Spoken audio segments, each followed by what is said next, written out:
All right. All right. So Hello, we're about everyone. ready to get this started.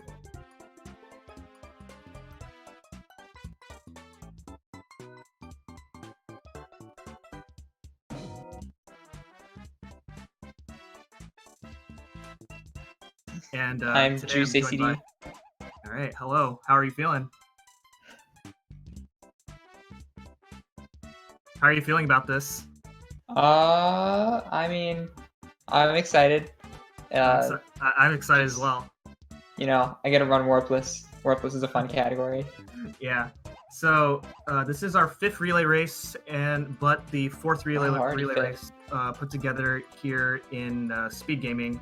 And the last time that we organized a relay race of the series, it was last summer where we did a four team 80% relay race for all the games. And this time we have decided that we're going to add a little special twist to this race, to where we are actually going to be running 5 different categories for all the games. And so the categories are all towers, no World 5, Warpless, any percent, and all castles. And we have 15 really good runners who are going to be showcasing all these categories for the entire series. We just let the runners, for the most part, just choose what category they wanted to run. Yeah, we allowed the runners to choose what categories they want to run, and these are the categories that we're going to be showcasing today. So with that, we're going to be running the games in order. So it's going to go from New Super Mario Bros. To Wii, the 2, to U, and then to Luigi U, all in that order until the race is done. And so with that, I think we can introduce the players. Yep, alright, so I'm going to go by game, I suppose. Starting with NSMB, the current game, on Team 1. Oh wait, Team Q. Team Q. We have Yipley. Team Zapdos, we have Spicy Noodles. Team Ramen Soup, we have PidgeyProwler. No, it's Spicy Noodles is on Ramen Soup. Oh, and on Zapdos. Sorry, I got confused. I have the wrong list. And playing Mario Wii, we have on Team Q Romain _. Team Zapdos is Twisku or Tuttipallo. And on Ramen Soup, we have JoshTGR. Yep.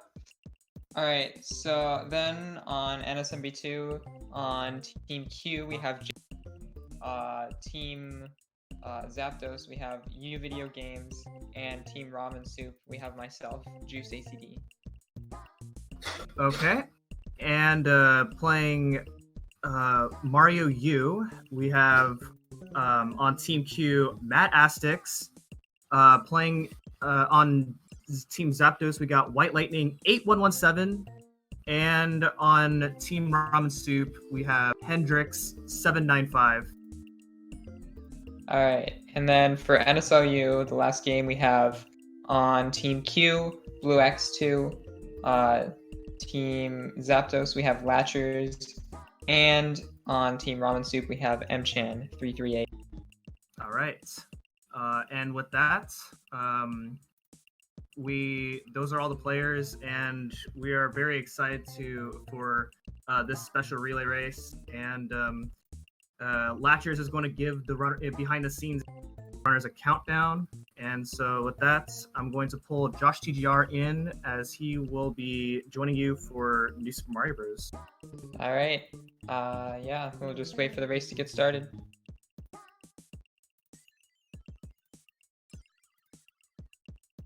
Hello. Hello. Alright, so you ready for the relay? Yes, I am. Alright. So we're just gonna wait for a little bit while the runners start up. Yeah. So, Probably. how many runners will be playing as Luigi? Just a couple. Maybe we should explain what the category is. This is all towers, where you complete all the towers in the game, and also completing the game. Yeah. world record is actually held by Noodles, and Pidgey and Yipperly aren't that far off, so this could be interesting. Yeah, I'm ready for a good race. Yeah, look at that, they're all Luigi. Here we go. Alright.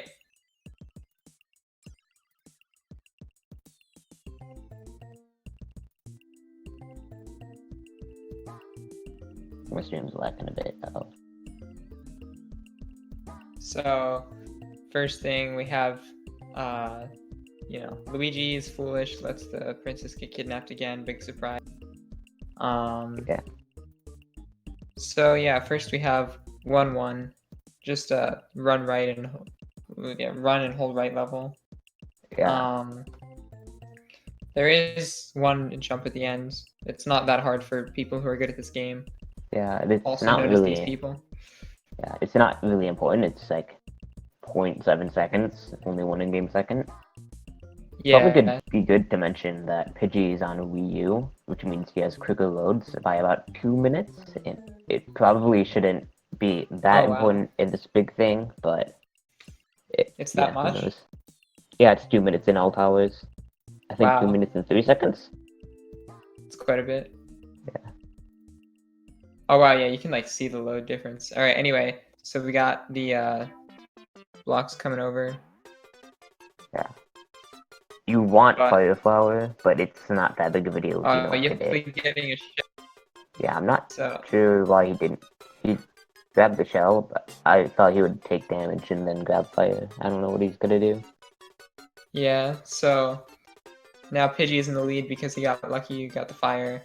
Yeah. But yeah, they're gonna be taking the secret exit here because the normal exit goes to 1-3. 1-3 is an extra level that you can just skip. So yeah, no reason to do it. Yeah, there's also a Toad House that you get by going to the secret exit, and they should go to that and get a shell for later in the run. Mm-hmm.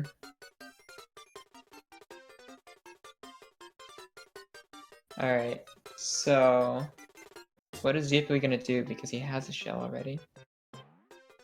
He's probably stuck with Rabbit, yeah. Yeah. I'm guessing he's gonna like get hit at some point, because getting fire is a bit better for some levels. Mm-hmm. Alright, so all runners got their shell. It's pretty easy setup to do. So. Yeah, this is an important level. You can see Pidgey doing a cycle known as Hartman cycle, found by the Tasser Hartman. It's like 12 seconds, but it's really tight, and I think Pidgey's gonna get it. Yeah. Noodles, unfortunately, already dead. Yeah, oh no. Yeah, so it's great that Pidgey is able to get this cycle because I remember way back in the day, this cycle was considered to be insanely hard, and I remember Moist and Wah was often grinding, say, low percent, where you would also have to do this, and he would be like, oh yeah, I got Hartman cycle like twice today, it was amazing. But now, it's consistent enough that, Pidgey got it just now. Yeah. You can just gotta vibe with the shell for now, I guess. See what he does with that. So unfortunately, my team is now lagging behind. Yeah, that is also my team. We are on the same team. Oh no. We have biased commentators, but it's okay. We'll just all root for Noodles. Mm-hmm. Alright, 1-4. Look at the other one. Yeah, 1-4 and 1-5. Yeah, we don't have to worry that much. Yipperly has now grabbing the fire. It's a weird spot to grab it, but it works. Oh, yep, there we go. I feel like my stream is behind a little bit. One moment. Yeah. It may look like Noodles is just absolutely just out of the race, but it's an hour long, so I think he will make that time up later.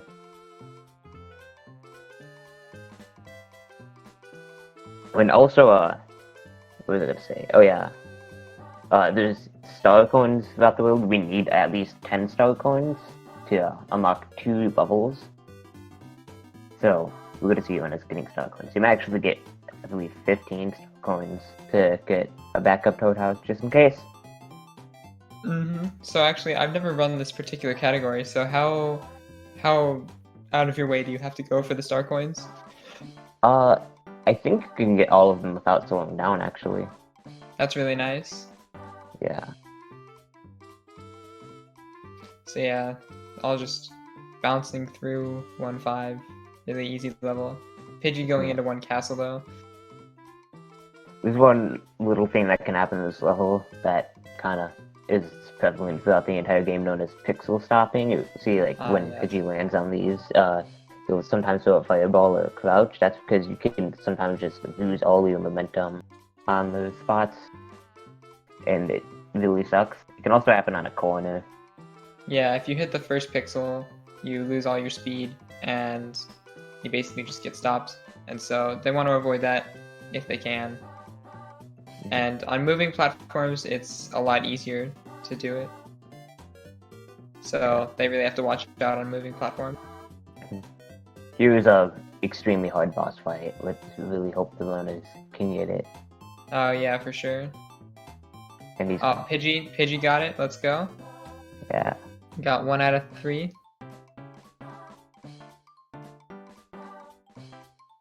comes Yipley.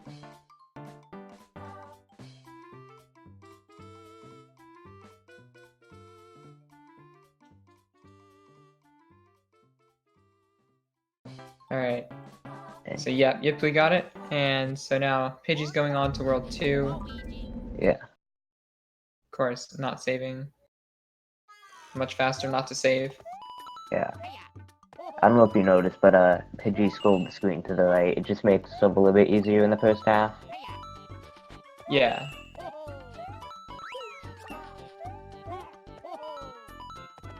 And all of the runners didn't mess up one castle. Oh. Oh, Pidgey got hit? Yeah. That one shouldn't be that bad. Yeah. You just get a fight in the next level. However, every little bit could help for the other runners.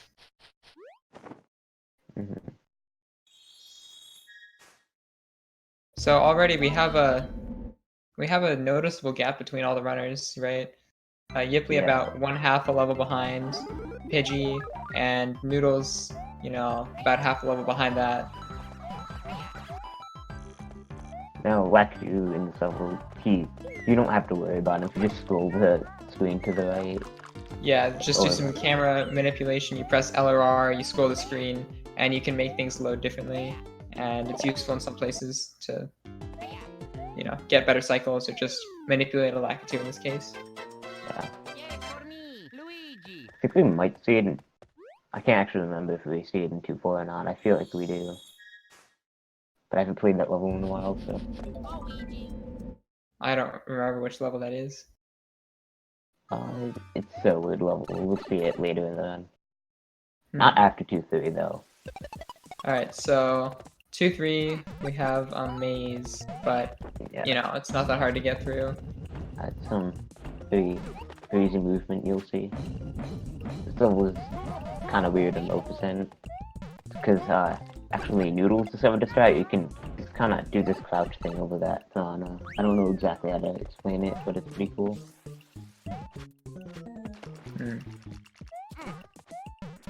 Actually, I'm gonna play this level twice, because they want both of the exits. Because one leads to 2.4 and one leads to 2A.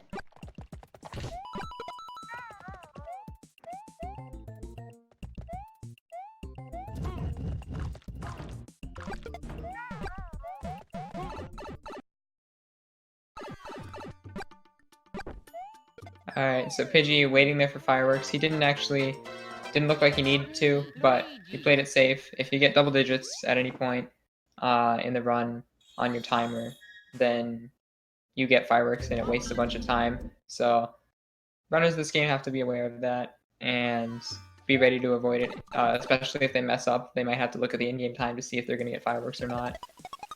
It's one of those things that, like, you don't expect when you start, but as you run, you're used to it. Yeah, I remember it was definitely something that I got fireworks all the time when I started running, and I was like, oh my god. And now I'm more used to it, so... Fireworks actually are different in every game, I think. I'm not actually sure about the Wii U versions, but I know in Wii it can only happen in multiplayer, and in NSMBW it's like depending on your will too, right? Yeah, in the U games, it's actually the same as this game. But also, actually, there might be something with Nabbit in NSLU. I'd have to remember. But I feel like he skips it, but yeah, we'll find out later, I guess. So yeah, fireworks are different in most games at the very least. So yeah. So now we have Pidgey going into 2A, and yeah, this level is gonna use camera strats, I think. Yeah, he does use this level. Yeah. Yeah, let's move on to Koopas. And Alright. it's important to note here, he like lets go of the D-pad when he goes on those spinny things that launch him into the air. Yeah, And you keep all your momentum that way. If you just jump on them and hold right, you don't go very fast on them. yeah. Pidgey didn't do a certain thing. Yeah, you can do a fire hop and go to the next one, and it's slightly faster.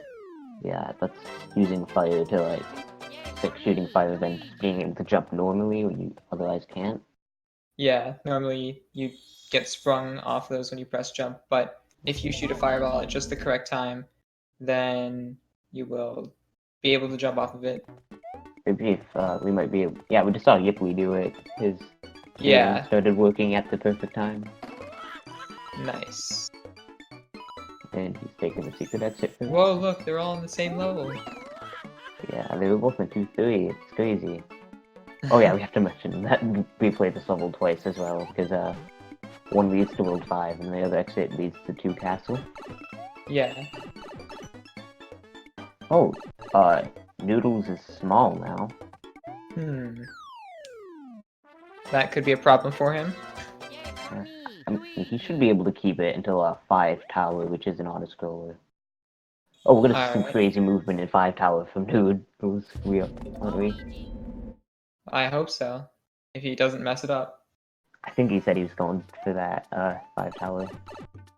I have a bit of a slideshow going on, so we're supposed to watch Pidgey enter World 5.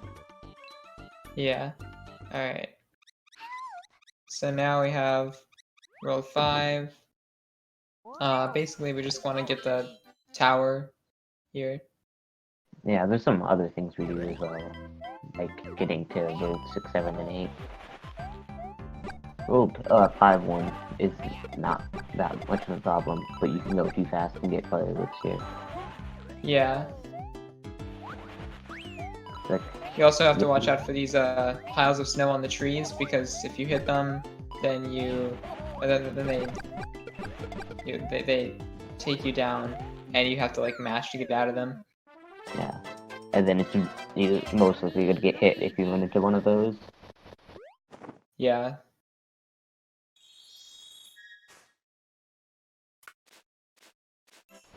So 5A it's kind of a weird level, but it's really it's like one of the shortest levels in the run.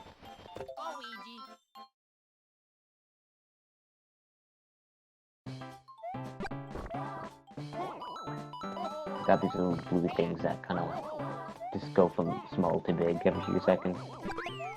Yep. Just gotta know the patterns, and then it's a pretty easy level. Did Noodles fall more behind? Did he die? Because I feel like he was not this far behind. I don't know. His stream has been a little laggy, so it's been hard to tell. I thought we were supposed to have good internet. We're supposed to have the best internet out of these. Alright, let's see. Is Pidgey gonna go for any cool movements in this level? So this is an auto-scroller, but the game doesn't restrict you from going ahead of it, so you can do that. And I'd recommend actually watching the Canada's task, because that has some crazy movement. It plays this level really fast, and you can't even see what's happening. Yeah, really cool. It's kind of a shame because the movement is pretty hard, but you can't really appreciate it because you're doing it blind. I think there's a video similar that has the camera follow him that Hartman made. I don't know where the video is though. Also, Pidgey has to, you know, just avoid this shell the whole time. Yeah. Just because he doesn't want it. Let's see. Around here is when you can start to go ahead because there's platforms that go to the door. Looks like He's gonna play it a bit safe. I think he's doing that slightly safer method where he waits to get that third star coin and then goes. And oh, I think that he's sinking. Looks like. So he's gonna fuse it. Yeah. Here we go. Alright. Yipley is just chilling. Ooh. Technical difficulties. 404? That's not 403? Or well, no, it's 404 though. That's yeah. not bad, I guess. I don't know how he feels about it. Noodles, unfortunately, both having internet issues and gaming issues. Gaming issue. So, let's see Pidgey go to World 2 now to finish up stuff in that level, because we're not done there.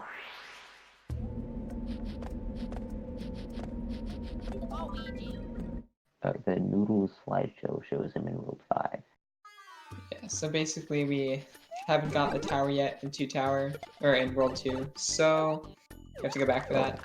Well, that's not that good. Looks like you got hit somehow. Sketchy. Yeah, this level has quite weird movement. It's a bit easy to mess up. And he's not going to grab the fire flower, that's right, he's doing the other thing where he does that and then messes up, alright. Now he gets the fire flower. Yeah, and I don't think he meant to get the fire flower, but he did. If he did not do the triple jump at the end. That is really unfortunate.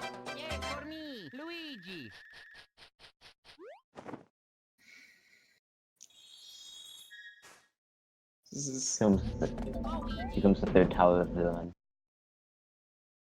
Yeah.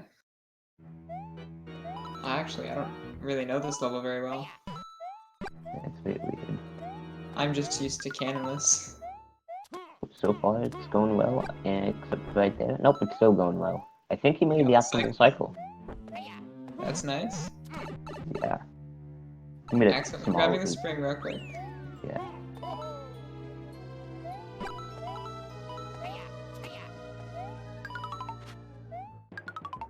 That was almost perfect. And in the door.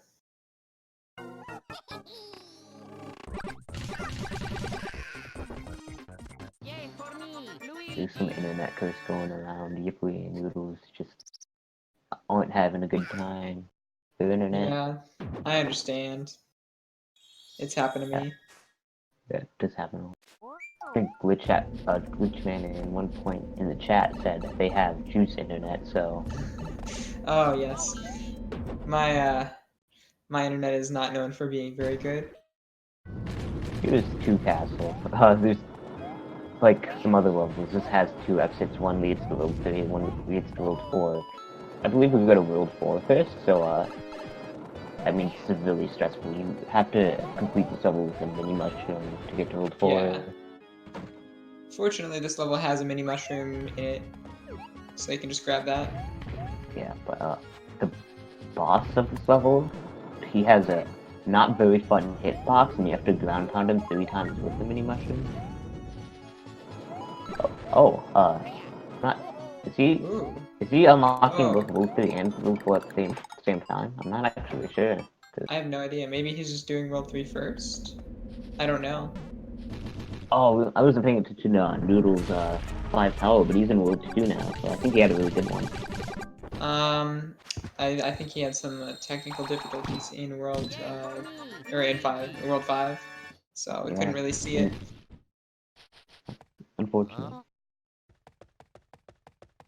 Yeah, let's So see. yeah, Pidgey's going to World 3. Let's see. I'm curious if Yipley's going to go to World 3 or World 4 first now. Yeah. Okay, yeah, he's unlocking World 3. Yeah, I guess he's unlocking World 3, and then he's gonna do all of World 4, and then go to World 3. I wonder why. I didn't realize that was what they did.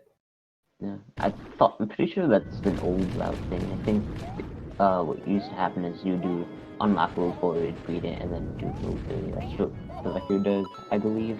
Yeah, exactly. This is what I was thinking. What Yipley's doing. He's going mini first. So, And he's probably going to do World 4 and then come back to World 2 and go to World 3. That would be my guess.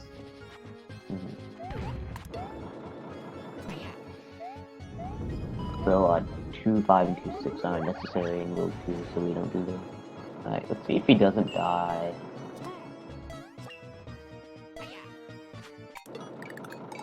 I think he's gotten 1 hit so far. It looks like he probably got a 2nd hit. I'm not actually sure. Oh, he's dead. Wow. There Oh, yep, there we go. Alright, and now we have Pidgey. Let's see if he dies. Oh, that's not good. Yeah. Pidgey was doing so well. He was in the lead, and now it's going to be a lot closer. But Yeah. So I think he still has a lead. I mean, they're doing a slightly there's a route variation we have. So we actually don't know who's in the lead. Also, Yeah. Pidgey has quicker loads. Yeah, quicker loads. Let's see So what he does in 4-1.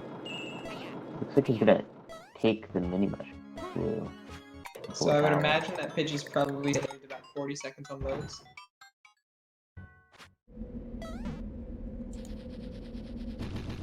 So far.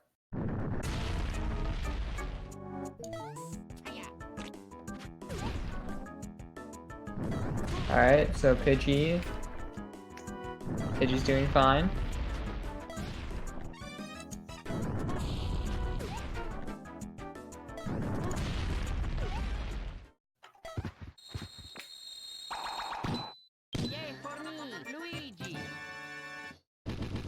Alright, so now we have Pidgey finally going into World 4. Right. Okay. Yeah. Looks like Pidgey's out of 2 tower. Oh, castle. So it looks like Yipley's ahead, but he hasn't done 2 castle yet. Or like the other exit. Whereas Pidgey has. However, Yeah.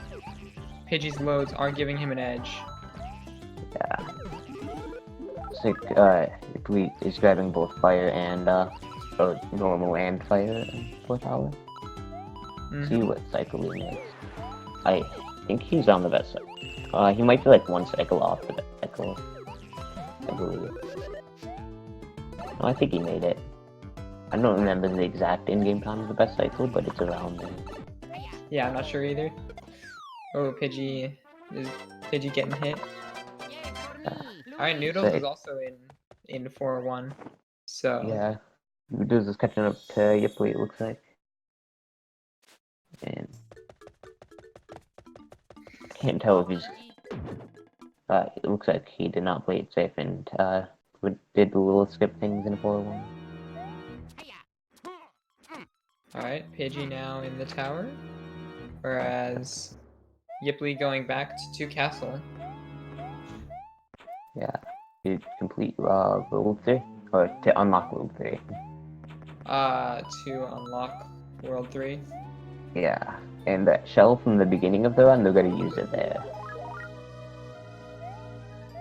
Now, actually, I have no idea if Yipley or Pidgey are in the lead right now. We'll find out. Looks like Pidgey is, if you don't count loads. Yeah, Yipley's not that far behind, and Noodles is also making a comeback.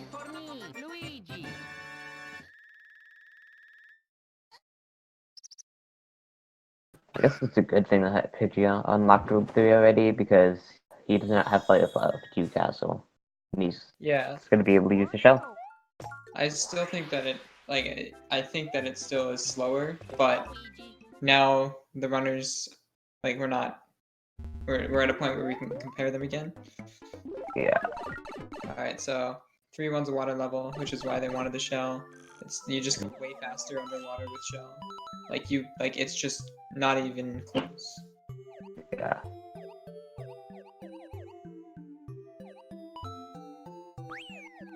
Alright, so and we have Yippee close behind. yeah, Set up the sometimes you shell. grab another shell. Yeah, set up to That get the shell. Yeah, you don't need that second shell, but like, it's good for backup. We have the shell for a while. Yeah.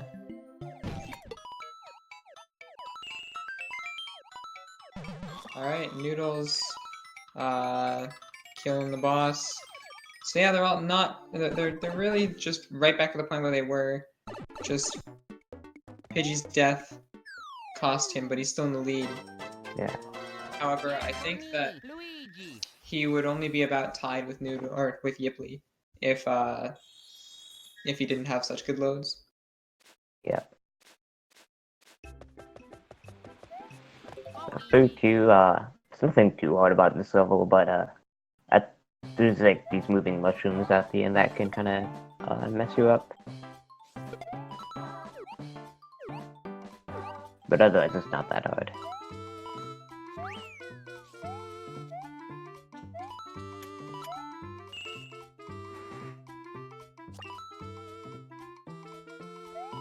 Alright, and so now we just have this auto-scroller for Pidgey for like 2 seconds. Yeah, there's 2 of these. Oh, the first one already happened. Mm-hmm. Pidgey not even attempting to grab the star coin. Oh, that was unfortunate. Whoa! I don't think he was Alright. expecting to get any speed from that. And now So it looks like, wow, Yipplee is like almost tied with him now. he might actually Or be actually, ahead because maybe actually. oh no! Oh! If we Alright. Pidgey's washed up is showing, whatever Yeah. that means. He was doing really well, to be honest, up until to Castle. Yeah. But Yipplee is now in the lead with Noodles, since he has shell. Yeah. Noodles could end up taking back into second. Yeah. I'm ready to see it. Alright, so we have Yipplee in the lead now. Oh, Pidgey getting hit. Yeah. Very scary for him. Mhm. Doesn't want to die again. And he's reached the end. So now, ooh, Noodle's losing the shell. Yeah, that's not good. So now we only have 1 remaining shell, but they all should have backups. He's in 3 tower now. His stream appears to be working, so it's a bit of climbing. Nothing too hard. So currently, yeah, we're only like 30 seconds apart between Pidgey and Noodles, it looks like. I completely forgot that mushroom was there. Pidgey's losing a ton of time grabbing that. Yeah, ooh, we're getting even closer. Oh, they're almost like synced now. Oh, yeah. Oh, Noodles in second. Yeah. Now I believe they go to World 5 to do 5, 3, and 5 Ghost House now. And you kind That of want is shells for those correct. 2 levels. Yeah, so Yipplee has a big advantage here because he has shell. Yeah. Let's see if they can do hyperspeed. Hyperspeed, it's kind of a weird trick. It's kind of like you preserving momentum from like a slope. Okay, he's not doing hyperspeed, but it's like kind of I thought throw a Yipplee was shell. like, wasn't Yipplee the hyperspeed god? I think that's Andre actually. Ah, never mind. I always thought Yipplee was the one who went for like all the crazy hyperspeed stuff. Maybe it's Glitch actually. Alright, I know Noodles. Glitch is Oh the wait, best never thing mind. too. I was about to say Noodles is gonna do it. They are synced right now. Oh yeah. Never mind. Pidgey making up time with loads, cheating. I honestly thought that was the same stream for a second. Because they're doing the same exact thing. But yeah, we have Noodles now in the lead, but Pidgey had to equip his shell. Noodles should equip his shell at some point. And now they're synced again. Whoa. That's insane. Doesn't Noodles have a shell? He has it in his backup. I wonder why I didn't use it. Yes, and we didn't mention, but 5 Ghost House is quite a weird level. It has some... Ooh. And now Pidgey got better RNG. You know, Alright, so now I have another auto scroller. yeah. Okay, Noodles is having a good Ghost House right now. Despite the fact I just cursed that, I apologize for my own teammate. Yeah, why would you do that, Josh? I mean, to be fair, the shell isn't that important, or the big mushroom isn't that important. You might use the backup soon, because they're going to go to Yeah. World 8.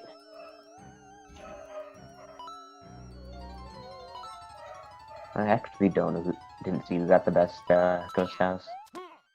Okay, we have 329 from Yipley. You can just look at their in-game times. Although Yeah. it's probably not Spicy Noodles because he got hit. I would like to mention that Yipley is going to the hardest level, 5 cannon. Yes. Alright, so it looks like Yipley and He messed it up. Pidgey... I told you it's the hardest level. Ah, yes. Let's talk about the 289 cannon. I don't remember who got the 289 cannon. I actually don't remember. Was it Michael? The Uvideo. Oh. Back when he had, I think he had 24. Pidgey getting it? 5. Yeah. Okay, Pidgey and Noodles getting it. Although Noodles doesn't have shell, so it's easier. Yeah, he's probably gonna use shell soon though. Mm-hmm. Also, Yipley doesn't have a shell. Oh, he must have I lost didn't it see from that. the crows. That is unfortunate. Yeah, So now these he has a chance to pull in the lead again. these crows are like where they swoop down depends on where you are at a specific point, and sometimes they can just be in a completely unpredictable spot. Ooh, Pidgey sketch movement, but he's recovered. Yeah. Noodles getting the optimal 8-1. I'm actually very excited watching this. It's been a close race. It looked like Pidgey was just gonna pull ahead and destroy everyone, but Yeah.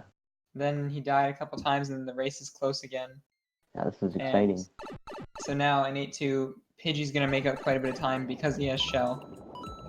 Fast 8 too. We gotta mention Fast 8 too. So Yes. this is a trick where you can kind of do a second jump in the air with the shell. Pidgey said he's gonna go for it, and so is probably Noodles.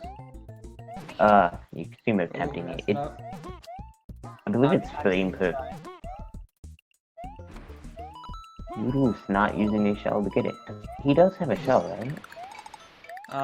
Yeah, I thought he did. Maybe He doesn't. lost it. Because Pidgey's the only one who went for it. I really thought he had a shell. Yeah, so unfortunately no Fast 8-2 this relay. Glitch is like the Fast 8-2 god. He gets it in like half his races or something. Yeah. Yeah, I remember the Tony final. Got it in like 4 of them or something. Yeah. I mentioned that Glitch is one of 2 people who have gotten Fast 8-2 in APB. The other is Noodles actually. He's kind of doing a random run. Yeah, he got a 22-minute and 8% run recently because of Fast 8-2. Yeah, I actually, way back in the day, I Love SMB got like a 23 4x with it.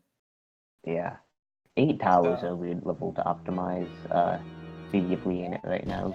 See how he has to wait like a slow person because he doesn't have shell. We'll just see Pidgey hopefully not have to wait by using the shell. Yeah, The game is shell done. is a strat you can do to skip it. It used to be really hard, and then I believe Andre found an easy way to do it. Yeah. And then Pidgey used to be terrible at it, but it looks like he is not terrible at it. Yeah. So now we have Pidgey like really catching up to Yipley. This is close, and then Noodles not too far behind. The next level is actually 8-3, which is a water level, so there goes fire damage. Ooh, Noodles getting hit. Noodles actually only like 10 seconds behind Pidgey. Yeah. See for Yipley, can you get a red shell, a blue shell from the hand If of he the gets a shell, then this could save a lot of time. He didn't. Nope. Man. Did we explain the red block and hand throws? I don't think we did. Sure. So they move to a level close to the level that they're at after every time you beat a level or die. And if you kill one, you get a random item. And so sometimes it can be a shell. And so Like right there. That's actually really lucky Noodles. I saw he did have a backup though, but now he has another one. I wasn't even watching. Yeah. So yeah, now Noodles has a chance to, you know, catch up to Yipley. Yeah. So Pidgey is in the lead again, doing 5B, getting the secret exit to go straight to the castle. He actually got a really good level. Wait, did Pidgey do 8-3? I didn't see him do 8-3. Wait, I think he did. I don't think he did. Wait, did he not? He was behind Yipley. Did he So forget there's to no do way. it? What? Oh, he did. Yeah, he's going back to it right now. Yeah. That's kind of annoying. Maybe he's not in the lead now. I don't think. Well, yeah, maybe not. Yeah, because it's quite a long level. Even with the shell, it's still pretty long. Yeah. So yeah, now we have potentially. Well, Yipley Yipley is still in the lead, I'm sure. But the question is, will Noodles pull ahead? I don't think so. I don't think I don't think that's quite enough time. But It might happen. just the level or the world transitions are just quite a bit. Oh yeah, you need the shell for 5B. So Yipley doesn't have one, so he actually had to use his backed up star cones to use to back up Toadhouse. Oh. Yeah. So does that mean? Oh, is Noodles in the lead? Oh, Noodles is in the lead Noodles now. is in the lead. Oh my god. Crazy. Yeah. This has been a really close race. Well, actually, Pidgey's already done this level, so this is gonna be super close. Yeah. I think. Okay, I think Pidgey might be in the lead. Although it might only be because of those not loads, quite. so... Is he? Because he still has to go back to the world. Yeah, go back to that spot. This suspense right now. I know, right? Who's in the lead? Oh, I think it's big. Noodles and Pidgey are like essentially almost tied. Pidgey's still barely in the lead. Yeah, and that's with his loads too, so... If we were to consider them, I think Noodles would be in the lead. Oh, for sure. Because Pidgey's gotta have saved at least, like, he's over a minute at this point with loads. Probably closer to a minute 20. I'm gonna assume that all of the owners will go to lead 7 now. Kinda like the next step. Yes, World 7, then World 6. Wait, no, Pidgey's unlocking World 6 first. Oh, wait. Oh. See, Oh, no. Pidgey having a meltdown. he's grabbing the flower, which kind of surprised me. If he's gonna unlock World 6, you can kill the boss with the star. But anyways, to unlock World 7, just like World 2, you gotta have the mini mushroom, which do with Noodles. Yeah. So now, once again, they're diverging in routes, so we don't know who's ahead again. This is like some great suspense. Yeah. So this boss is pretty easy, even with me. He is on when he falls down. It's RNG based. He can either pass you. He either doesn't pass you, passes you once, or passes you twice. Yeah. I think Noodles is actually getting the worst RNG right now. This is not good. Yeah, that's pretty bad. But that one wasn't too bad. But let's see if he gets some more bad RNG. Did he just get the worst RNG? I think he actually might have gotten the worst RNG. Whoa. His second hit didn't look that bad, but like the first. I think it was still the worst. Really? Okay. Well, I'm going to not make any further comments as you're much more knowledgeable about the game than I am. It's rolled 7 times. This entire world is with mini. Just thing to mention. Kind of want to have Firefly in the backup for this world, so you can use it on the 7 tower boss fight. But Noodles has a shell. Which is why they beat 8-3 first. Because 8-3 you want shell and it's just way faster, and you're not gonna have a shell next time you're there. Oh, I wasn't paying attention. I thought Noodles died, but no, he's just doing that because if you're... I mean, technically doing that isn't faster if your name is Moist and Noir.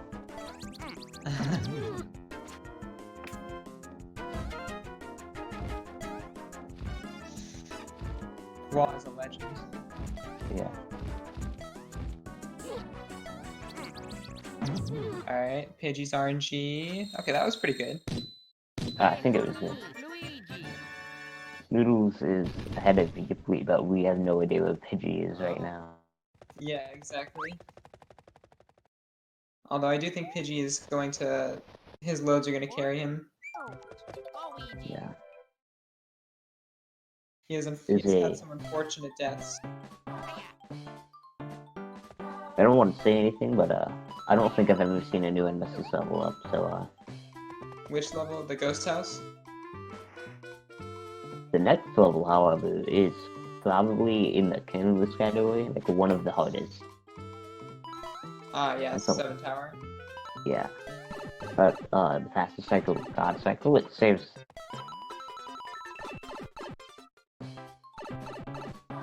And it's really hard. It's like kind of using the mini Mario hitbox or mini Luigi. Yeah, I can confirm the level is hard. Although I've never gotten close to that cycle because there's just a lot of technical movement in it. I think I've done it like once. Alright, Noodles is going for it. Alright. Let's see. I don't think he actually got it. I think a small he bomb messed up. too. Does Yipplee know how to do it though? I don't know if he knows. Okay, he's not going for it. Noodles having to wait. Unfortunate. Yeah. I mean, it's still. Spikes. Oh no, Yipplee. Oh. Destroyed by bad mini mushroom physics. Unfortunate for Yipplee, but now it looks... Noodle's still trying to continue with God Cycle. Fortunately, he's getting the Silver Cycle.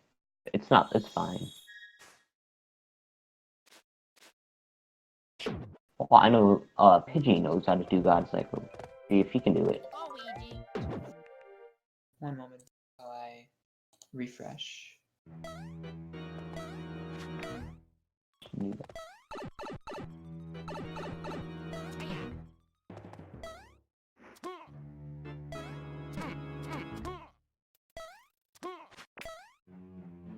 Pidgey is gaming. Alright. Pidgey is in the middle of God Cycling. Let's go Pidge. So Pidgey got Fireworks, which is going to lose him some time, but if he gets God Cycle, that'll make up for it, and he'll probably still be ahead of Noodles. He's gonna make it. I'm not sure if Pidgey's gonna make God Cycle. I am not a God Cycle expert, so there's a chance this might not work. But I think it will. Oh. Oh. It looks... Oh. No, he was... I think he didn't want to risk it there, but he actually got it, basically. And yeah, so he's just gonna enter the door and kill the boss. Yeah, see. And this will kinda Yipplee Pidgey sync, but Pidgey has actually played that is unfortunate. Noodles just lost his shell. Yeah, but you don't need the shell anymore. You're supposed to have fire. See if you can get the what's it called? Oh, he was going for start QSG. We haven't explained QSG because that can't come up in any levels. But basically with the shell you can like get more speed off a ledge, and you can because normally in the shell you're supposed to go slightly slower than running speed, but with the QSG you can get either the same speed or even faster than that. Alright, so Pidgey's Pidgey is in fact in the lead. But that's only because of his loads. Yeah. Gotta keep mentioning that. Pidgey's a cheater. For I using can't believe Virtual it. Console. Virtual Console is cheating. You're a cheater. So, Nice Rule 5 6. Rule 6, people say it's the best rule, but it's pretty hard. Like this level has crazy movement. It can be hard to optimize. Uh-huh. 6-2 levels this is a hard level. That it's cycle based technically because of the water. Alright, let's see how Pidgey does. 2 things I could see him doing. And he's not doing. It's just I believe there's a glitch that we've called Heb cycle. It stands for, I believe, hyper-extended burst slide, and by like ground pounding a slope as the water rises up on a specific frame, it just gives you a lot of speed when you swim. Uh-huh. And I don't think that he's getting the best cycle on this level. Let's see if Doodles gets the best cycle. Oh, you got hit. It's really easy to get hit there. Like, I get hit there so often when I do this level. Clearly I have some delay on my stream. Yeah. That was like, really good 6-2 for Pidgey.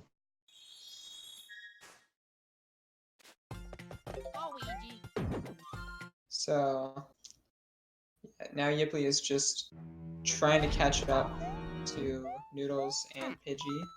Yeah. Doodles is okay, good. He has a fire, but he was 6 towers. After World 6, actually, we go to World 8, which is the last world. Notice that. Oh, Pidgey missed that jump. It's pretty tricky there. Ooh.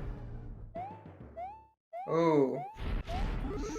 Pidgey kinda getting destroyed by this level, but Yeah. he's alive for now.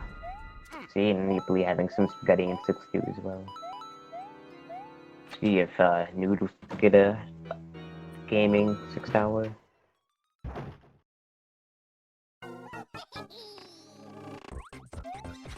It is right, Noodles and Yipley are on different consoles, Pidgey on Wii U. And that was something that happened to Noodles. Oh, and Noodles taking some damage as well. Yeah. This is a bit of a messy World 6, but that's just what World 6 is. Yeah. And 6-3, the gameplay is gonna go on the bottom screen for a second, so we're gonna see absolutely nothing. Yeah. So Pidgey having a little trouble, but okay. So Yeah. just have There's nothing happening. This is just a good gameplay. Yeah. Just It was gonna kind riveting- of jump over a pipe. riveting gameplay, and I hope you all enjoyed it. Yeah. It's good to see it. If you didn't have enough of that, we're gonna see it happen again in a few seconds. And Noodles is small. Like small Luigi.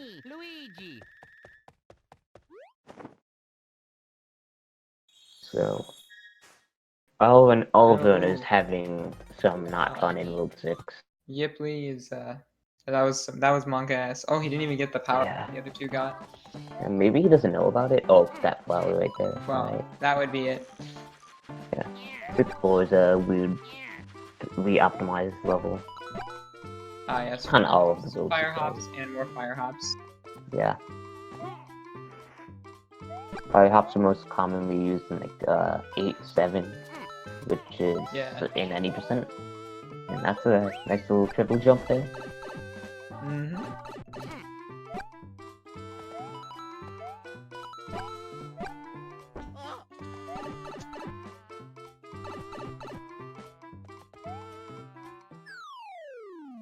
Alright, so one more level for Pidgey in World 6, the second tower.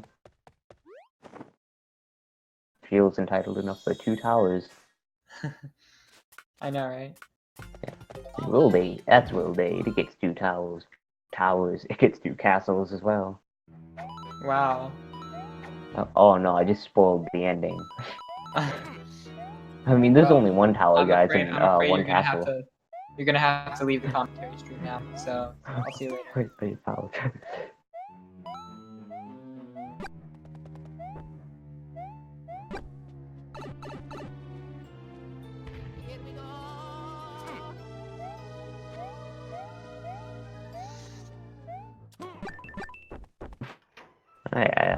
I think that was a good tower too.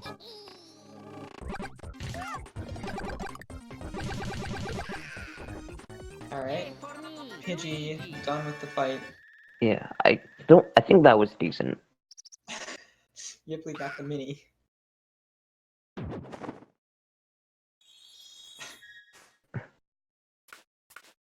So, no fire hops for Yipley, he just has to go across normally. Unfortunately. Yeah. But now we can do some fire hops. Let's see these fire hops. Oh yeah. Ooh. Wow. Amazing. I forgot to mention, but 6 tower 2, those conveyor belt things that take up most of the floor, they kind of suck to move on. Pidgey's in World 8 now. It's always fun. 8-4 is easy, you just have to worry about not pixel stopping. So now that Pidgey is in World 8, it's any percent for the rest of the run. And so we'll see if he can pull through and take the lead out of World 8. 8 castle, you would... So, this level used to be, like, you would think it's easy, but then you always mess it up when you, like, least expect it. Like super good cases always die here if they don't die in the gauntlet, which is coming up. I mean, definitely not coming up. Yeah, so this is definitely the last level, guys. Yeah, what gauntlet are you talking about? I haven't... Yeah. I must be confusing with like some other thing that, because this is, it's on the map, this was the last level. Yeah, I'm ready for this final boss. This is a really good final boss. It's even harder than World 1. I know, right? Yeah. Like, this is next level. Alright, let's see Pidgey. Ooh. Oh my gosh, he did it. That's... Alright, that's it. That's the end of the game, definitely. Yeah. Yeah. Yeah, so next we're going to be moving on to New Super... There's Peach and... Oh. That's not good. Hold on a minute. But why is screen shaking?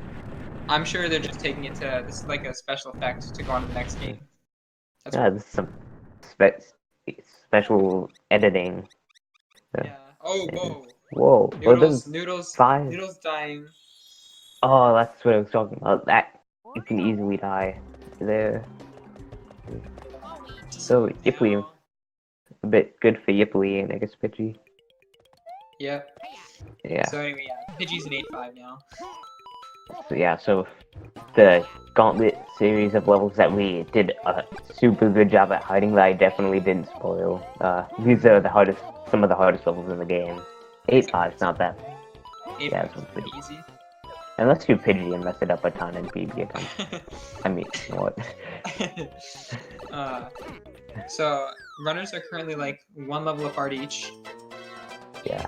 We see Yipley finishing up 8-4, Noodles finishing up 8 Castle, and Pidgey finishing up 8-5. Yeah, 8-6. Although once again, I must bring attention to Pidgey's loads. Pidgey's a cheater. Yeah, he's a stinking cheater. If he wasn't such a cheater, Noodles might be in the lead. I think he would be. Yeah, because he's got to say he's already saved close to 2 minutes, and so we can keep track of this. Right, this is one of those levels that basically just kill any percent runs, like right there. It's so easy to lose fire, or just lose tons of time. Fortunately, though, if you're me, it doesn't matter because my PB is not good enough for getting hit to kill a run. But if you're at the level of PidgeyProwler, then yeah. Yeah, 8-7 next. Also, the hammer though is Did he just kind of spawn? I don't know. This level has fire hops. They're the most important fire hops in the game, because missing them means you kind of die. Unless you don't die. Like that.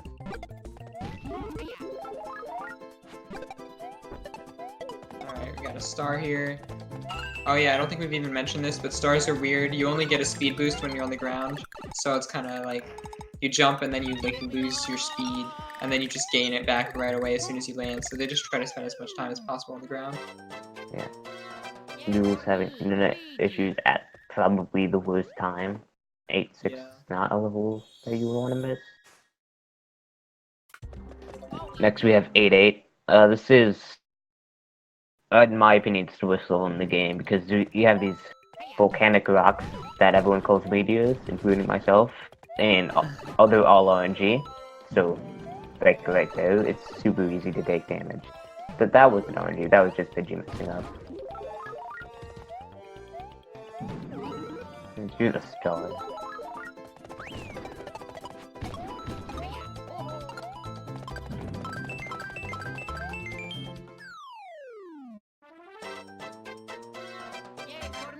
Alright. So what? Noodle's still unfortunately having some technical difficulties. Oh, he's in 8-6. Yeah. I don't think he's supposed to be there right now. You said No, he's that my probably star in 8-7. chat. Yeah, he has to be in at least 8-7. Yeah. Now, here we have 8 Tower 2. It's just a normal auto scroller with definitely not any sort of skips or anything. Just some swag. Yeah. And also a really weird death from PidgeyProwler. Let's see if he can do it again. Come on, Pidgey. Get the death off. He, the last, in the NSMB any percent tournaments, he had one race. I don't remember What? who He did. died. What? Oh, no. What is?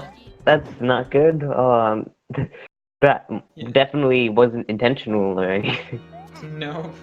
No, but Pidgey had one really weird death where he basically just like died out of nowhere. He was already basically dead, but then he just died in a really weird way. Yeah. I remember I was commentating with Wah, and we were both just like, what just happened? Yeah. You should probably explain why Pidgey.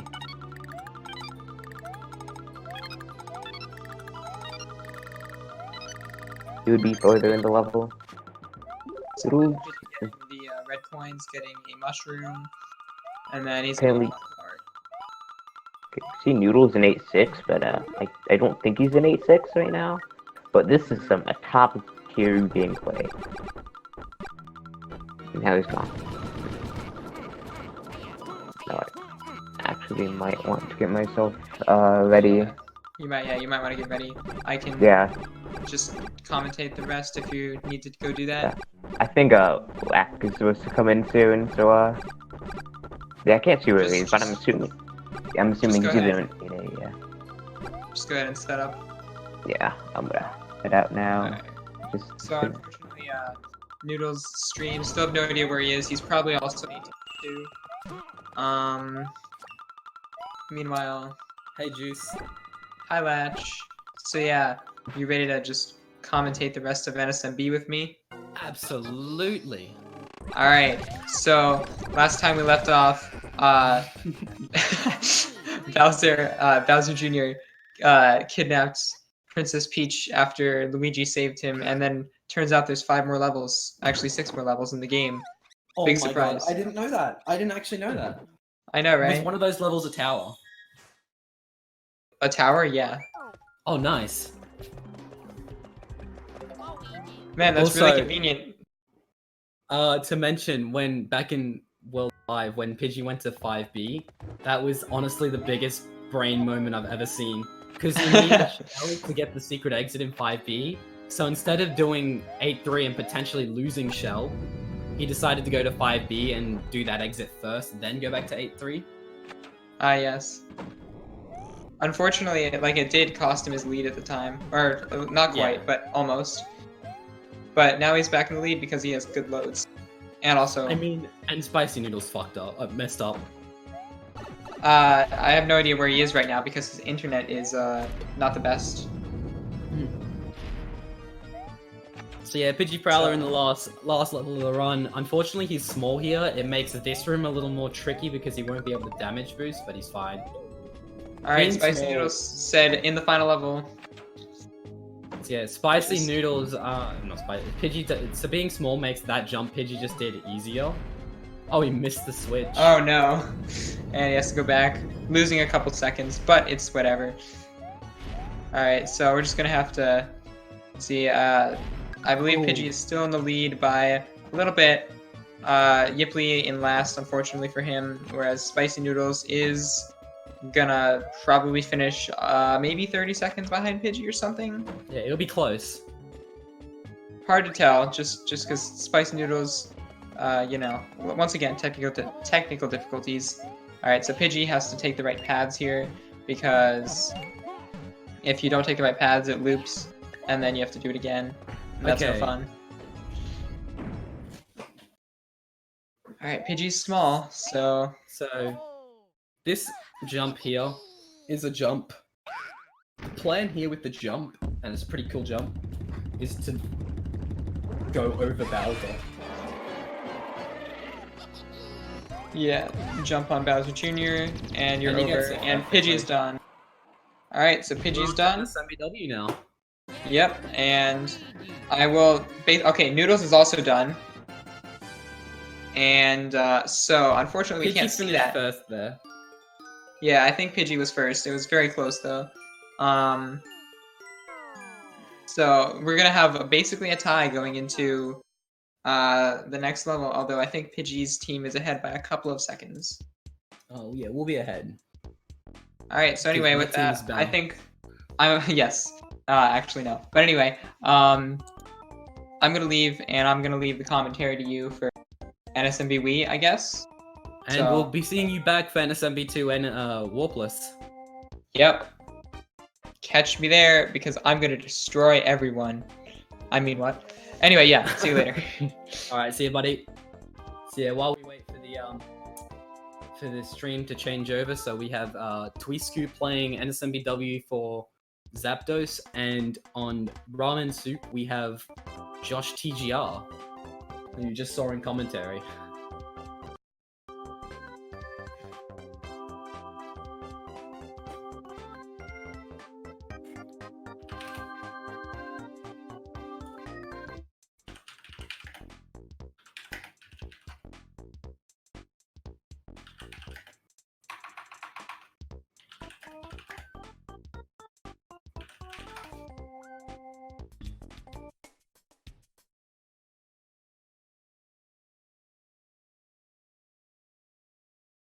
Rightio. So yeah, still waiting on the streams to change over. Both runners have started, yes. Alright, here we go. So we now have Tuttipallo, or Tuisku as I'm going to mostly refer to him as, on Team Zapdos now running. So it seems he's completed 1-1. And now JoshTGR as well on Ramen Soup. So the category being run for NSMBW is a category known as any percent no World 5. So the goal here is to complete the game without entering or even thinking of going to the world known as World 5, the jungle world. So this category is about 50 minutes long on a decent run. But I know these guys are going to be playing a little safe and taking some a Toad House at some point in the run to have backup propellers and to do a strat later on in the run as well, that we'll see. So nothing really special in these first couple levels. Here we see Tuttipallo with a star. The star makes you run like 50% faster, and unlike the first game, when you jump you actually keep your speed, which is like the best thing.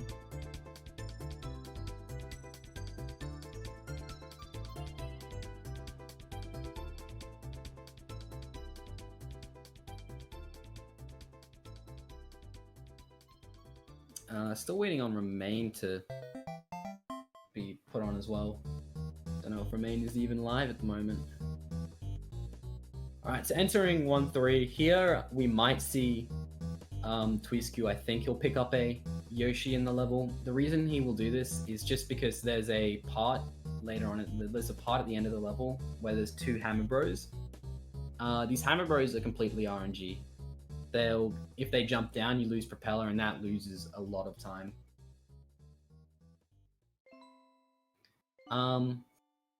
So I think he'll pick it up at this box here coming up. We'll see. All right, looks like Remain's been switched over. Yeah, okay. So yeah, grabbing the Yoshi just means that you don't have to worry about the Bro RNG here, which is really nice. So he'll just lose Yoshi here and run away. He had good RNG anyway, so he didn't need the Yoshi, but to be safe. And we'll probably see Josh do the same thing as well. Seems to have got Remain stream up now as well.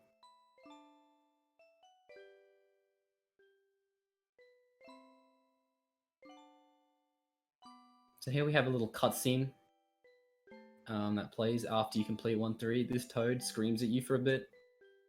Mashing A through this cutscene for whatever reason saves 4 seconds, and we don't know why.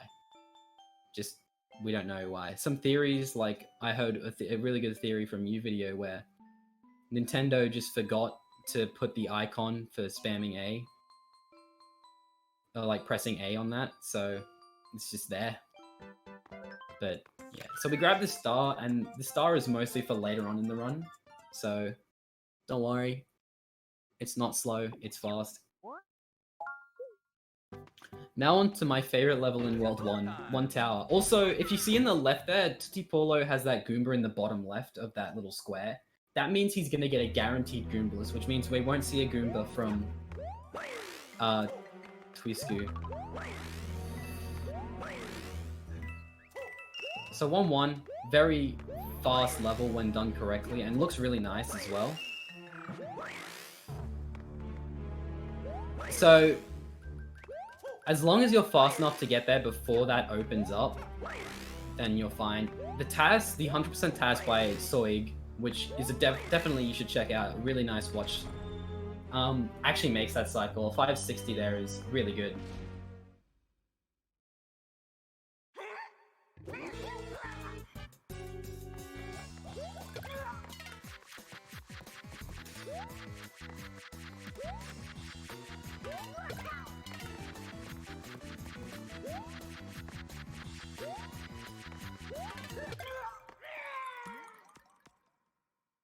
So now coming on to Josh doing the rest of the tower.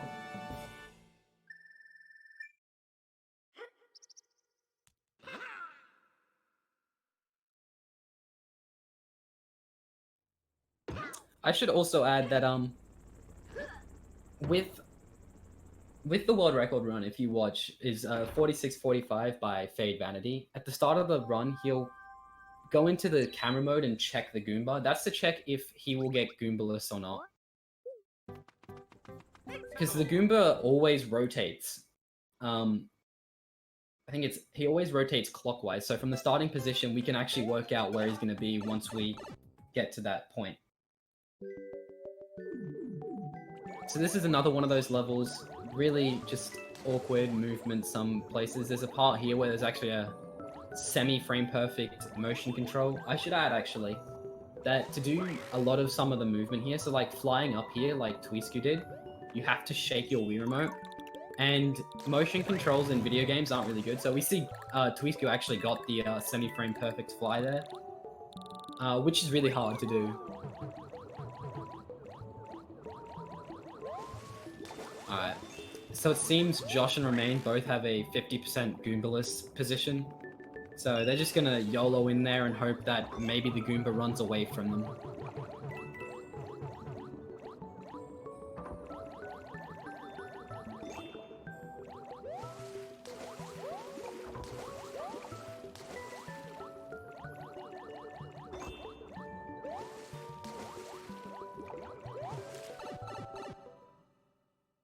Weird movement from Remain. He definitely should learn the faster movement. It's not really that difficult. Ooh, that was a nice little wall kick from Remain. Showing off just how good the veterans are.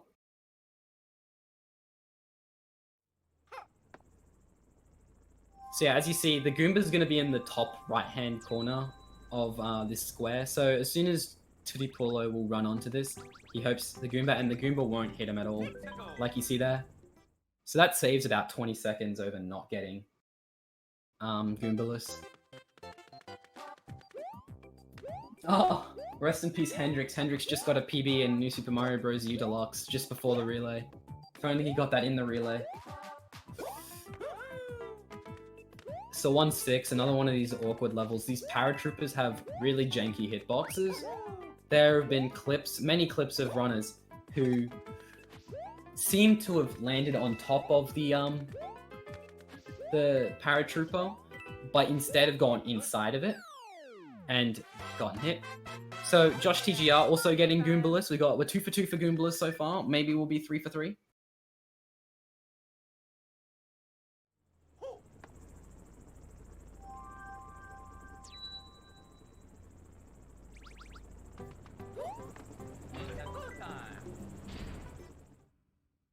So one castle. So we're gonna see the runners go for a cycle here. I like to call it one cycle. It doesn't really have a name, but it's quite a difficult cycle to get. These gears can be very awkward to run and jump off. So with Propeller, you fly over this, and then I don't know if Twisku was fast enough to get it. No, he wasn't. So where the coins are there in front of Twisku, you can actually get into that hole, and it saves about 5 seconds. Oh, like it saves like 4 in-game seconds. So it's quite fast.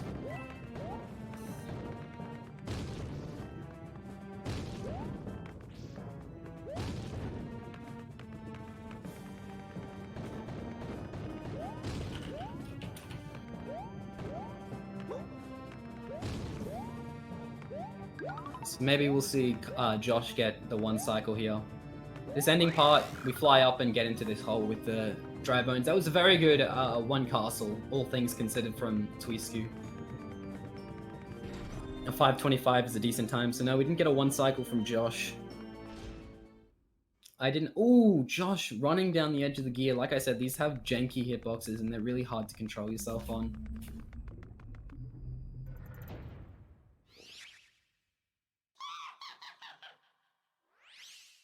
So no, maybe Ramen will get the... Nah. So Ramen almost got the 50-50 Goombaless.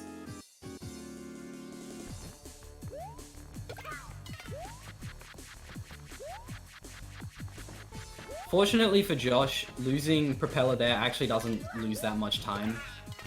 We get one back later on in the run, actually. Ooh, getting hit there. He doesn't even go for the backup mushroom. Fair enough.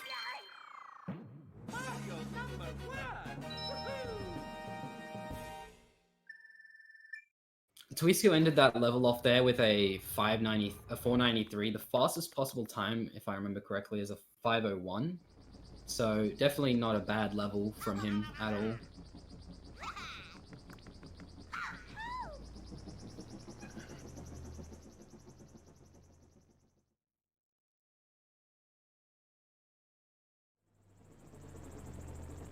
So heading into World 2. World 2, another one of these just simple worlds. Nothing really too sketchy apart from 2-4, which we'll explain when we get to 2-4.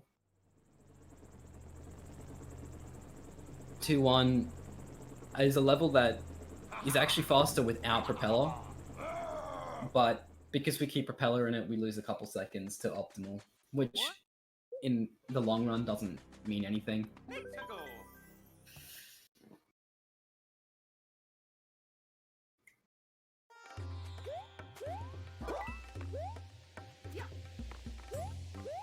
There's actually a frame perfect glitch you can do with these little sand pillars, I guess they're called. Sand dunes, whatever you want to call them.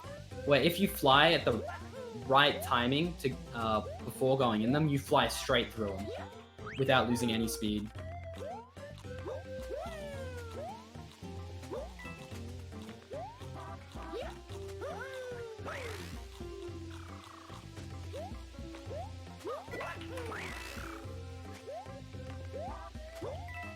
Nothing wrong with playing this level safe. Again, this isn't a hard level, but one mistake and just everything goes out the window. NSMBW tends to be an extremely brutal game, speed game, especially like these longer categories as well. Losing your prop really anywhere can cost you minutes, can cost you like seconds, even minutes. So it's really good to keep your prop. We'll see these runners actually take this Toad House here. This Toad House, will always have 2 propellers and a mini mushroom in it. So they'll be collecting all 3 of them. There's a little sheet on the internet you can find. Hello everyone, sorry I'm late. Welcome, Kyle. There's actually a sheet on the internet you can find that has all the possible situations for the placements. So that's why we'll see just the runners jump around looking for the thing. So this is why Twisku is actually slowing down. He's checking out the sheet. Nothing wrong with it. I think. It takes a little while to figure out which ones, because there's a lot of similar ones. Yeah. I mean, as soon as you have the, like, because there's always 2 positions that are safe, and no 2 charts have the same thing. So now he's going to go and speedrun, like, go as fast as he can to Get end it. Bowser. To end it, you need to get, yeah, you need to get 2 Bowsers, or 2 Bowser Juniors. Josh in the same position. Mm-hmm. So Josh got a decent pattern, I think.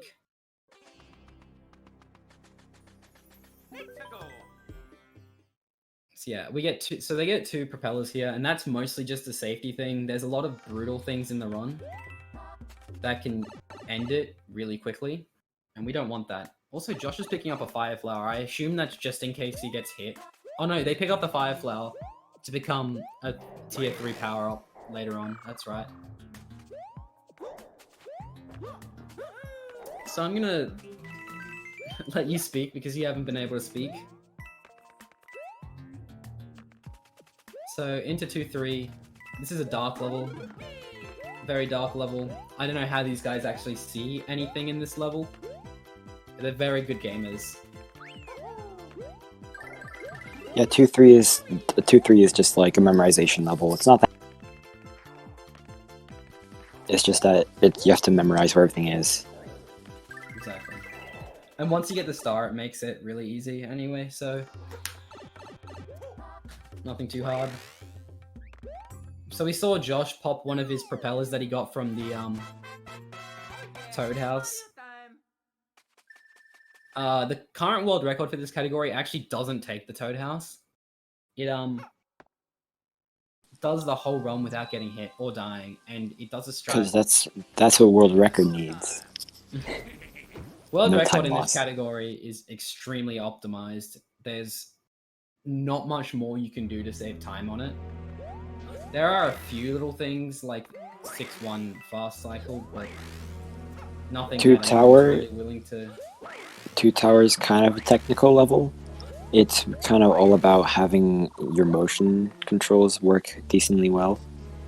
There's a lot of flying, like in every tower. I've already explained that motion control drops happen too much in this game. Yeah, 2 tower, very fast level.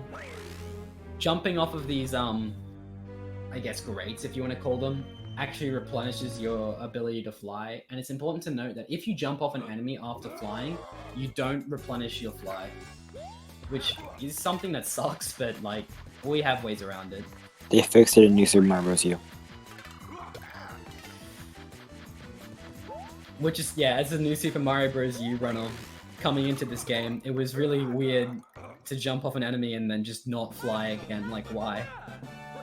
Yeah, as a New Super Mario Bros. V runner going to New Super Mario Bros. U, I had the opposite problem. But yeah, Twisku, yeah, as someone mentions in chat, Twisku is having a good run, definitely. I mean, he was a little slow in the Toad House, but hey, that level doesn't really lose that much time anyway, so it's not that bad. Now comes the most fun level in the run. Yeah, 2-4. So Wind I'll cycles. I'll let you explain wind cycles. So basically, there's cycles that have wind, and wind either pushes you forward or pushes you backward. And for this level, you have to be on a certain cycle to get the optimal time, because if you have the wrong cycle, you cannot make it to the secret exit. So yeah, Twisku actually getting really good movement in the beginning there. He is definitely on pace for the fast cycle. It requires a lot of movement. Controlling yourself in the wind is actually really hard. Like, it's... Yeah, wind momentum sucks. So right when the wind stops, the momentum is like unforgiving. Yeah, unfortunately, Twisku accidentally like flew a little bit too early, so he wasn't able to make it up into the thing fast enough. So we had to do a back up there. Still, 4 cycles is really good. Hopefully Josh will hit the cycle. He's definitely on pace for it.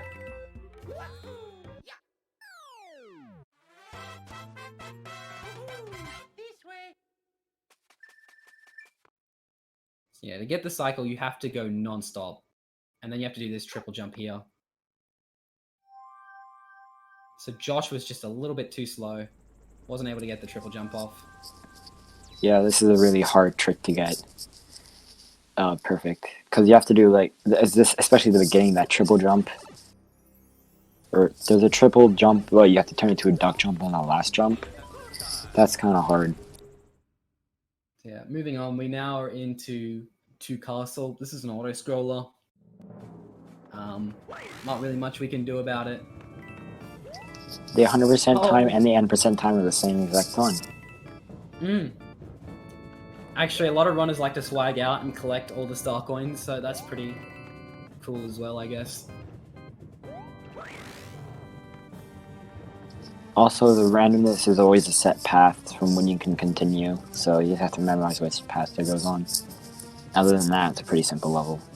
Yeah, usually I say to people when doing these levels with these paths, I say take the hardest path.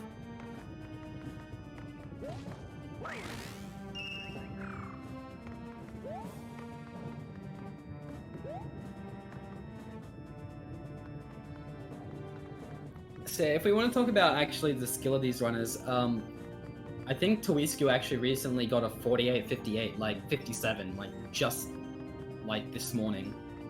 And Ramen has always been good at long categories, so he's very consistent. Like, these guys probably will falter in the late game, Ramen will not. Josh actually picked up the category not long ago, but he's made really quick improvements. And that's really good. Yeah, the only hard part about this level is that there's a P-switch timer that you have to wait for, because if you hit it too early, then you cannot get to the last path. I think there's actually a clip of me completely missing the P-switch and then jumping in between the moving wall and the P-switch. So getting the Optimal door entrance. Getting the 470 there, really good from Tuisku.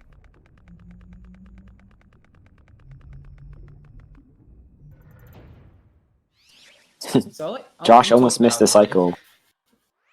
Oh, Roy is interesting. It's a really RNG based fight because he could jump up to the pipes, and then it's a random one. It's a random one which he jumps down, and you have to be under him for him to jump down.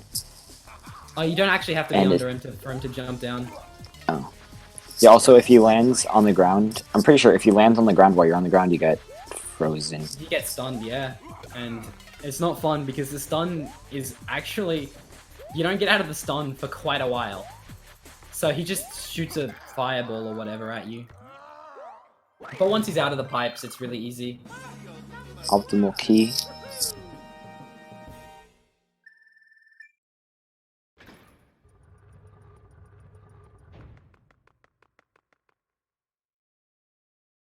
See, as you see, Josh got stunned there, and unfortunately, it means he's able to get back in the pipe and shoot his little fireball. Ooh, that was a nice little hit.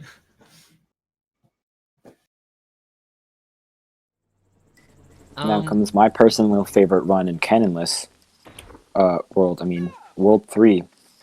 World 3 is a very cool world, I agree, in Canonless especially. Well, this category not so much. We skip out on the really cool levels. All the levels in this world are cool except for Wait, hold on, I freeze. think 3, 4. Did you just make a pun? What? Did you just make a pun? You said cool. I did not mean to make that pun. You missed my pun. I said freeze. Haha, we're funny. LOL. This is the NSMBW community. Oh yeah, for you. there's a penguin suit that I can get, but it actually saves time in World 4 in Canonless, but too bad we're not doing Canonless.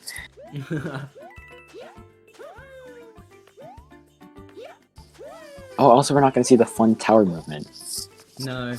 Unfortunately, in World 3, we do skip over, like I said, we skip over the cool levels. We miss out on 3-5 as well.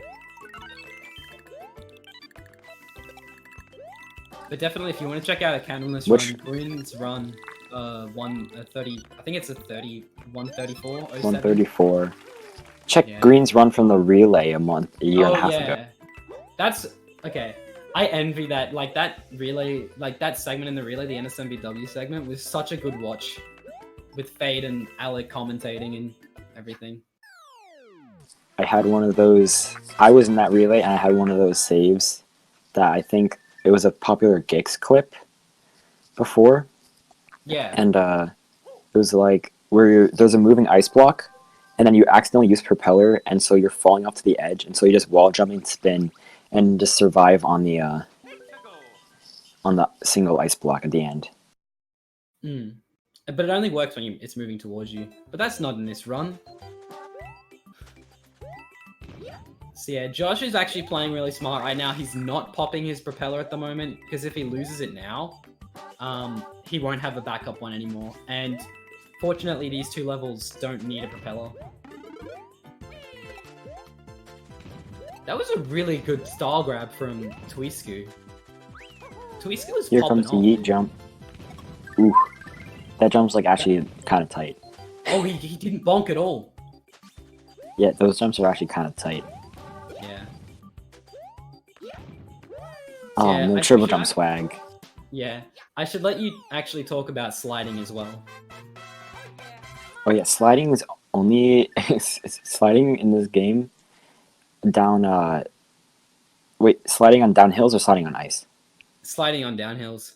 And Sliding ice down as well. hills. Sliding down hills is interesting because you only save time sliding down certain hills. Like, if the hill is too steep, you lose time sliding. So As it's well sometimes as faster to jump down or run down hills instead of sliding. Yeah. So you see Tuisku actually popped his star there. That was not a mistake. Ospros, technically, yes, you can get a cycle where they won't hit you, but that RNG is so uncommon that you may as well just grab a star and go through there. It actually ends up saving time as well if you grab the star. The star helps in 3 tower too. So this is a not really. universal 3 strat tower, you don't between. need the star. Well, it helps at the beginning, just not getting hit. This level definitely helps out in the beginning. Those boos can be really annoying, especially those poles. They can throw you off in the wrong direction too often. Now into my personal worst level of the run. I've lost many good paces to this room, sorry.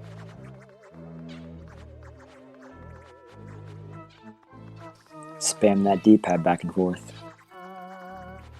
So I'm actually I played this game with a nunchuck. Yes, I'm strange. So doing this room actually sucks because you can't really spam directions very well on a nunchuck. This is what you got. No, it's all good. I make do. I still have a faster time than you. I've never run this category. In any percent. That's true. So yeah, Tuisku doesn't do... Okay, so that's kind of strange. Tuisku didn't go for the star. So there's a star in the box there that's surrounded by all the... before it dropped down. We'll see Josh get it for sure. But there's a star in that box. It's very weird to grab star. Remain playing it safe and not bonking so he doesn't get hit by anything.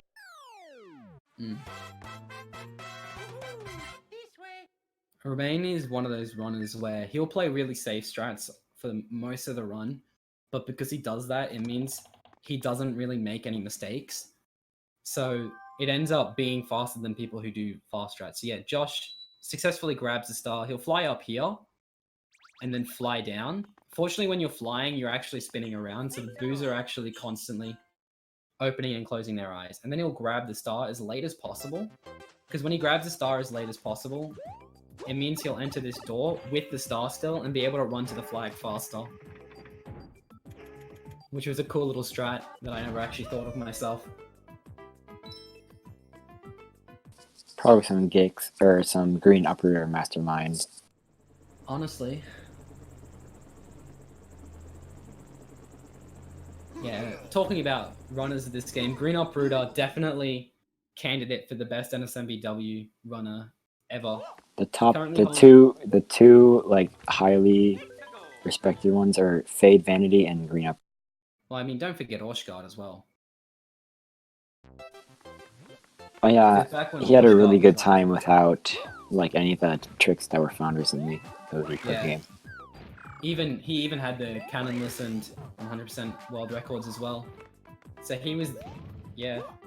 But yeah, talking about Green Uprooter, currently holds the world record for both cannonless and 100%. And he's miles ahead of the competition as well. Oh, that's a nice little strat. I've never thought of that. That's so cool from Tuisku. I never thought I could wall jump there.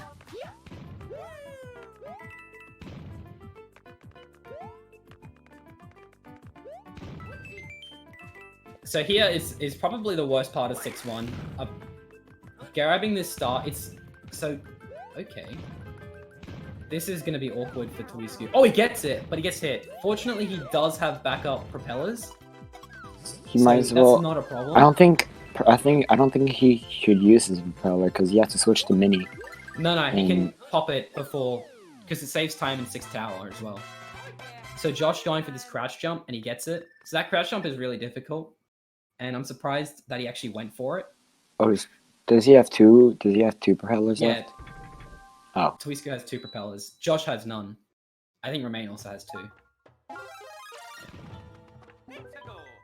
So as long as Tuisku doesn't get hit from here on out, he actually is on pace for a decent... Like, he's definitely on pace for a 49. So yeah, Josh getting the star and keeping the propeller. This level is interesting because it's all cycle based, and there's a lot of weird cycles that if you don't go fast enough, you lose a bunch of time. These are buzzing beetles, I guess you can call them. They're also really awkward as well, crouch jumping over them. There's nothing too difficult though. So we'll see Tuttipallo actually grab the shell here, and that is to firstly kill this big piranha. Oh, he skips it. Throws it here though, and it kills these 2 piranhas that are sticking too high, so he can just run through free.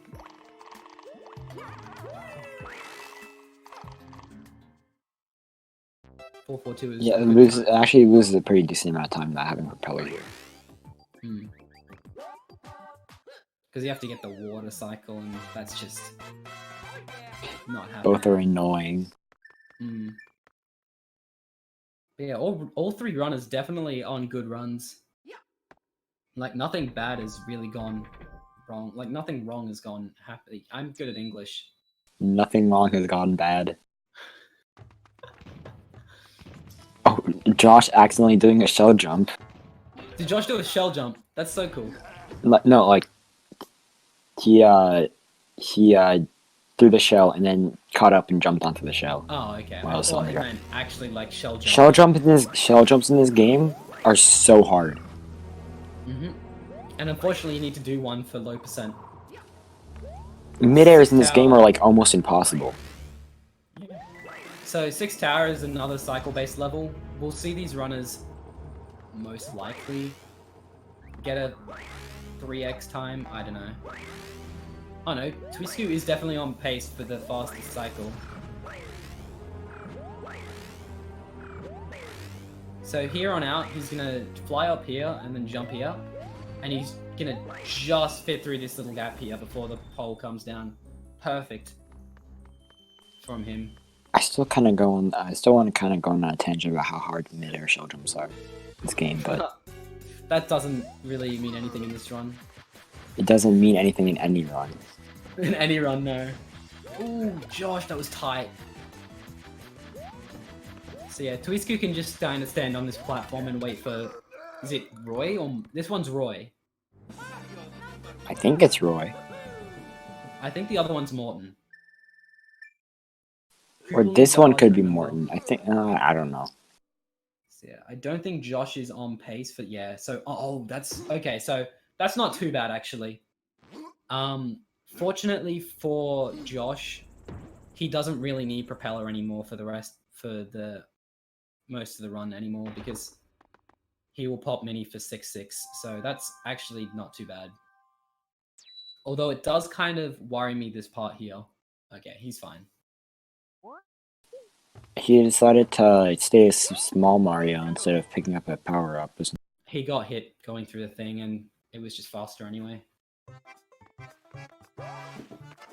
So 6-5. There is a secret exit in this level that takes you straight to the castle. Unfortunately, that's slow and a cannonless thing. Yeah, there's a cannon to World 8 that we take in this world in the next level. So yeah, we see Twisku pick up the shell. It means he skips having to have to climb on these little platforms, and then he throws it to kill this fish. The fish is quite annoying. I was waiting for him to hit the hidden block. Yeah, no, he was right.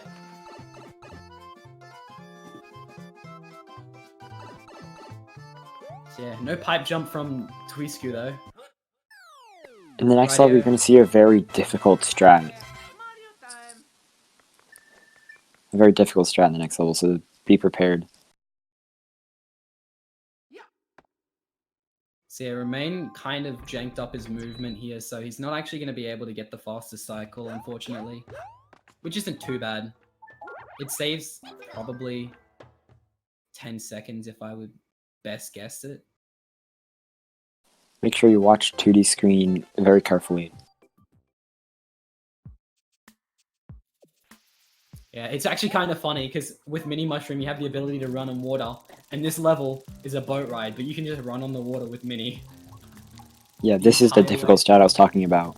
You just run on the water and you don't get hit unless you somehow get hit by the fire bros. No, it's not too bad. He will probably take a power-up just before he goes into the last screen or room because there's actually an unavoidable bat. Well, it's avoidable with propeller. Oh, can you just jump over it? So here he'll... Oh, Twisky, no! Oh, That's really bad. That's nice to take the auto-scroller or to go in the water. He could do propeller strats. He has another propeller. I think he wants to save he's Mr. going to have Power. to ride the boat. Quick Hopefully, rechange. Yeah, no, this is a brutal. And unfortunately, he's just going to have to ride this boat. There's nothing he can do about it. There's no way to actually climb onto the platform. He could technically go back to World 1 and grab another mini mushroom, but I think it's just faster to do this anyway. Yeah, it's slower to go back to World 1. Well, unfortunately, he's made it through. Deciding to pick up the fire flower because it's an auto-scroller. I feel like it'd be faster for him to swim in the water. No, you can't actually climb up the thing.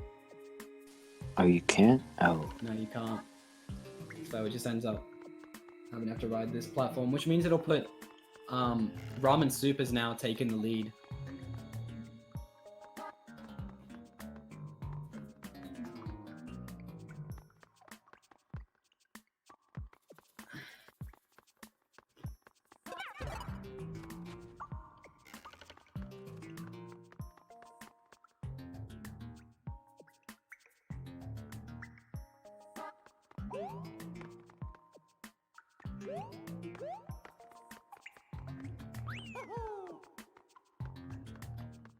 Getting a checkpoint just in case. Yeah, from here on out, it's not long now. But that's definitely going to put Remain within a chance of... Remain not doing Mini Mario? Does he have a Mini Mario? I think so. Remain doing propeller strats. Okay, this is good. We actually get to see diversity. I think he's going to do propeller strats just in case, and then back up with Mini Mushroom. So yeah, oh, that's a bit unfortunate, so... Propeller actually is slower than Mini Mario, but because it's faster not to go to the Toad House, and he gets hit, okay, that's unfortunate. He's not actually going to be able to climb up, unfortunately. like he wants to.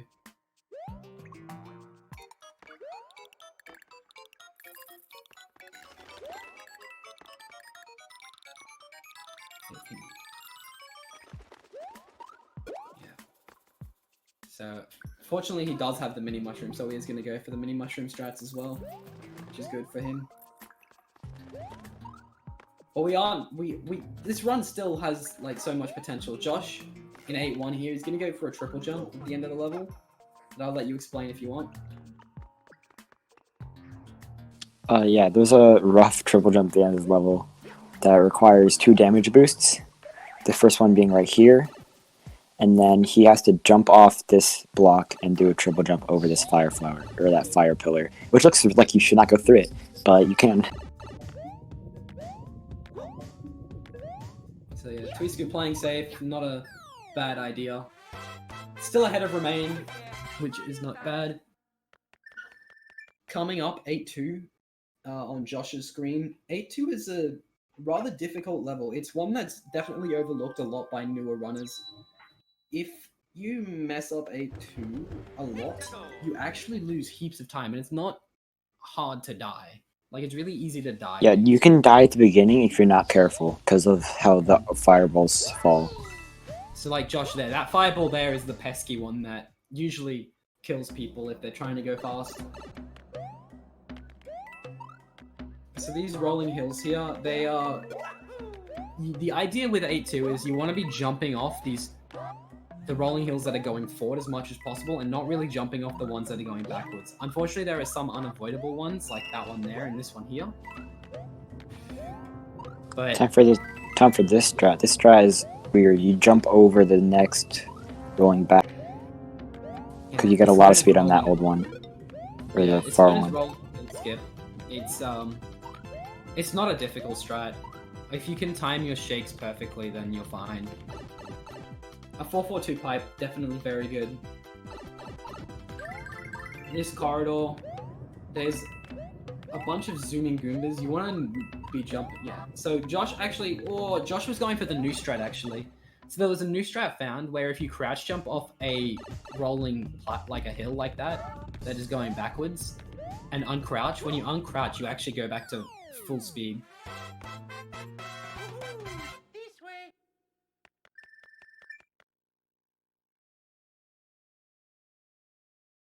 So Tuisku and Remain about a level behind Josh. Still a very This is the level that destroyed everyone's friendships as kids.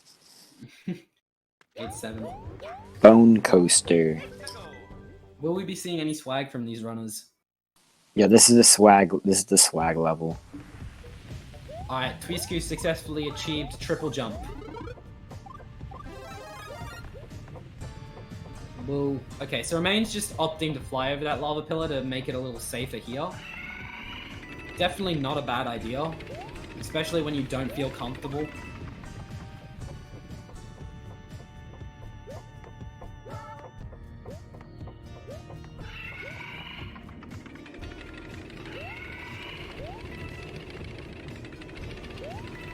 There is actually one thing, so this is an auto-scroller, but you can speed it up.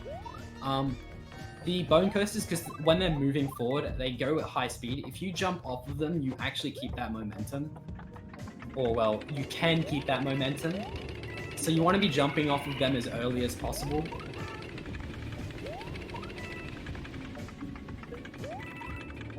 It's especially noticeable at the end on the last coaster. Ooh, Josh playing that real close. 100% swag. So yeah, both Tuisku and Remain in 8-2.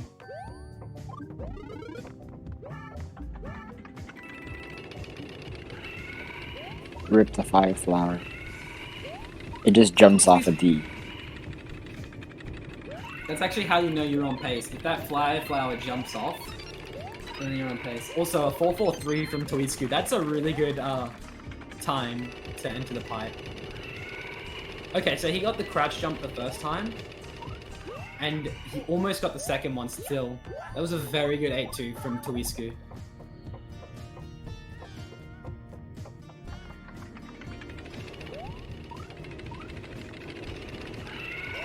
424. I think that's the fastest time you can get in this level. No, actually, no. Because of the new strat, 425 has been done. I've been following New Super Mario since my Wii broke. Or New Super Mario Wii since my Wii broke, so. Yeah, Josh is basically the entirety of 8-7 ahead of Tuisku, which definitely not a bad run. It means that Tuisku and Ramen are about two minutes behind. Should we start talking about Bombless? We can wait. The Bombless can wait. I'm gonna get there first. Bombless is... so much more to talk about. Bombless takes a little while to explain. Well, we got more to talk about in Airship as well. So you may be wondering. Okay, now that you've mentioned it, I just... Ugh. Fortunately, this level actually has propellers in it, so we just get propeller back. And it's nice. And everyone's happy. Yeah, fun fact about the cannonballs in this level. They stay relative to the screen when you're not moving.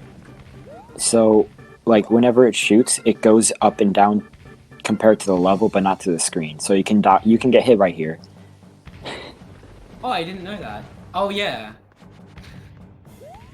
There was actually a race between Miri and I where I accidentally jumped into one of those cannonballs. And that's what cost me the race, I think. Oh, Tuisku jumping off at the wrong time on the bone coaster. That's tragic. Ramen getting both skips. Okay, Bombless. So Bombless is a weird strat where you can jump onto Bowser Jr. and do a ground pound while he's at the top of the screen. And it saves a whole lot of time. So the fastest known bombless method we have is known as coding bombless, and you go for bombless before you hit the first bomb. Then you do the second one before you hit the first bomb, and then hit the third one, and it saves 22 seconds over an optimal fight without bombless. So we'll probably see Josh go for first hit. I mean, why not?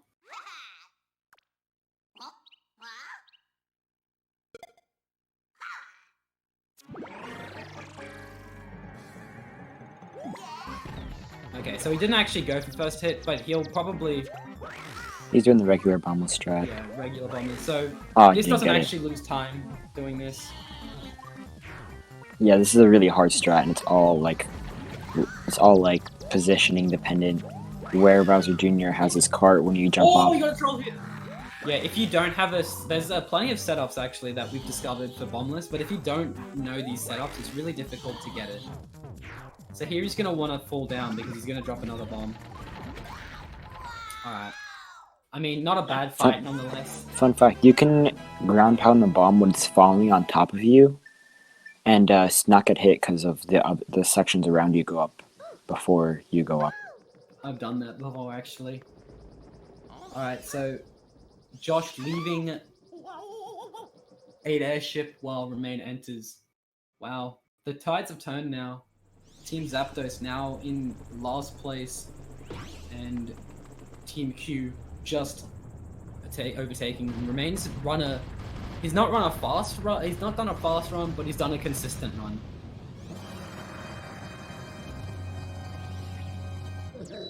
Bowser's Castle isn't that hard until you get to escape. So. What's escape? I don't know what escape is. Oh, we in that joke, didn't I? What's escape? So yeah, we're gonna see Josh actually do a triple jump at the start of this level. It's really awkward to time because you have to do a crouch just before it. Strangely, if you crouch jump, you store your potential to double jump. It's very weird, but it works, and that's nice. And that's why we can get a triple jump there. The rest of this part is actually just easy movement, nothing too difficult.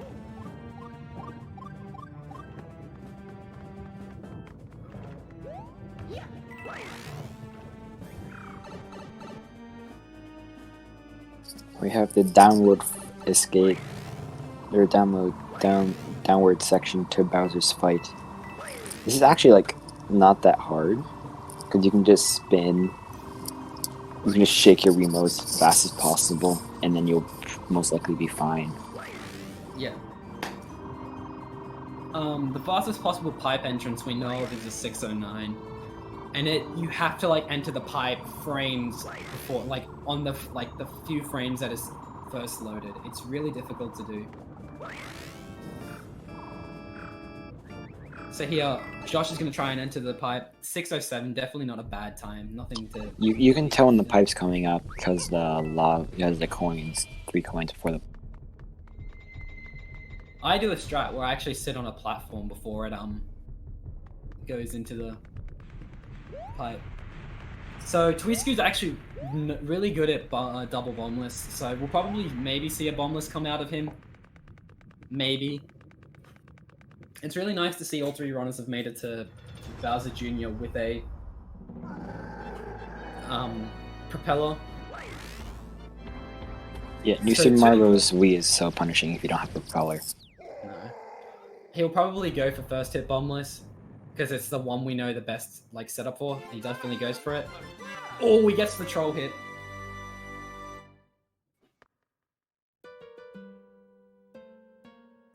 Unfortunately, there are setups to get a backup, so he gets another troll hit.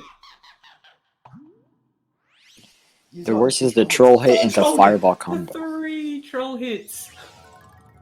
You can get troll hits into fireball combo. It's awful. 4 troll hit.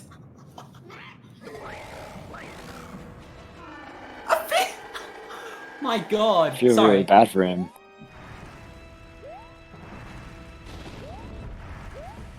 Yeah. Ooh, Josh playing those fireballs really tight. Sorry. Escape is weird. Joke that that escape exists. I ruined at the beginning, so it didn't Magic matter. Koopa. Peach's Magic Koopa. Oh my God.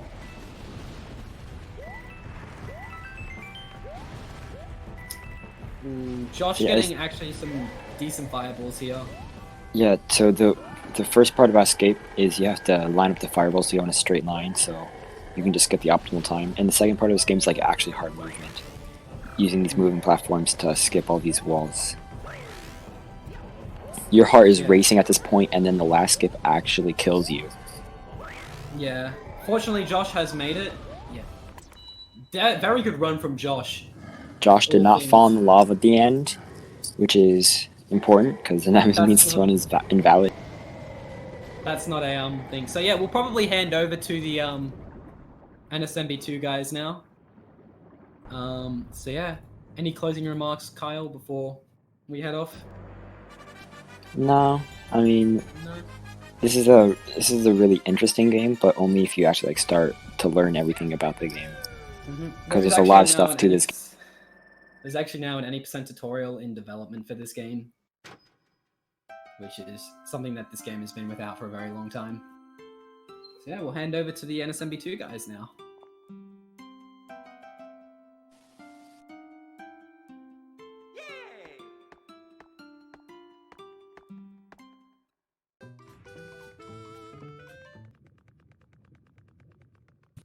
Hey gamers. Alright, hello everyone. I am JoshTGR, and I am joined by... Yatsy. Alright, hold on. I need to open up the restream.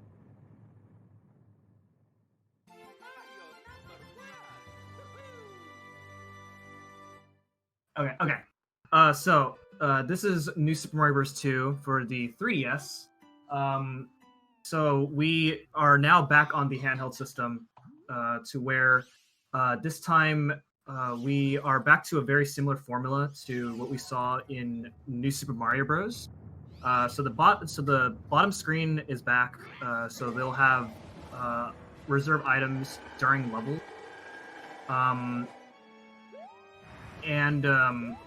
However, mechanically, this game plays kind of similar to Mario Wii, except without a spin jump and without mid-air twirls. We have on Team Ramen Soup, JuiceACD, who is the current world record holder, and then pretty soon after Ramen and Twisku are both done, we'll have Uvideogames and J-Dude coming in after them, and these 3 runners are 3 of the top 3 runners of New Super Mario Bros. 2, in almost every category. Any percent, Warpless, 100%, all of the above.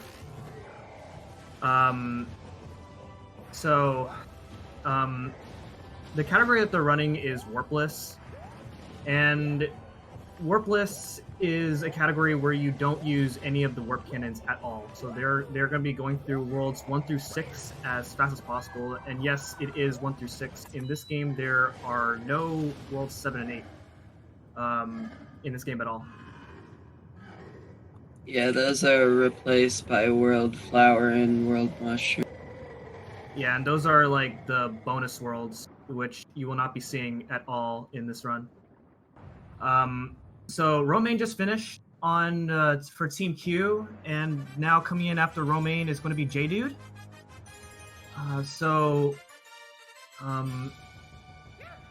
Meanwhile, what we just saw on Juice's end is he picked up the main power-up of the game, which is the Super Leaf. It makes a return from Super Mario Bros. 3, where, as you can see on the bottom left of his screen, we have what is known as a P-meter. So when you're running at full speed, the P-meter will gradually go up, and when it's full, you can fly. And that's going to be useful in order to do a bunch of auto-scroller skips later on. And because the bottom screen formula is back in this game, you are going to be seeing all three runners pick up an extra leaf later on, either because they are going to be utilizing some damage boost strats, or they're going to be playing safe.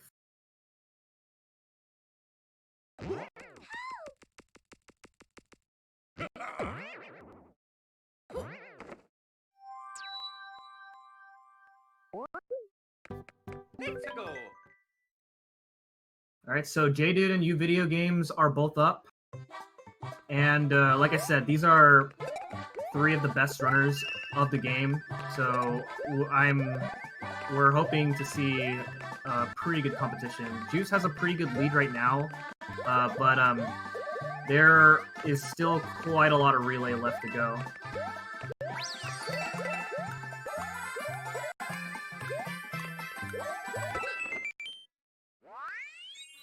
Yeah, if I'm not mistaken, JDude holds the world record for any percent. Yeah, JDude is the any percent record holder, so we'll probably expect to see a very strong end game for him later on in the act. So Juice spent 5 star coins in order to do 1-A. So what you're seeing all three of these runners do is go a little bit out of their way to get a few star coins. Obviously, they're not getting every single star coin because it's not a 100% run, but they are getting a few star coins just so they can spend those star coins in order to do shorter levels or do fewer levels.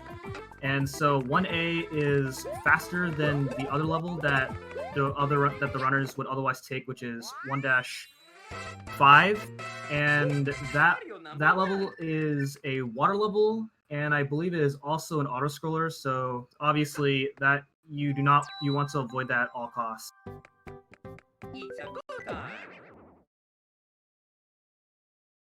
And so I believe that the route that all three of these runners are taking, they're going to be getting, I believe, 15 star coins.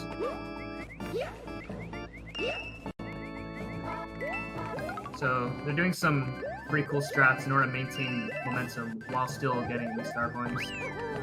What you're seeing Juice do here is whenever he's flying, he is mashing the tail button and the jump button in midair, and that's because if you just hold the jump button while you're flying,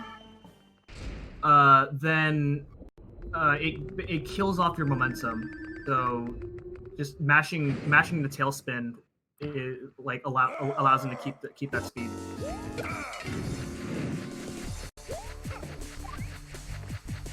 So now Juice is fighting Roy Koopa, which is the boss of World 1.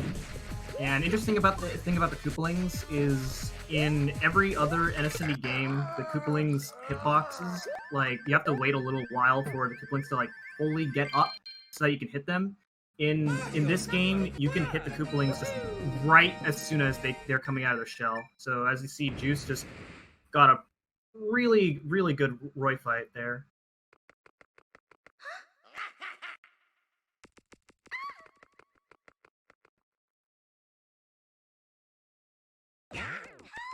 Oh, Uvideo lost his leaf raft of bats.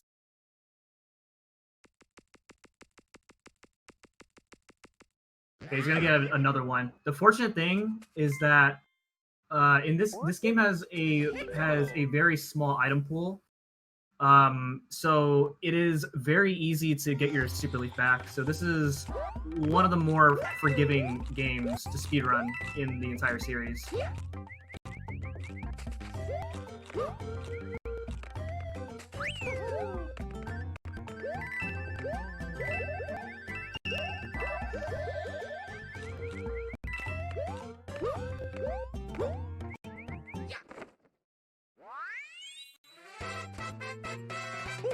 Mario number 1.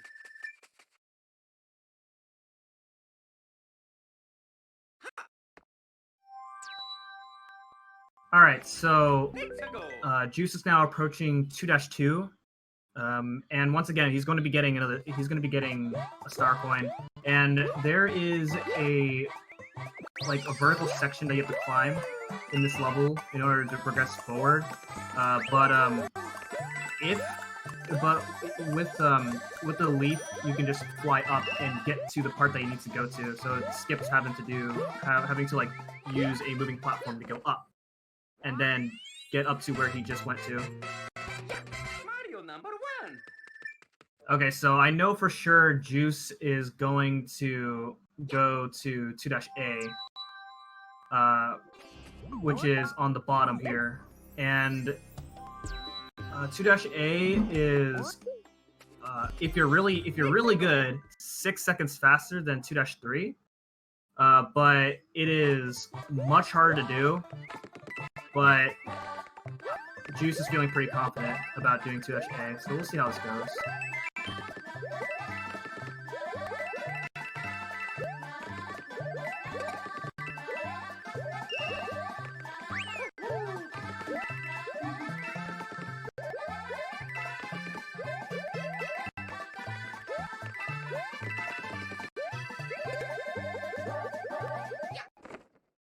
Alright, pretty good level for Juice.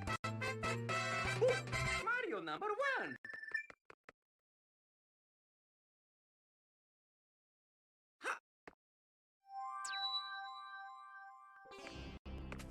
Okay, so coming up now is 2-Tower, which is another cycle-based level.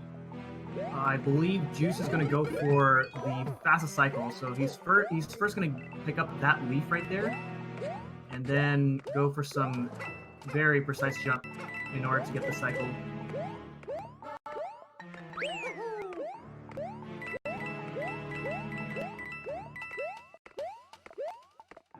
So as you can see, on these vertical levels, they are pretty much jumping on the height of the next platform, and then start jumping immediately, which is sometimes really hard to do when you're trying to optimize. Oh, that is a hit right off the bat on that fight.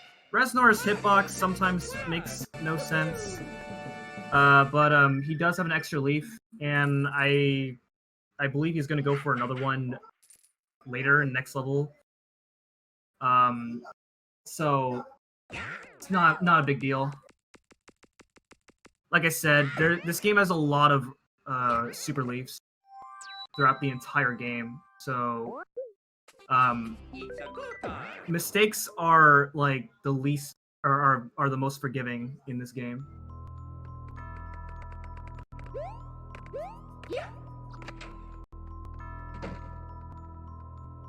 It is also worth noting that any time that the runners reach a flagpole, oh, Juice lost his super leaf there.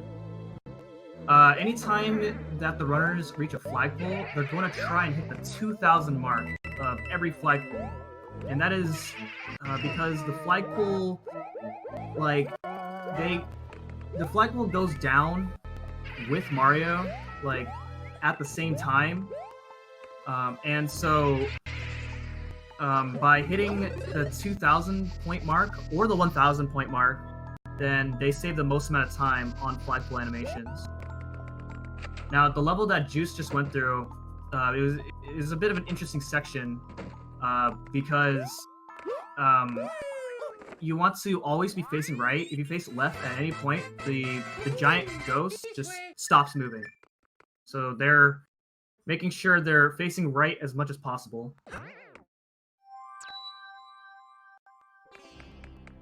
Let's go.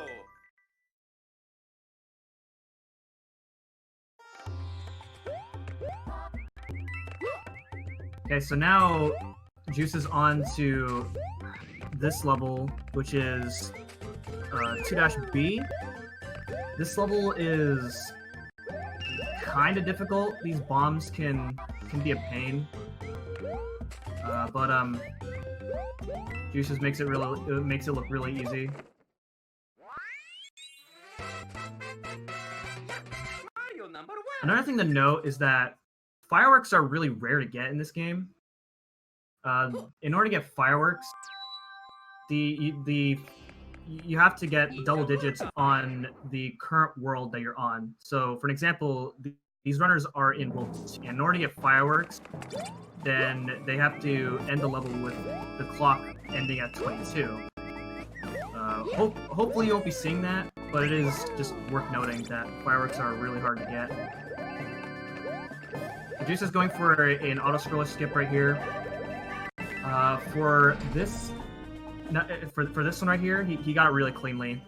You're normally supposed to use this like giant button platform in order to get across the entire level, but with very particular leaf movement, he's able to skip that. And then now we're fighting Iggy Koopa.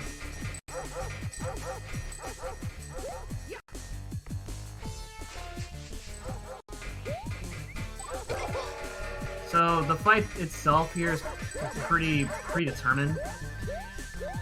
So he knows exactly when, where Iggy's going to come out of, and there we go. And then now he's going to get the earliest key grab, just like that, in order to not have to wait for the key to come down.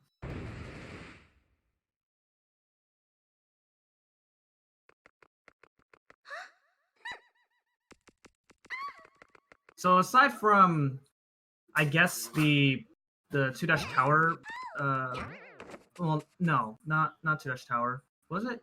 Yeah, 2-dash tower. The Reznor mishap. Juice is so far on a really clean run at the moment, but there's still quite a bit left to go for this game, and also for the other two games coming up.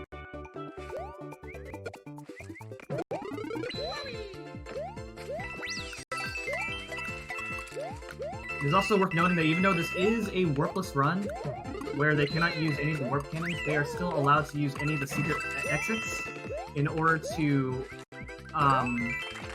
skip levels in the worlds.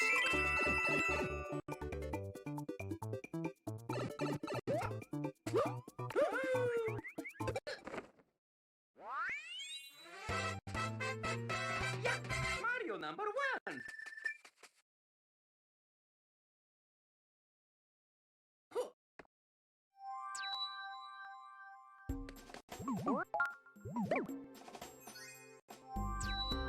Okay, so now after that, after spending the last of his star coins, he will no longer need to get any more star coins, and he is going to be moving on to 3-A.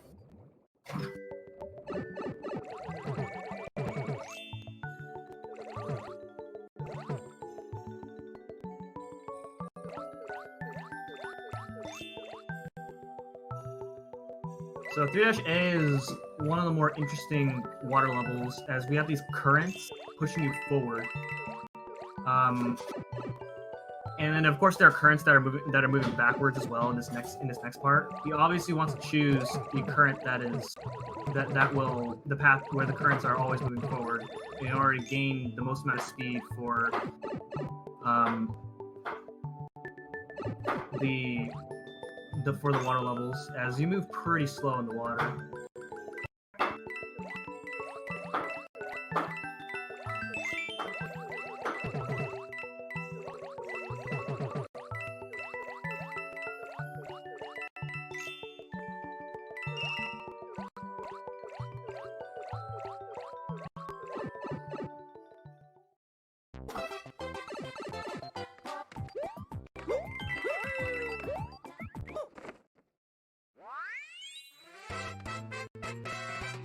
Mario number 1.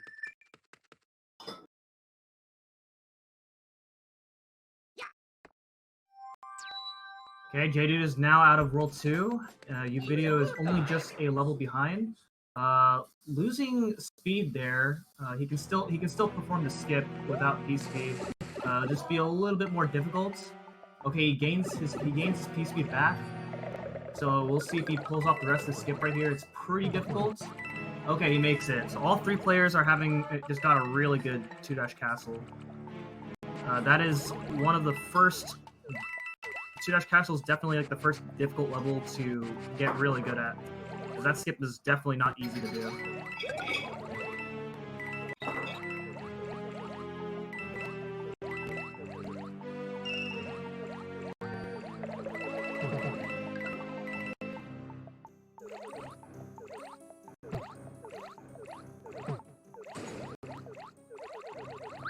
So that star block that J-Dude just got only contained a star if you hit that block while you have a star. And sometimes if you're too slow, you just won't get that star. So you have to play the rest of the level without a star. And those cheap are a pain to deal with if you do not have a star for that level. So Juice got this coin block for this fortress in order to do a damage boost. So that he can skip the rest of the auto-scroller section for this tower. And it'll save quite a bit of time.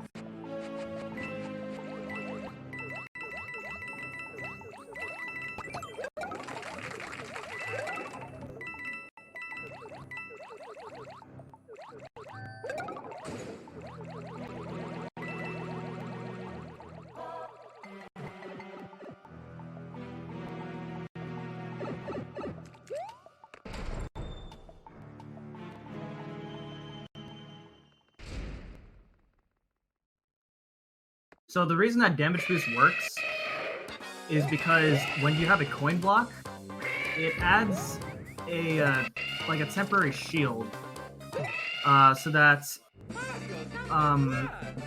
you lose your power up if you get hit with the coin block. So it's very when I first saw that, I thought it was like a very clever strategy for that level. Unfortunately, I think that's the only time where you're going to be seeing that coin block being used. Other points in the game, the runners, I believe, are going to be using that coin block as an extra platform in order to save a little bit of time on one of the towers later on.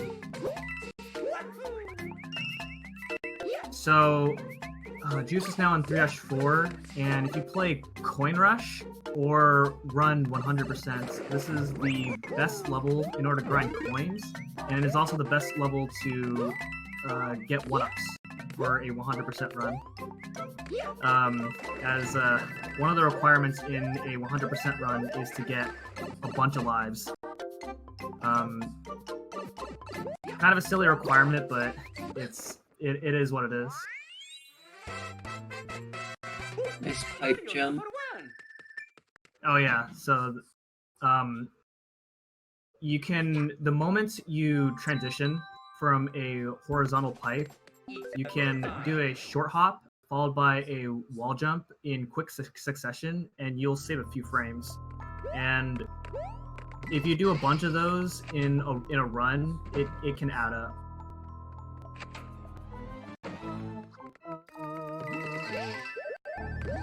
Okay, so that piece speed that Juice has got is very precise. You have just enough space in order to get piece speed from that room that you got enough.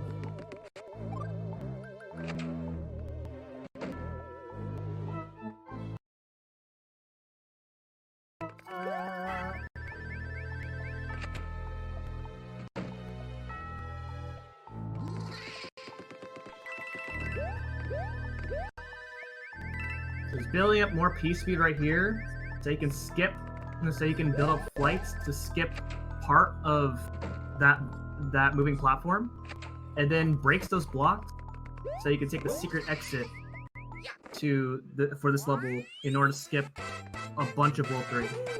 This way. Well, not a bunch, but a few levels.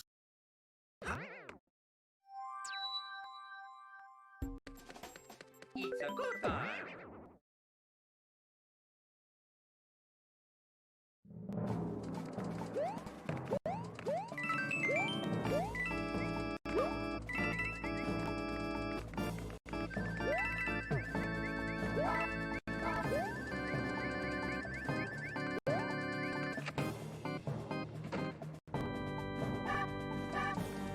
Okay, so I believe Juice is going to go for a very difficult jump in order to go through some of the saw blades.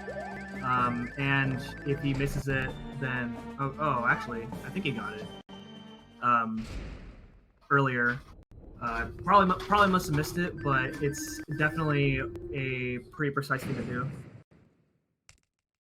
All right, so now he is fighting Wendy Koopa, and you cannot hit Wendy Koopa while the water is up, so he has to wait for the water to come on down in order to hit Wendy.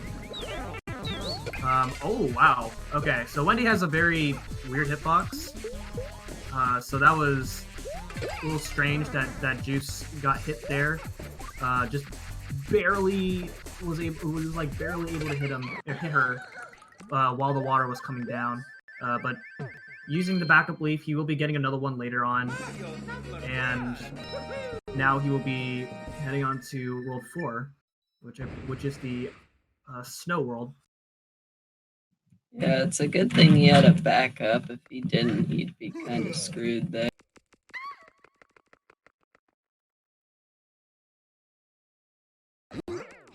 So the next two worlds, Worlds 4 and 5, there are secret exits that are going to allow them to skip a bunch of the world. A lot of levels that you will not be seeing the tower levels for both Worlds 4 and 5.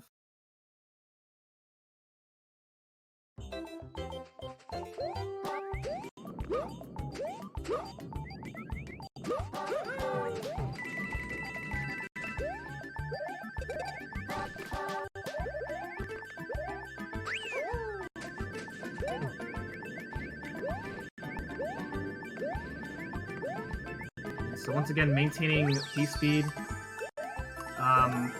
in order to gain flight.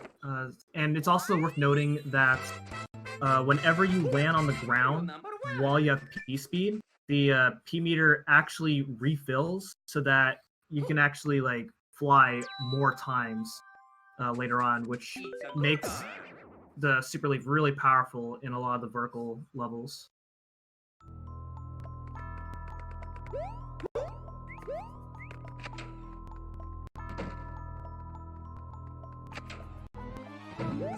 Okay, so Juice is now in this room of the ghost house, which is an auto scroller. There's not much you can do to speed this up.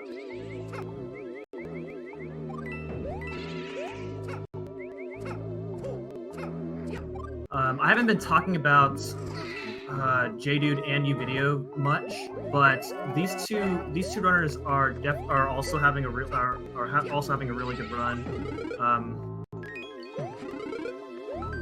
And this is pretty much expected. Like I said earlier, these are the three top runners. So these are the three top runners. They are the top runners in having three of the fastest times, as well as these are three of the most consistent runners.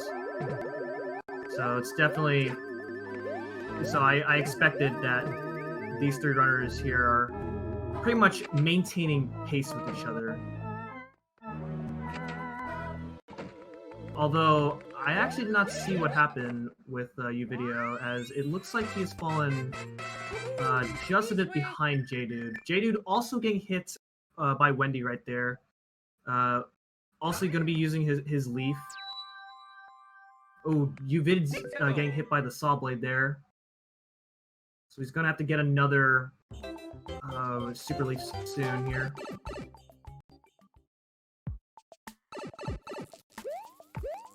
Hopefully he doesn't get hit again. Yeah. He does get another super leaf. Or actually, I think that's his backup. I'm not sure. From the looks of it, I think that was his backup leaf, just from how safe he was playing that.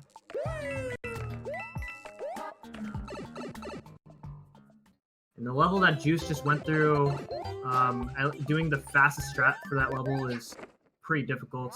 I did not see if he did the fastest strat, but looking over, I think he did pretty well.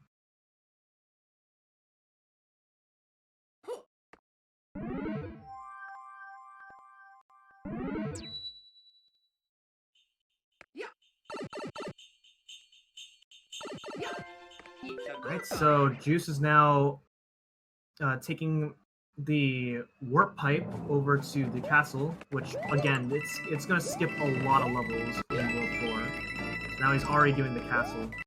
So he once again grabs that coin block in the beginning in order to damage boost through the fire bars and do a damage boost without losing his leaf.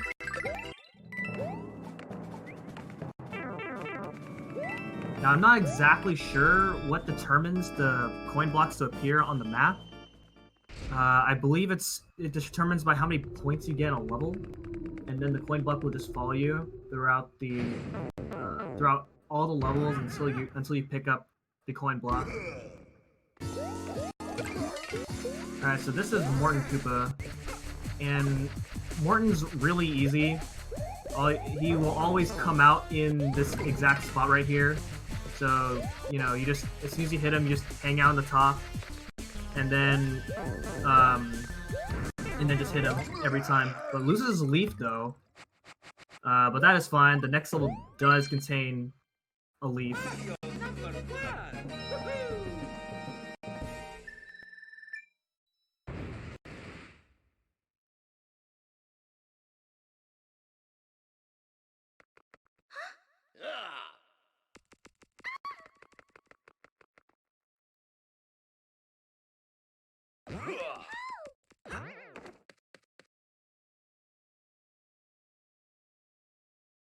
And he's through World 4 basically spotlessly now.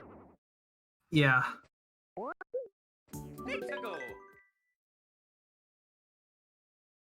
Yeah, so all three runners, all three runners are having very solid runs.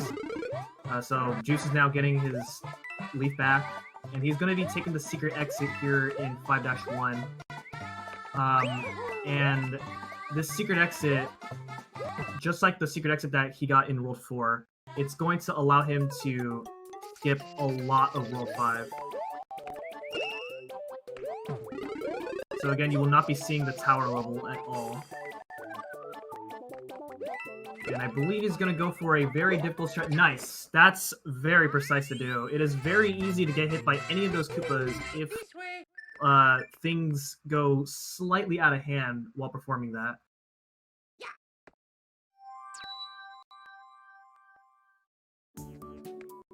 Alright, so now he's moving on to 5 Ghost House. And 5 Ghost House, you're normally supposed to ride these little swinging boat-looking things. But obviously, since they have the super leaf, they can fly. They could skip all that, and it's pretty difficult to do this. Oh, losing his speed. Oh man, that was a very sick save on Juice's end. Ooh, yeah, that was close. it is very easy to like get hit by those bats and then just fall straight to your death. But thankfully, Juice was able to save that. This way. And that's another benefit with the Super Leaf. What you'll see runners occasionally do when they are trying to save themselves is do a wall jump followed by a ground pound and then a glide, and then do that multiple times in very quick succession in order to make it back up to the platforms in order to save themselves. It's a very difficult thing to do, but it's something that these three runners are very good at doing and are very experienced with it in order to save themselves from dying. And of course, most of the time, if you're going for record pace runs, then you wouldn't really see that. So this level that Juice is on is a very, very difficult level. All you do is just stand in the bottom left and then just press down for the entire time. Very nerve-wracking. Yeah. I'm sure he's sweating right now. Yeah, look at him go, dude.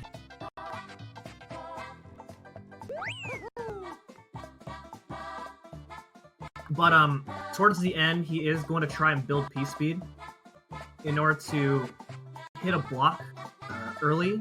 You're normally supposed to use a Koopa Shell in order to hit a certain block, but he is going to be hitting it while he has flight in order to get a vine to get a secret exit.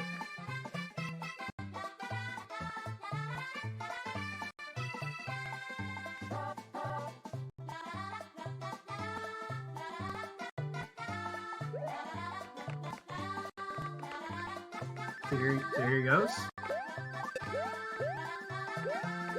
He's killing off those enemies just so they're out of his way. I guess a little fun thing to talk about with this game is, as you can see, there's a lot of coins scattered throughout every level in this game, and that's because one of the main objectives in this game is to get 1,000,000 coins, and that is actually beneficial in the speedrun, because if you max out your coin count, your external coin count in the game, then at the end of every level, the game will not count up your coins. So over the course of the whole run, it saves several seconds.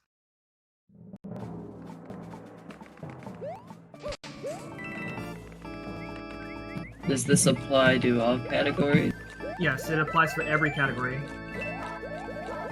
Alright, so what Juice is going for is a very hard skip, where normally you're supposed to ride these moving grates. The first two parts are pretty straightforward. Okay, he's playing it safe for the last part. I don't blame him. This last skip that he skipped over is more of a YOLO strat, and it's very easy to get hit by that giant piranha plant if you do it wrong. So definitely not a bad idea to play that last part safe.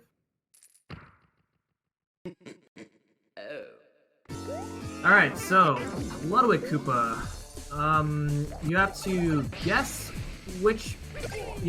which chain he's gonna grab on, and then go inside the pipe that he's going to stand right above. Unfortunately, getting hit there, he can get another leaf in the next level. Going too early both times, so getting his leaf back is going to be quite a bit of challenge. But I'm sure Juice got this.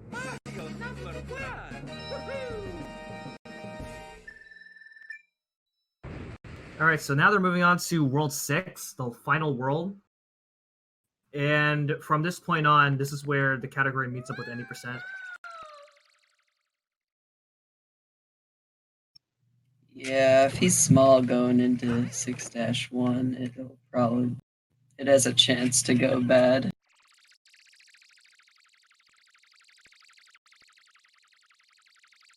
There's meteors that fall from the sky, and they're very RNG based.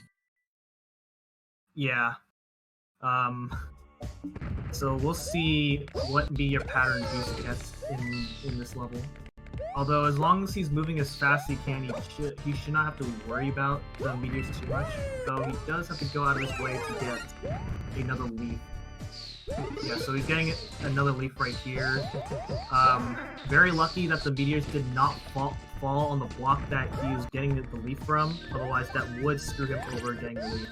Okay, playing this part safe, definitely a good idea, because he would be on a very weird cycle if he went to try that. So, very smart play on his end. Mario number 1. Yeah, that level's rough, specifically in low percent. Yeah, in 100%, it's also really rough because you have to wait for a meteor to hit a block in order to get a star coin, and sometimes the meteors can take forever. Yeah, that's rough.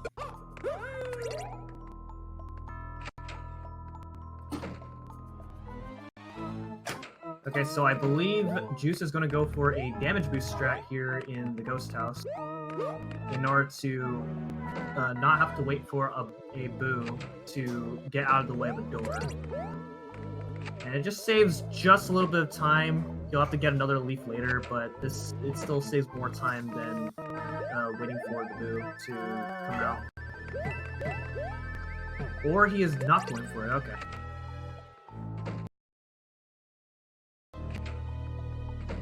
So normally, like, you would damage boost and then hit that P switch so you can hit that P switch earlier. But I guess he's saving his leaf for other strats later on. This way.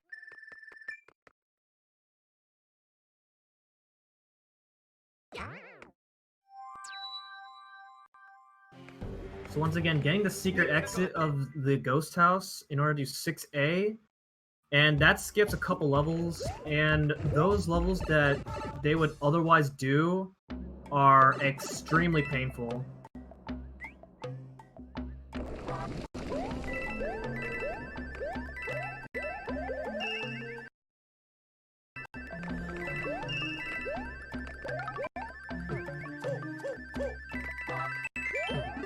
Taking the top path of this level, grabbing the star in order to tank through enemies, but also gain speed. I don't know if the Mario Wii commentators mentioned this, but unlike in NSMB DS, the star does not slow you down while you're in mid-air. Mario number 1. So they don't have to worry about being on the ground as much as possible.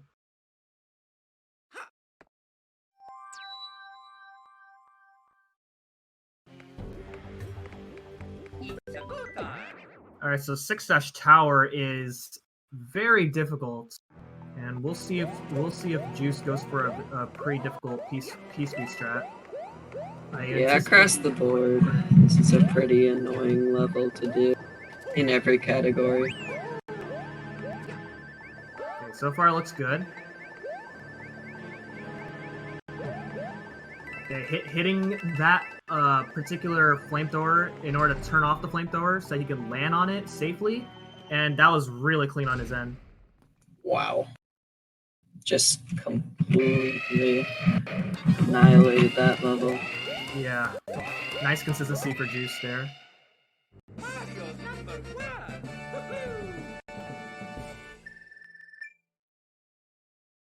Woohoo!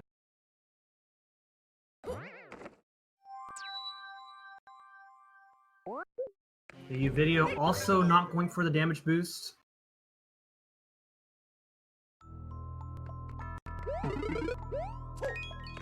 Okay, so 2 more levels and then the final level for Juice.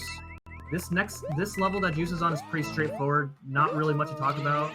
Next level after that is kind of difficult. It is cycle based, with the fire shooting statues. But hopefully, assuming nothing goes wrong, he should not have too much trouble with that level either.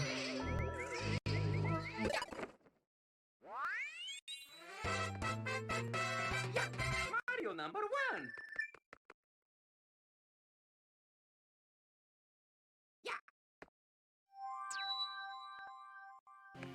Let's go.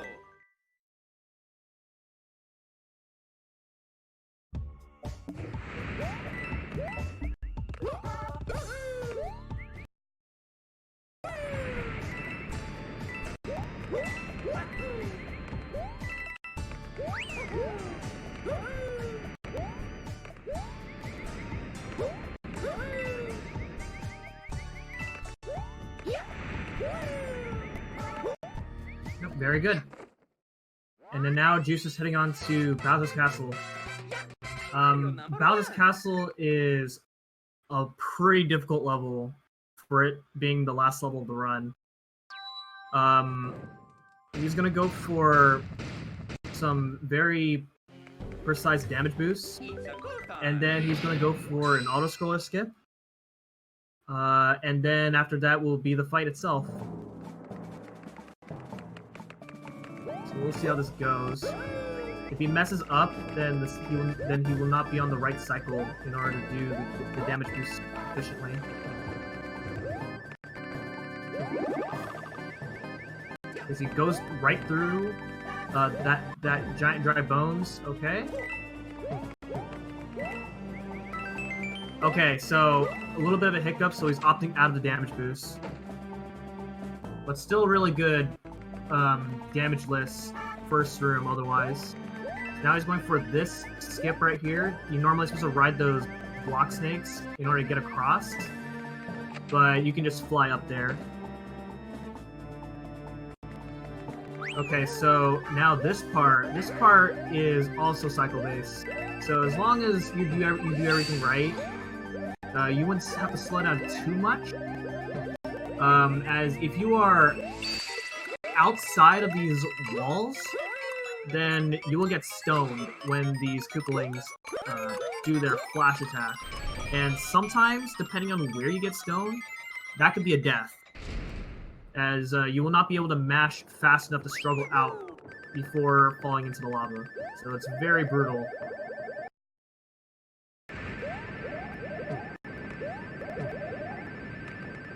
Or if you're like right on the edge of a conveyor belt, unless you spam really, really fast, you're done. Yeah, that too. It's not forgiving. All right, pretty good Bowser for Juice. And so Good now that Bowser's Bowser. defeated, that's the end of the game, right? Yeah. Let's get ready to.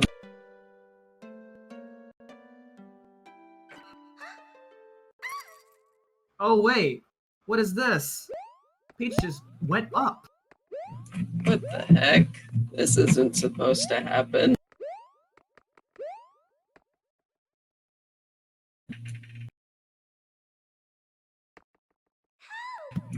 This is weird.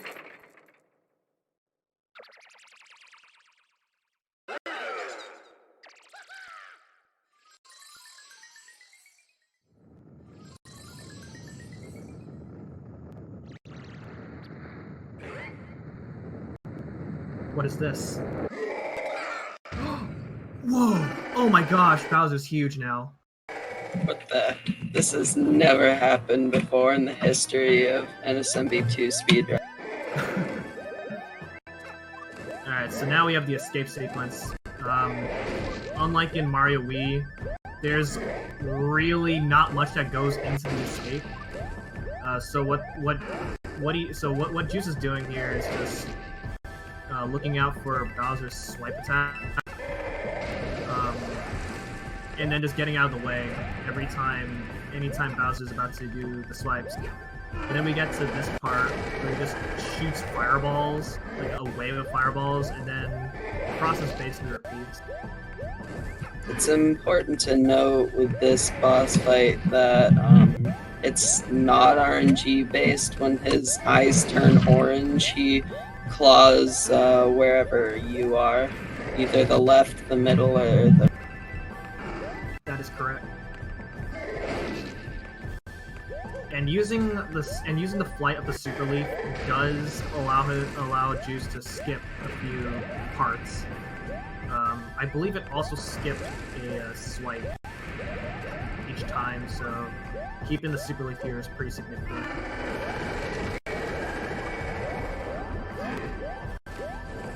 So now we have, so on this part here, the fireballs coming out of the statues are going to be homing in, but that should be no problem for either of the runners. Alright, and with that, Juice is done. Yep, that's the real end. Alright, and coming in after Juice is going to be Hendrix795 for New Super Mario Bros. U. Thank you, Katsi, for hanging out with us, and I'm going to be sticking in for Mario U, and then when Uvideo is done, he will be joining me for Mario U. Yeah, thanks for having me here.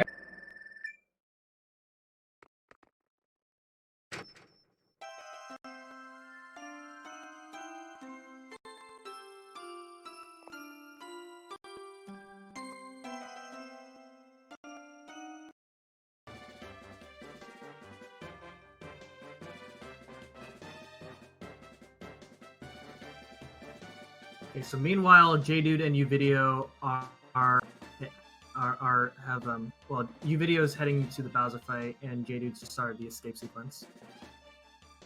All right, and with that, we have Hendrix795 from Australia heading into New Super Mario Bros. U. Fun fact about the Mario U runners is that all three of these runners are going to be playing on the recent re-release of this game, New Super Mario Bros. U Deluxe for the Nintendo Switch. It is a remake of the original New Super Mario Bros. U for the Wii U. It was one of the launch titles when the Wii U first came out, and it was one of the first games to show what the Wii U is capable of doing. So this time, they are, all three of these runners instead are going to be playing on New Super Mario Bros. U for the Switch. Gameplay-wise, there isn't really any differences, as the mechanics are still going to be mostly the same. And because we are back to the console formula, back from New Super Mario Bros. Wii, the mechanics are going to work very similarly. So introduced into New Super Mario Bros. U, we have its main power-up, which is the Super Acorn. It allows you to turn into a squirrel suit and fly. And so with proper movement, the runners are going to be like maintaining full speed and flying throughout pretty much most of the levels. So we have Hendrix for Team Ramen Soup, and then after JDude is going to be MadAstix from Switzerland. And those two are two of the top runners of New Super Mario Bros. U Deluxe. On Team Zapdos, we have White Lightning 8117, who is one of the newer runners of New Super Mario Bros. U Deluxe. But he has been working to get a pretty good time, so don't count him off yet. It is worth noting, New Super Mario Bros. U is extremely punishing. There are a lot of difficult tricks throughout this run. So it is very easy with the current lead that Team Ramen Soup has over the other two teams to pretty much lose it. So we'll see what happens throughout the run.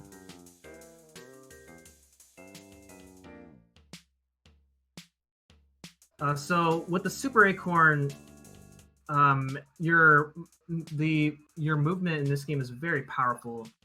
Whenever you see the runners spin jump, it's not just for fun. Whenever you spin jump at the height of a regular triple jump, and that extra height for some tricks or for some gaps makes a pretty big difference. And so you'll be seeing that used quite a lot for a lot of the tricks in the game. Okay, so Astix is now is now started playing for Mario U.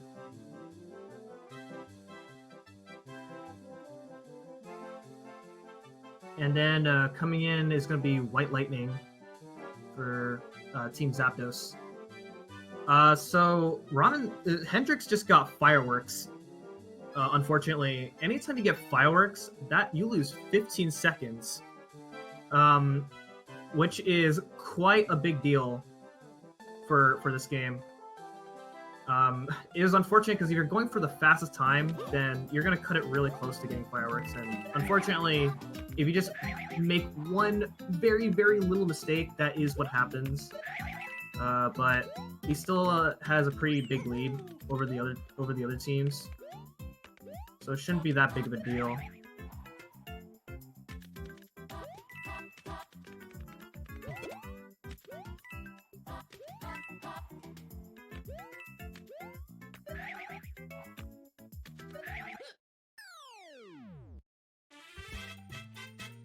Oh yeah, Mario time. All right, so in New Super Mario Bros. U Deluxe, the game gives the players the feature to switch characters. So Hendrix was playing as Mario for both 1-1 and 1-2, and now he is switching to Nabbit. Nabbit is a character that does not die in this game at all. So in levels where there's a lot of enemies to avoid, or if the fastest time it ends on a double-digit number, because Nabbit cannot get Fireworks, they will be using Nabbit. In this route, they're only going to be using Nabbit for pretty much 3 levels, and this is 1 out of 3 levels that they're going to be playing as Nabbit. Nabbit has a new feature exclusive to the Deluxe version of this game, where he actually swims at the rate of a penguin suit. So as you just saw, that level was done really quickly. Otherwise, normally in the original New Super Mario Bros. U, there is a pretty difficult trick that you can do in 1-Secret, but with Nabbit, you don't have to worry about that at all. So the category that the players are going to be running is any percent. You all know it. There's not really much to talk about for any percent. It's very straightforward. You beat the game as fast as possible.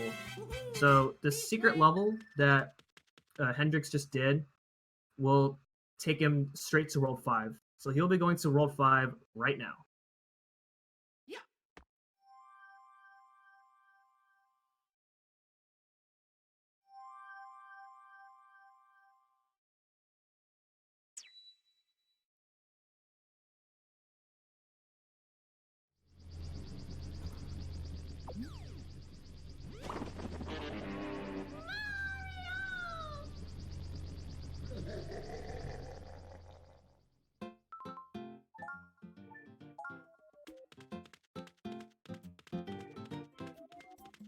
All right, so 5-1 normally is very cycle based. You have to use the music of the level in order to know what cycle you're on for this level. But obviously with Nabbit, that's not really something to worry about. But as Mario, you want the enemies to be dancing at a very specific spot in order to get over to them, as these giant enemies normally have a really terrible hitbox. As you can see, Hendrix is making really good work with dealing with this level.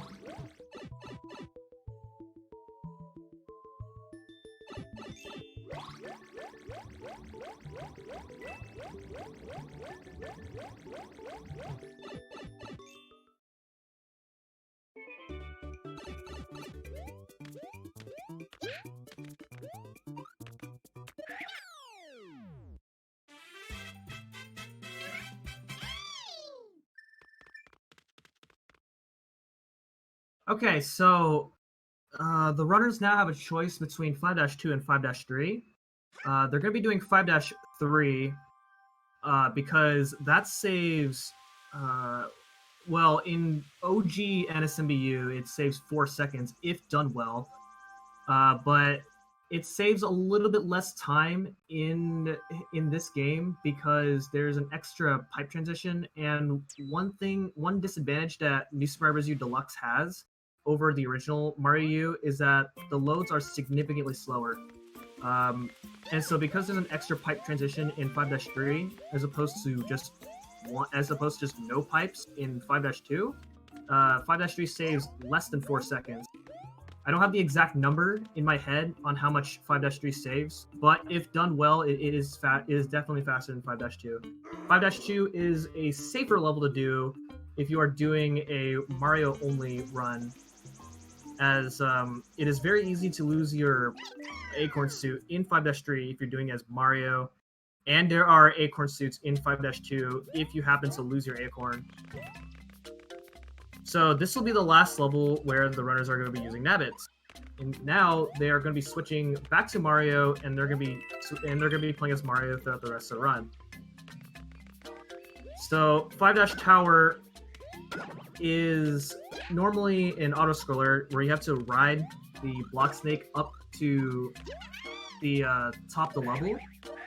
However, there is going to be a precise tower skip. And that's going to allow them to skip half of riding the block snake. And it doesn't seem like it saves a lot of time, but it does save quite a bit of time.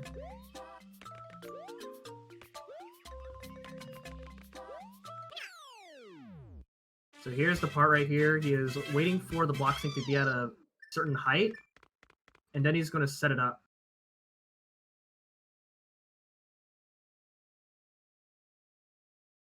Just like that. That is not as difficult as it... I mean, that is, like, kind of difficult, but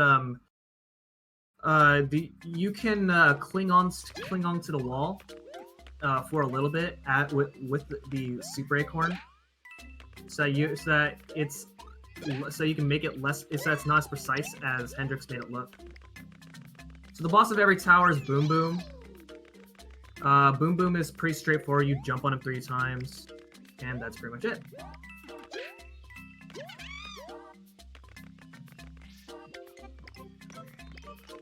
Okay, so the next level is 5 Ghost House. And they're going to be getting the secret exit in 5 Ghost House. And to get to the secret exit, they normally have to ride a platform upwards, but with precise acorn movement, they're going to be skipping having to do that.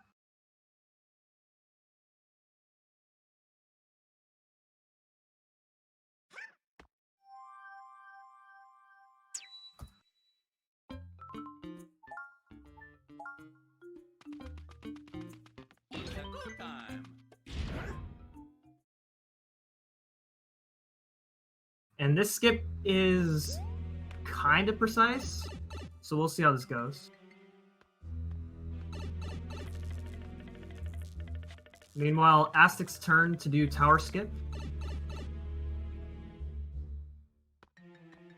So once again, abusing the fact that the spin jump is the height. Oh, a little bit of a hiccup there. That's fine. You can still save it. Okay, very, very nice.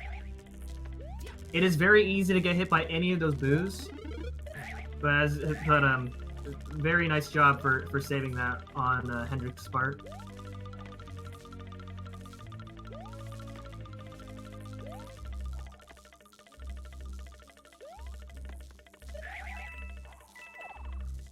Okay, MadAstix's turn, and he nails it just like that. It is worth noting that MadAstix is the world record holder for New Super Mario Bros. U Deluxe. So we'll probably expect him to see him save sometime over Hendrix.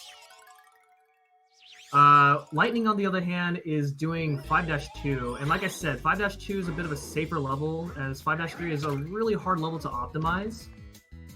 So it's not a bad choice for him to choose 5-2.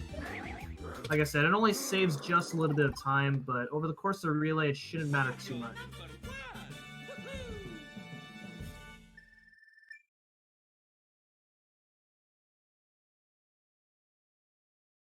Hello, Uvideo.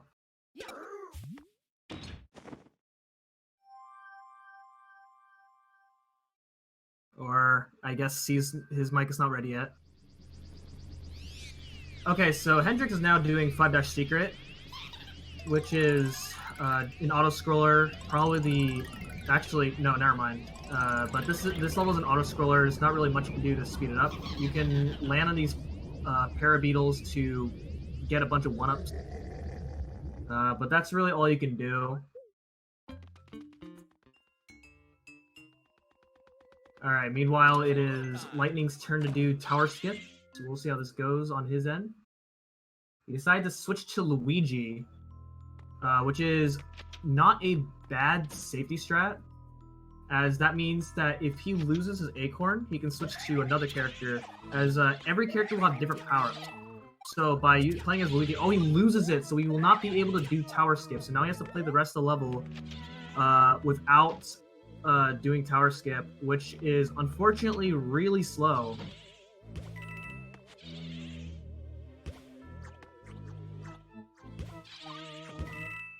Okay, so MadAstix got 5 Ghost Skip just fine. Okay, gets his acorn back, so he can do part of the skip right here.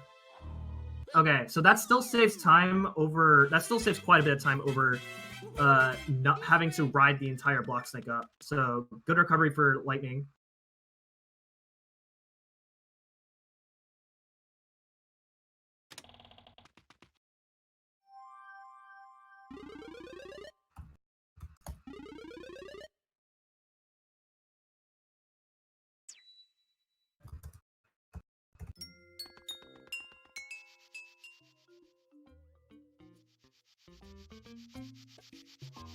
Let's go.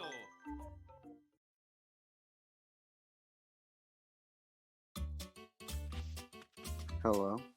Hello. Oh, there we go. Alright, sorry I'm a little late. That's fine. Yeah, I mean, seeing like what your team went through in Mario Wii, it was that was unfortunate, but there's still quite a bit of race left.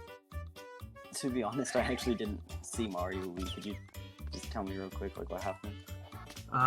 Well, Twisku was playing his heart out throughout the entire run, and then 6-6 happened. You don't even need to say anymore. I already understand. Terrible level. Yeah. All right, so now Hendrix is moving on to the 7-1. So normally in this level, you have to ride this giant cloud throughout 2 parts of the level. But with the precise acorn movements, this is very difficult. Okay, he gets it. So that's part 1 out of the way. So now he has to do the second part, which is that's probably just as scary. It looks scary, yeah.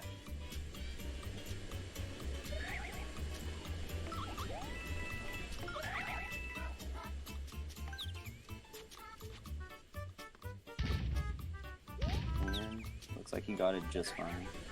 Now part 3. It's not over yet. Yeah, not sure. These 3 is just one jump. Giant product plants have gigantic hitboxes, so going through all that is not as easy as he made that look. Yeah, that was beautiful. Really good level. Yeah. I want to just point out one small thing. It looks like White Lightning switched to Luigi. I think that was just so he could keep the acorn he already had as Mario. Because if he happens to like lose his acorn as Luigi, he'll still have the one that he had with Mario. So it's like a really good marathon strat to do that. Yeah, and 80% is very brutal. So having that extra safety is definitely a good idea for how brutal 80% is. Okay, so so now Hendrix once again has a choice between 7-2 and 7-3. 7-2 is really slow in this game, so he's choosing 7-3. Yeah, he did this little strat right there where you hold B and then like even once you land on the platform you keep holding it, so then as soon as you run off you'll flutter like immediately. It's really cool. Yeah. And he's running on these little platforms that like move right, and that actually does give you a little bit of a speed boost. So he does that as much as he can, and that was a pretty good 7-3. So coming up really good. 7-tower, which is extremely difficult to do throughout the entire level. When I did my 12-hour challenge of this game, I spent a good like 2 hours just trying to learn 7 Tower, and I eventually just gave up on it because it's not easy. Okay, nice. MadAstix got the first part of 7-1. That was a really cool backup he did. I don't know if you saw that. Yeah, that I saw that too. I've never seen that one. Alright, bless RNG for Team Ramen Soup here. Yeah. So these fire burrows are partially random. So you have to kind of read and react to what these fire burrows are going to do.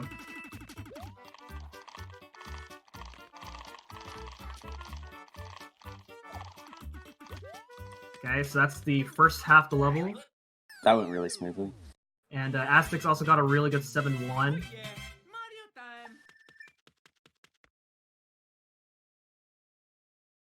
Oh, gets hit there, but thankfully there is an acorn right there, so he's going to get it back. It's like the best place he could get hit.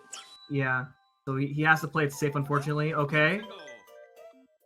So the cycle's going to be a little bit off, but hopefully, okay, that looks pretty good. Okay, now this guy's a jerk. Okay, he made it past the jerk. And okay, very pretty good 7 Tower otherwise. Yeah, and just when you think it's over, then you have the boss.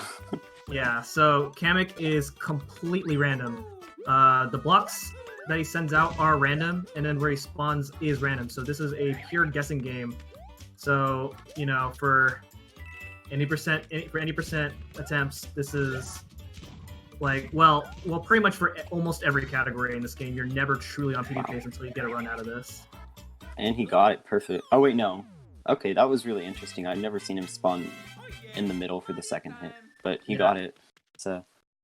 And the first 2 hits are random, and then the third hit is always the same.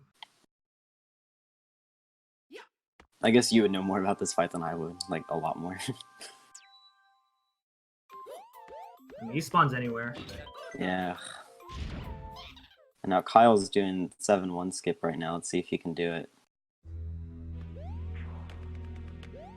It is also worth noting, MadAstix is playing on a different language. The languages do not matter for these games at all. They're all exactly the same speed. They all have the same exact amount of text boxes. So you can play on any language whenever you want. Yep. Kyle's having a good 7-1 so far.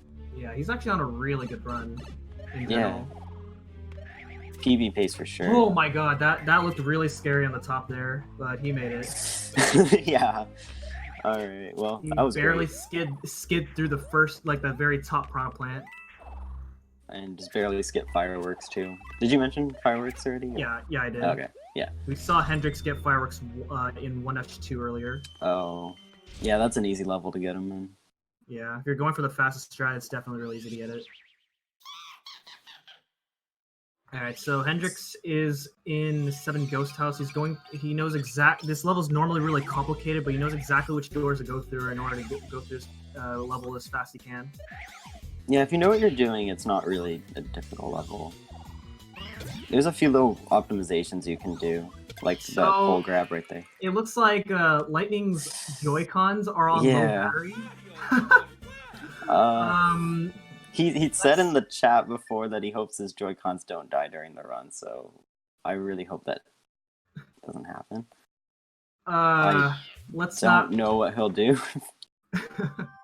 if that happens. Loses Acorn at the end there, but he can get loses another power, but he can get Acorn back in 7 Tower. Yeah, he decides to do that. He also has the one as Mario, so his choice really. So the secret exit that Hendrix just got allows him to skip a lot of World 7, as you do not want to deal with the second half of World 7 at all. It's completely RNG and then the level after the RNG section is a long auto scroller. I did not know that, but yeah, I knew about the RNG. That must not be fun. Lightning is switching to Mario. Yeah, probably a good call.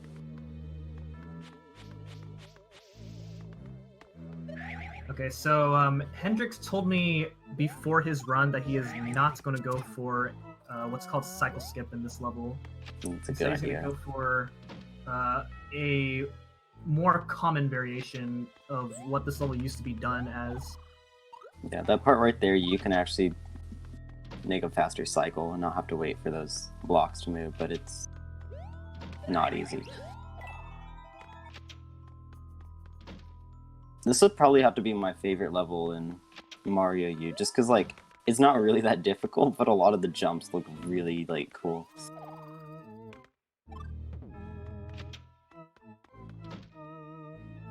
Okay, that looked a little bit scary, but he made it just fine. Wow, okay, that...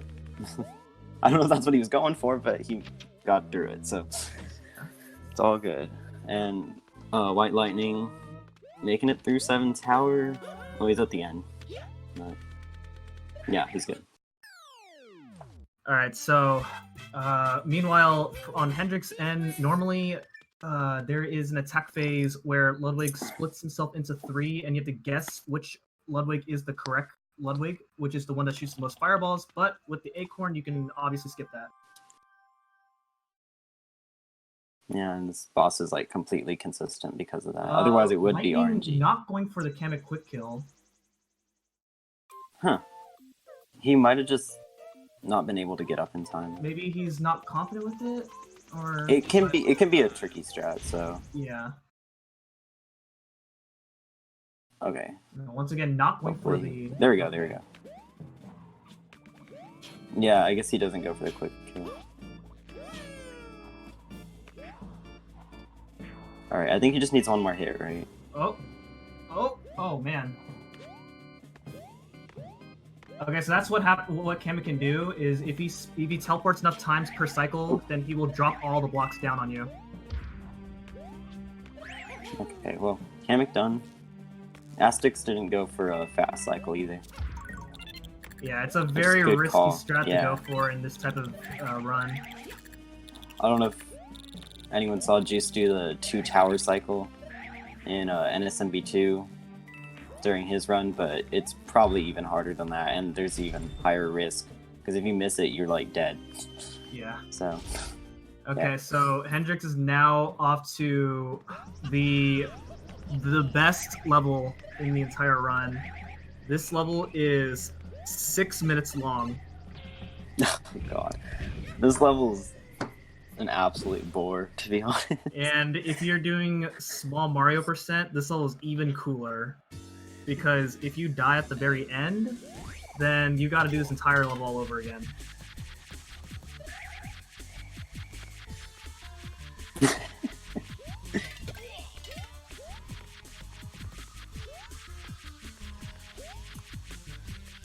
Okay, meanwhile, MadAstix is done with Ludwig, and Lightning is just... The runners are not too... Oh my gosh.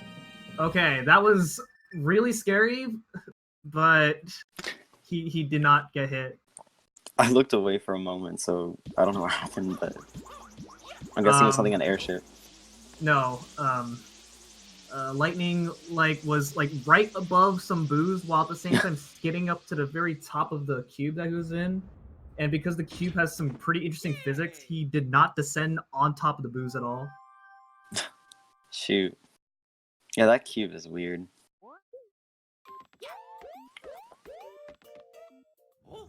I'm just hoping everyone makes it through airship so we don't have to see it more than necessary. The Ouija U airship is cool, but we'll get to that during the next round. Yeah, so far, for both NSMB2 and Mario U, the runners have definitely, at least between first and second, the runners have definitely kept pace with each other. Yeah.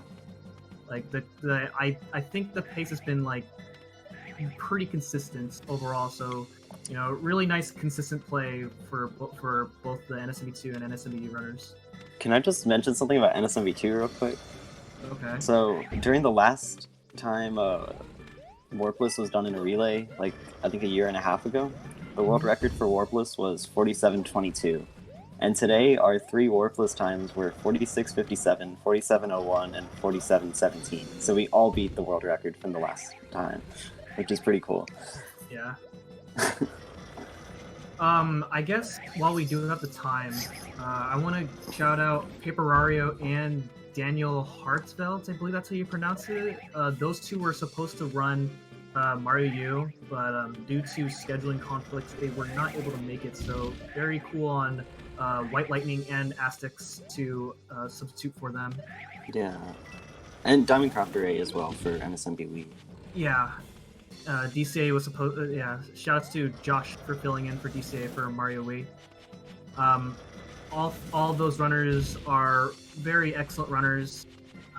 Papeраrio being like one of the top runners of OG Mario U, and Daniel Hartveld for being a very strong IL runner and IW runner. He has a lot of individual world records, and it was very unfortunate because I was really looking forward to see him play.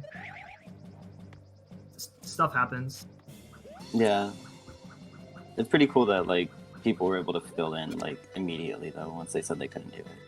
Yeah. Okay, Like, so this is going very this smooth. is now past the boring part, and now we have Junior, which is probably the worst part. Yeah.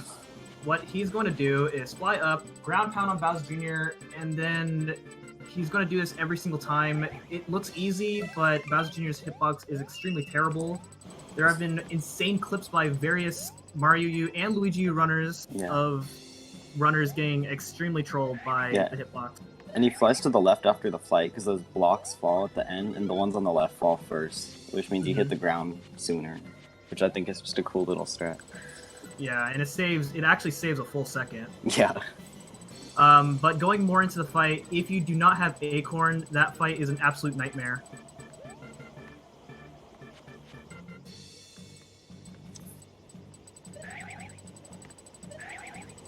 Yeah, and if you don't ground pound Bowser Jr. fast enough, like he starts to throw out bombs, and then you just get hit by the bombs. So it's pretty annoying.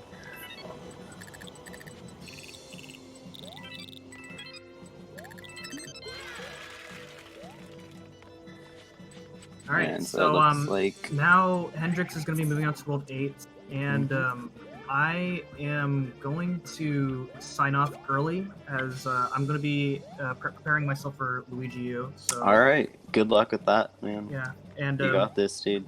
I'm gonna pull in Juice as soon as Juice is ready, and yeah. All right, see you later, Amchan. See ya. Good luck.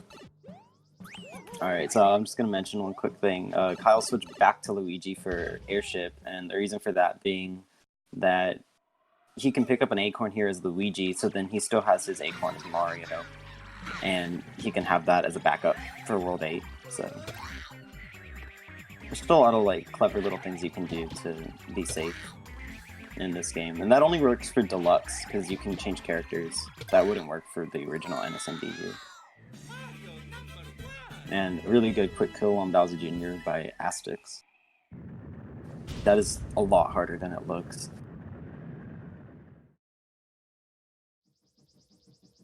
Hendrix is in 8-1 right now. This level's not too bad. I think the meteors are RNG, but I've never really had a problem with them. If he wanted to do the least amount of levels, he would be taking the secret exit here and then going to 8-4. But it turns out because 8-4 is like a long, slow auto-scroller, it's actually faster to just do the normal exit here and then do 8-2 and 8-3. Also, he's running along the ground there as it moves to the right and then jumping off once it starts moving left, just a little optimization. Really good 8-1. And Astix is now moving into World 8.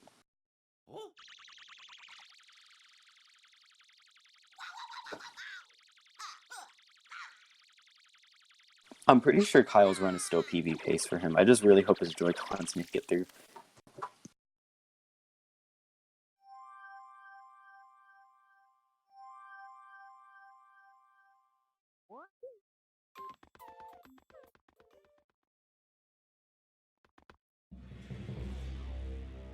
Alright, Hendrix is doing what's called 8-2 skip, This is normally an auto-scroller, but if you do this skip, then it's really not. If you didn't do this skip, then it actually would be faster to go through 8-4 instead. But this lets him make quick work of the level.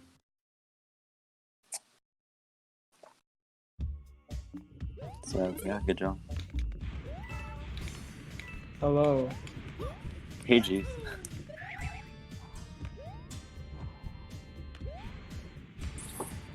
Good job on your run, by the way. Oh, shit. How are you? I'm good. Pretty surprised I I'm clutched having out. technical difficulties. Oh, okay, never mind. I'll give you a moment. Alright. Hendrix is having a good World 8 so far. 8-3 can be a little bit difficult. He's gonna try to throw a shell at this block and get a star. There's 2 different shells you could possibly throw. He's going for the second one. Oh, he's actually not going for it. Okay, that's interesting. I'm not really sure how much that even saves in the first place, so maybe just better not to go for it since it is a bit risky.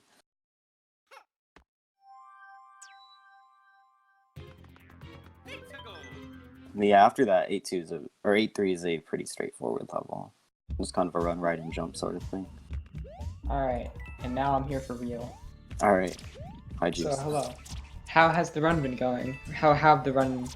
They've been pretty all the good, runs pretty been? solid. Yeah, no one's really had anything major since That's the time nice. I've joined. So, yeah, it's been really good. Everyone's nailing everything. Nice. So, let me see. Alright. We got, yes, of course, my team in first. My team Followed by... last. Oh. It's okay. Wait. Oh, yeah. Well, we've kind of been in last the whole time, but it's okay, it's okay. We're not Yeah. here to compete, we're here to have fun. And I mean, I'm here to do both, personally. Oh, well. That was, oh my god. White Lightning is so close to hitting Bowser Jr. He keeps just barely missing him. Also, okay, Hendrix is doing what's called elevator skip right now. This is another stage that's normally an auto-scroller, but he can get way ahead of this elevator by just using the acorn to go up, and then he can ground pound back down, and the elevator will follow him up. And so he can advance it like really quickly by doing that. This skip is, at least I would consider it to be the hardest skip in any of the any percent categories for the NSMB games. Like, Yeah, probably. It's really difficult. At least it's probably the hardest, like, major skip. Yeah.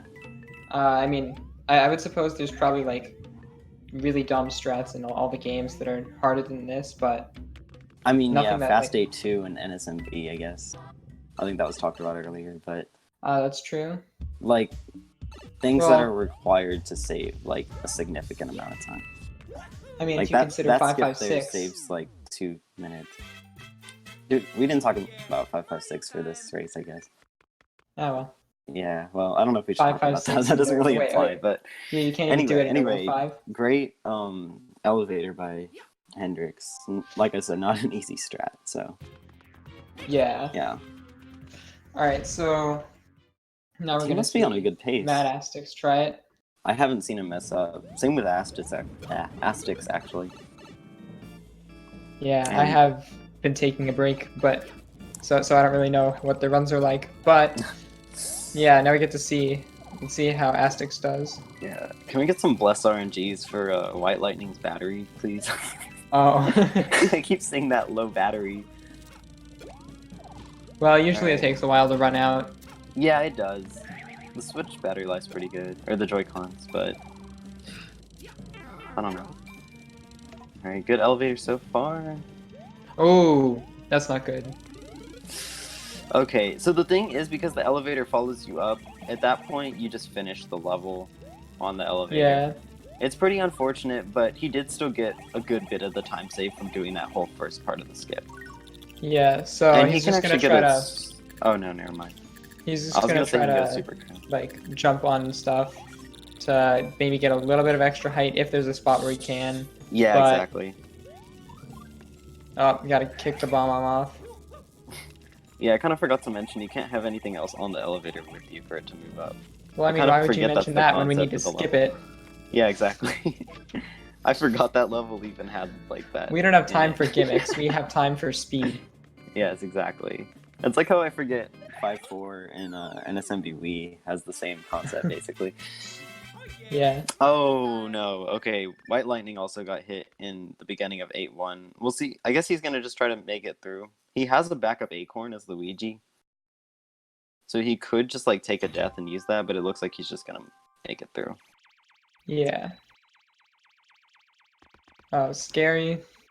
Yeah. This is not. Oh man, this is really this sketch. Monka I know, right? Ooh. Oh. Yeah, it's because he's not comfortable. I mean, he lost the acorn. Once you hit this Yeah. P-switch, though, it's usually, like, pretty easy. Because you can get on those platforms. Well, Mhm. maybe. Yeah. Okay, no, oh my god. He's done. He's through. Wow, okay, that was... My heart stopped for a moment, but he made it through. Alright, so this is still gonna be a close race between. Well, maybe not super close, but Yeah, Hendrix already if- made it through Castle, and Astix Yeah, is if- making quick work of it. if Hendrix makes a mistake, then this is gonna be a very close race between Hendrix Yeah. and Astix. I can't tell Or if most Hendrix likely- actually, like, practiced this without Acorn, or if he's just improvising extremely well. But he's I don't know. doing a good job, so that's pretty cool. He's about at the end now.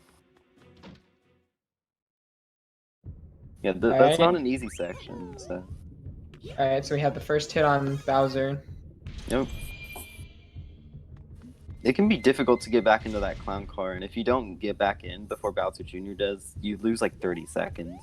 Yeah, if you So- mess up, it's like run over. Well, in an attempt. Oh, White that would- Lightning, I guess, lost that both happened- acorns. Ah, yes. So If that he had to go happened- get another.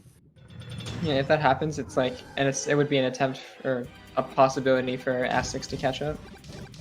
Yeah.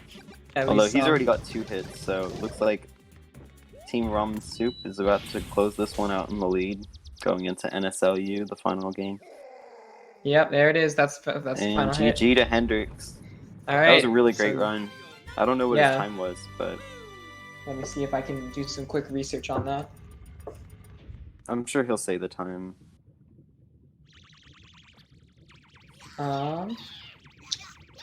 Yeah. So M-Chan is now starting NSLU, Mm-hmm. and Astix maybe about 2 minutes behind. Yeah. Wait, I forget who's doing NSLU for his team. Blue? Yeah, I think it's Blue. Okay, Blue. Yeah. Uh, Blue, who just got the 100% record like 2 days ago. So I he's didn't like, know that. yeah. Although it's unofficial because the video cut out for part of it, but still like a pretty difficult record to get for Wow. NSLU, especially. Alright, you can see M-Chan starting on the bottom there. So, White Lightning's going to be going back to World 8 now that he got his acorn back. Yeah. And I believe he's an 8-2. Yeah. 8-2. Okay, yeah. Actually, it's Peach's Castle too. Oh, excuse me. World Peaches Castle Dash 2. Magma Yeah. River Cruise. Oh no, that's not good. He lost his acorn. Yeah, this is... I don't know. A lot of Took people a don't death. consider this skip to be that hard, but I actually find it kind of difficult. This is where my PB actually has a death for this game as well, so that's unfortunate. Let's see if he just goes through it now. He's Oh, he getting has- the acorn. Does he? Okay. Oh, I forgot he had that. Yeah, Astix having a little bit trouble with Bowser there, but it seemed to work out okay. Yeah. Oh. Next sneaks away from Bowser Jr. And there we go. That's Bowser the Jr. hit. can jump really high. Well, GG I know, to right? Astix. Oh no. White Lightning getting hit again. Very unfortunate. But he can still make it through the level. Yeah. Does he? But with no acorn. Is he able Oh, to never get through mind. it without? Okay. No. I've never done this skip without acorn, so like I have no idea. I don't think you can. Yeah. I feel like there's a way you could, but it's like not easy. So anyway, we should be talking about NSLU now. Yeah, we kind of So, skimmed over that. And Chan picked up an acorn in level 1. And now he has a star. There's a hidden star there, and yeah, he's getting that. This level is like deceptively hard. Like some of these jumps he does with the star and stuff. Like you wouldn't think it's hard, but I don't know. From my like few hours of experience of actually trying to run this game, it's a little bit tricky. Yep. All right. So we have Blue X starting. White Lightning opting to go back to World 1 again for an acorn. Instead of just riding the boat. Yeah, hopefully it works out for him this time. If it doesn't, I'm guessing he's just gonna ride the boat at that point. Or, I mean, he could do 8-1 again, get the secret exit, and go to 8-4. That's But true. I don't know if he's comfortable with that. And Blue just starting right now as well. Alright, so M-Chan going into 1 tower. He's going to play as Nabbit for this level, because you can play as either Luigi or Nabbit. And so the thing is, Nabbit can't have power-ups, but he also can't get hit. So if you want an acorn for the level, you can use Luigi, but then if you want to just be invincible for the level, you can use Nabbit, and that's faster for some levels. Pretty good level. Yeah, he played quite well. Yeah, and Nabbit's also in Mario U, but like in the Luigi U, Nabbit actually jumps higher than the Nabbit in Mario U, and he's like more slippery and stuff because he also has the Luigi physics. That's kind of weird. Alright, White Lightning giving 8-2 another try. Hopefully he gets it this time. Yeah, it's a rough level. So right here in 1-3, for like quite a bit of time, runners used to use Luigi for this level, and then up until like, I don't know, maybe a few weeks ago, M-Chan found that it was faster to use Nabbit by like 0.1 seconds, so he's going to be using Nabbit. M-Chan's the record holder for this category, so he actually does need like pretty much everything he can get. Yeah. His run is only like 19 seconds off his sum of best for a category that's over an hour, so he kind of does need the time.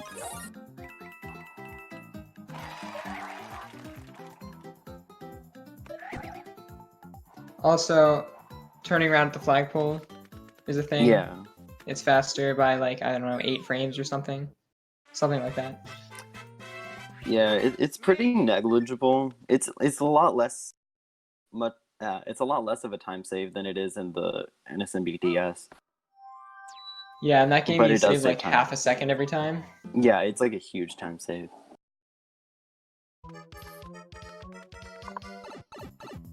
This level's kind of cool. The mushroom level? 1-4, yeah. Oh The yeah, so also platforming about is this cool. game. It is 1-4, I think. Anyway, the other thing about this game is that all the levels are quite short because you only have 100 seconds to beat them. But, you know, we're speedrunners, so, you know, you can often get through them in like, you know, 20, maybe 30 seconds. They're usually not that very one long. was like 15, yeah. Yeah, sometimes They they're go shorter. really fast. And it's just like, yeah, because a casual player has to be able to get through them in 100 seconds. And, you know, speedrunners go like at least 30 times faster than a casual player, so.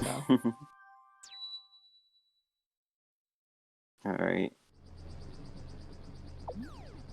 One castle, he's often to use Luigi because, like we said before, Nabbit can't get power-ups, and so you wouldn't be able to just float over all the big gaps like this, and you'd have to wait around for some platforms and stuff, so it's just faster to use Luigi.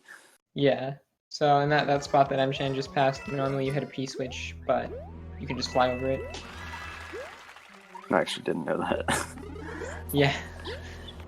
It's okay, there's gonna be a lot of things I don't know about this game in, like, the later parts.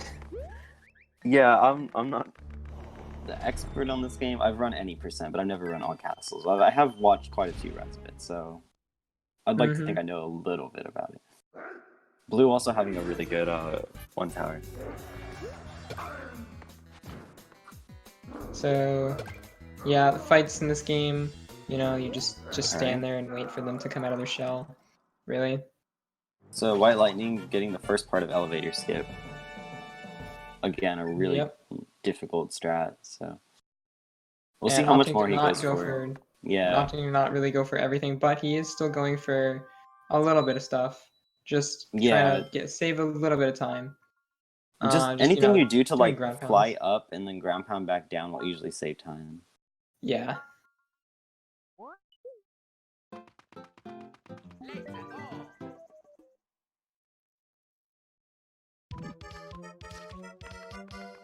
This section here, though, with like all the electricity currents, is like really difficult. Even like just doing the auto scroller, I found it kind of difficult. Yeah, it is currently very challenging. It was quite a shock when I got there casually. Made it. So Blue's actually doing 1-3 as Luigi, 'Cause it but doesn't like really I said, matter it's a that much. 0.1 second difference, so yeah, it doesn't really matter. So, M-Chan's on the world M-Chan's too. just doing pretty not very hard level, just get through it as Luigi. And then I believe we're going to see a cutscene where Toad cries because his stuff is stolen. Yeah, in the deluxe version, if you play as Nabbit for 2-1, when you finish, the game's like, oh, since you're Nabbit, we don't want to put another Nabbit on the world map, so we just won't play that cutscene. But because you can't have Nabbit on the world map in the original NSLU, then that doesn't work. So I didn't know that. yeah, it's kind of a cool little skip. It's used in any percent as well for World 5. Oh. Yeah. So, yeah, Nabbit's just gonna run to 1-1. You know, you get good power-ups if you catch him, but you don't need those. You just stick with the acorn. So, I believe M-Chan's gonna go to 2-3. The one on the right.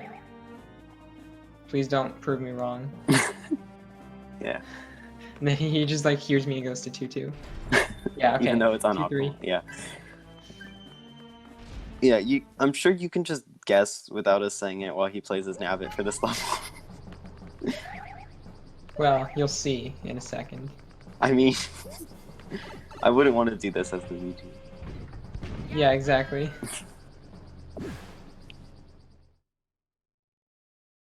Alright, so now we have Blue Axe going into the first boss fight. So, we have a couple minutes difference. So, Yeah. Alright, so M-Chan's going to be going into 2 tower here. There's just like NSMB2 actually, there's a really difficult cycle in 2 tower that saves 3 seconds. So he's going to go for it, he told me. So we'll see if he can get it. This is a pretty recent discovery, so... Alright, everyone hold your breath. I haven't actually seen this one before.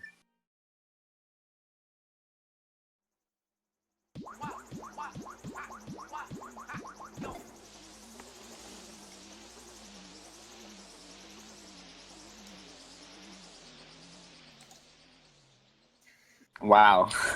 Nice. What? I think he made it through.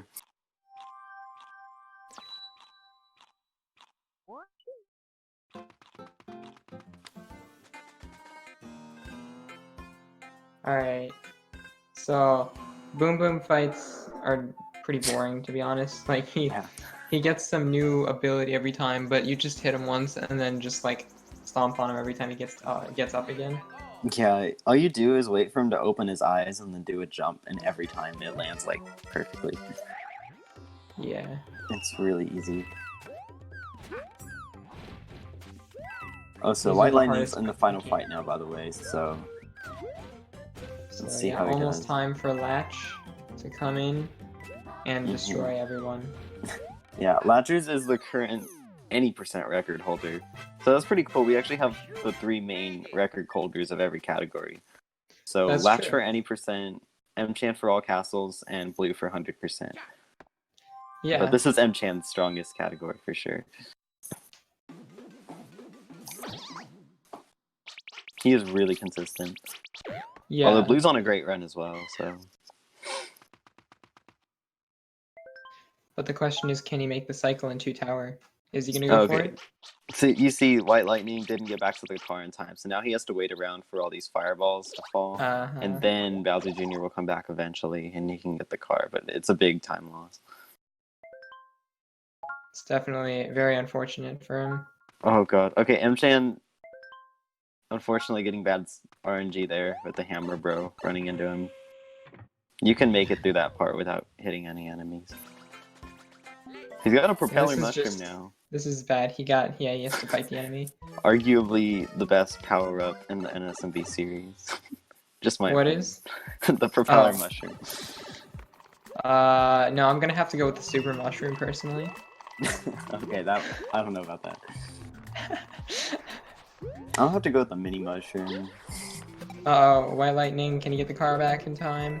Yeah, he's got it. Alright, He he's got only hit out got of the one more car. hit, so... Oh no, oh no. That's I'm eagerly bad. watching White Lightning's screen. Even though this is NSLU at this point. Okay, it looks like... Come on. He's so close. Oh point. no, God. come on. Oh, there we go, Please, there we go. please. Come on. Okay. He's done. GG to White Lightning. Wait. Okay, now we can go in for the kill. I think you're a few seconds behind, by the way. Oh, I'm so, a few seconds behind. Okay, I shall refresh. One moment. Yeah, so M-Chan actually, so he just did 2-5 as Nabbit, and now he's gonna do it again as Luigi and get the secret exit this time. And he's gonna be using this later on in the run, and we'll kind of explain why once we get to that. And he does spin jumps off these platforms moving to the right, because it lets him preserve the momentum for longer. Spin jumps are higher than normal jumps. Also, getting triple one-ups in this game doesn't actually lose time. Yeah, it's kind of interesting. It does in the other games, but not this one. Yeah, and all the other ones. Alright, Lachurs is now playing. I And just now we're back realized. to triple cap cards. Yeah. I just realized that NSMB2 is the only game where the height of the flag matters. Yeah, it is. Kind of weird. I mean, I guess you don't want to hit 1-ups in like DS or Wii, but that's about it. Yeah, NSMB2 is the only one where you hit 2000 optimally. I actually missed that so many times in my run earlier. I probably could have saved a few seconds, but it's okay. You missed getting 2000? Yeah, on like almost every level. Well, I I would mean, get like if 1000 or 4000 every time. I mean, those only lose like a frame each. That's true. It probably would have saved like half a second. It's okay. Almost could have got that 4659. I was so close, man. So close. And I actually messed up the end of Castle. Had I not, it would have probably been 4700. But that's okay. Oh well. That would have been really funny. Okay, so and just that's some bad RNG, but finally. Alright, let's see if we Yeah. can get through. so We got the acorn. on that Morton Go fight, ahead. you're supposed to wait for him to like use his hammer to knock all those parts of the pokey at you. You can just use the acorn to fly over it and kind of just make that fight a joke. Yeah. Blue X having some really bad luck. Jesus Christ. He really does not want to hit an enemy. That's actually really funny. He finally gave in. Okay. That was pretty entertaining, not gonna lie. Yeah. Hey, he gets a propeller, right? Oh, no, mini. Never mind. Yeah, it's not the same item every time. Hey, I'm sure the mini mushroom will be very useful. I'm sure it will. I wonder if propeller actually could be useful somewhere. Not in this category probably, but like, Who knows? I don't know. I mean, this game wasn't really built around the propeller, so... No, it was not. It'd be interesting. Acornless all castles. Use the propeller. I probably shouldn't have said that. Someone's gonna suggest that as a category extension. You are. You're gonna run it. I'm gonna run it even though I don't have the Wii U game. Yeah. Alright. Alright, so... Yeah. M-Chan also... I don't think we even mentioned this, but M-Chan got a secret exit in one of the levels. And, Yeah, I mentioned it. Oh, you did? I didn't hear you. Yeah. Yeah. You should So he's- speak louder. I think it was the moment where you left for a second. I didn't leave at all. I just refreshed. Oh, my bad. Well, anyway, he's in World 4 now. He's gonna come back and do World 3 later, but the game lets you choose between Worlds 3 and 4, so he's doing World 4 first. And that's just because of power-up routing. Yeah. So here we see Blue getting the secret exit as well.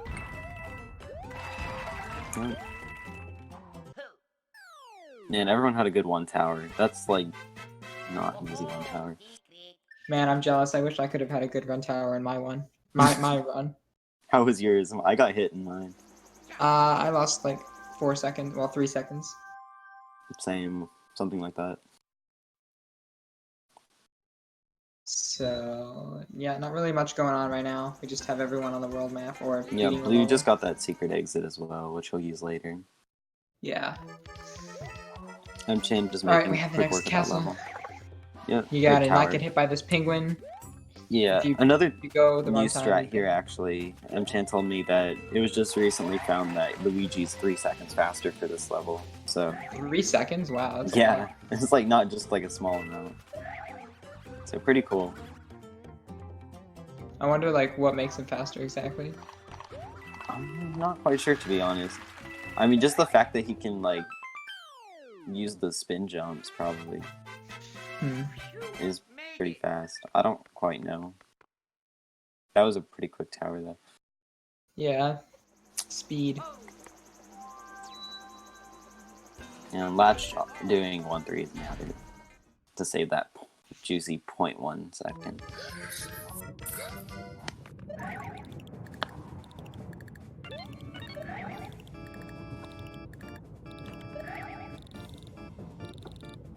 This fight looks like it could be annoying because of ice physics, to be honest. Oh, that was really close. It was just Blue made it, but he thought he didn't make it. Yeah. So. Saw that one. Alright, good castle though.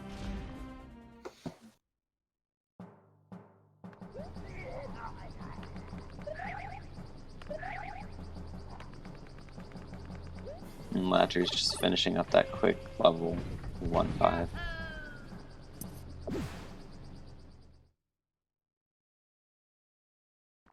So, tell me if you know this. Nabbit can skip fireworks, right? Like you don't. Yes, he can. Yeah. Yeah. So, if you're gonna get fireworks in a level, you can play as Nabbit, and then You you won't don't get have one. to. Yeah. Yeah. Another weird thing about Nabbit, the flagpole animation is, I forget, it's either 1 or 2 frames faster. So if the level's like exactly the same, no matter what character you use, you should use Nabbit because it's technically a little bit faster. Yeah. I think the Kinda level sad. Enchant just played would be one of those levels.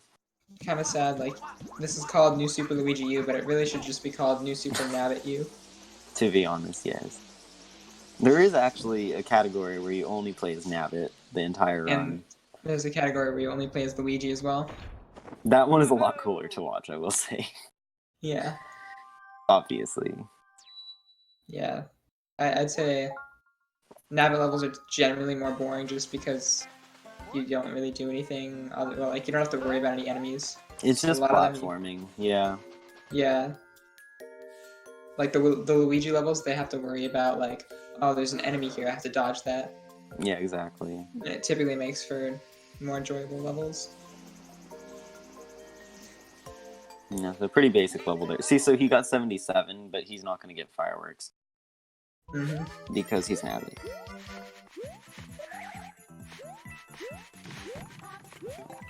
Alright, next level is the ghost house. Has there haven't been any ghost houses yet. I believe this is the first one of the run.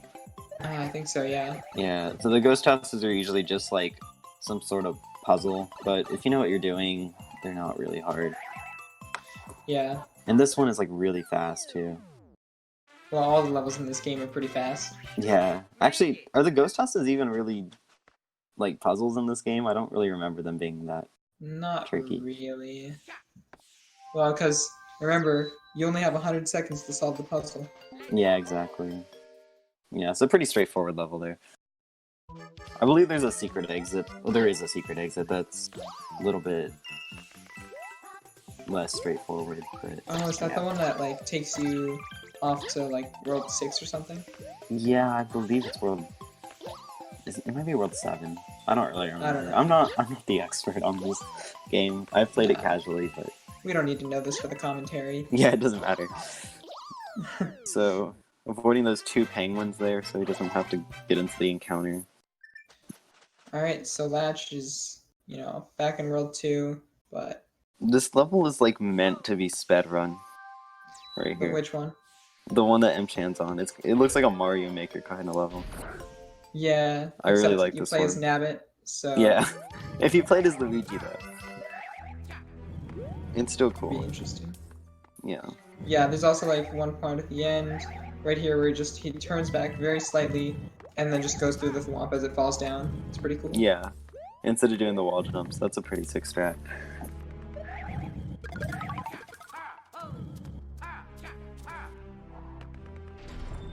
And then he's got a boss fight here with the ice physics, which is always fun. Yeah, still Although- pretty easy though. Actually, Nabbit doesn't deal with ice physics in this game. Pretty sure. Really, I don't know. That might just be the deluxe version, so don't quote me on that. I know in the Quoting. deluxe version he doesn't, but in this version he may. I mean, it kind of looks like he's not really doing ice physics. Yeah. Yeah, there's a lot of real subtle differences between Wii U and Switch versions of this game. That being one of them. Nabbit also swims faster in the deluxe version. Also, it doesn't like lose time to get hit intentionally as Nabbit in the fight, so M-Chan's just kind of swagging it out. Yeah.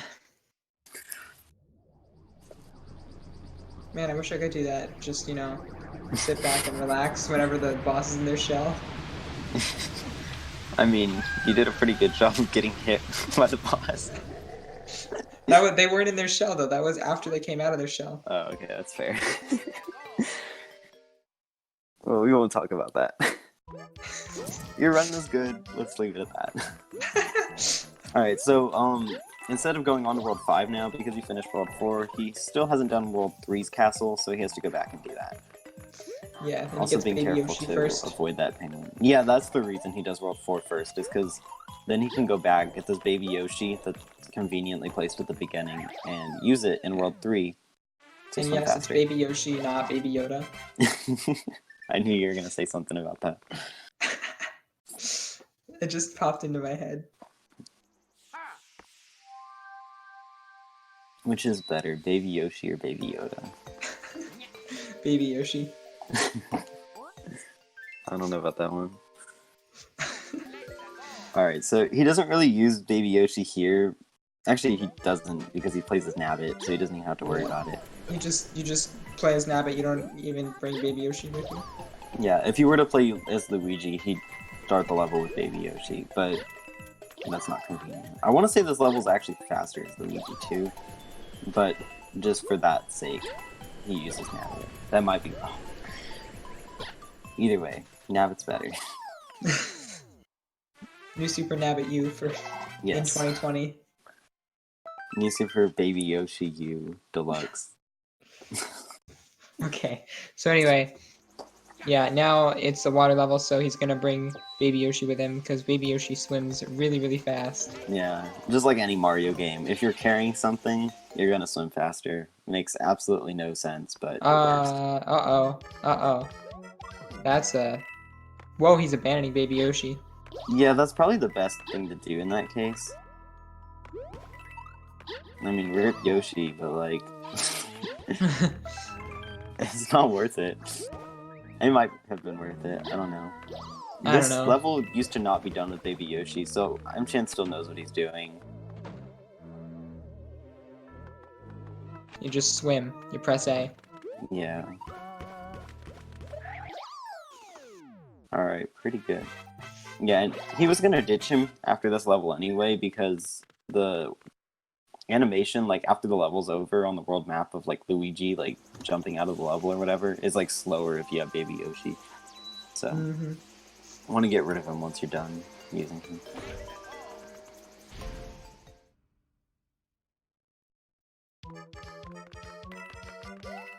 And now he's moving on to 3 Tower. Or fortress, whatever you want to call it. No, we don't call them fortresses here. If you're gonna call them fortresses, get out. We call them mini castles. Mini castles. Oh, you're not required to do all the towers in this run, just the castles. Yeah. I think he's done all the towers up till this point, but in World 5 he will be skipping one. Yeah. And so now we get another Boom Boom fight, but it's just the same thing. Yeah, it's exactly the same as the last ones. I think there's some water involved. I don't really know. Does the water even, like, have anything to do with this fight? It doesn't do anything, it's just there. I mean, maybe if you let him stay there for a while, he'll, like the water will rise or something. I don't know. I'm pretty sure I didn't even see that casually, to be honest. One of the great mysteries of this game. Playthroughs here. Yes, I know. But I was speedrunning already casually. This next level is pretty cool. It's kind of a reference to the sunken ghost ship in Super Mario World, if you've ever seen that. But as Nabbit, it's kind of a joke. So Luigi strats look pretty cool, though. If you ever watch a Luigi only run. I still think it's kind of cool, just like how much of a speed boost you get off these like moving platforms that Lash is on right now. Oh yeah, it's really cool. You just go like flying.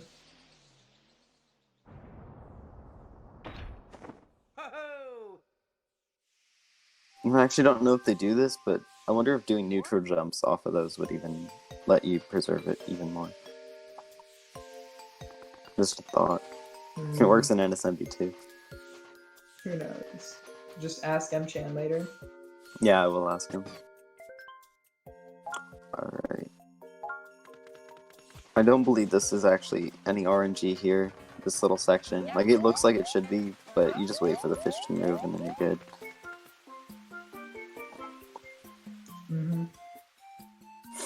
So, now we just have a Nabbit level. Yeah.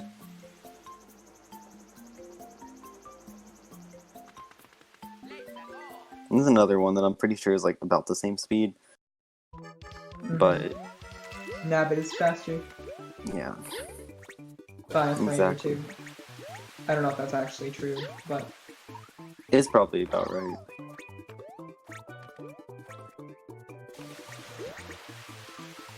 Yeah, so it looks like Team Ramen Soup and Team Q are actually like pretty close.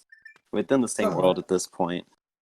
Yeah, and then Latch is a good bit behind.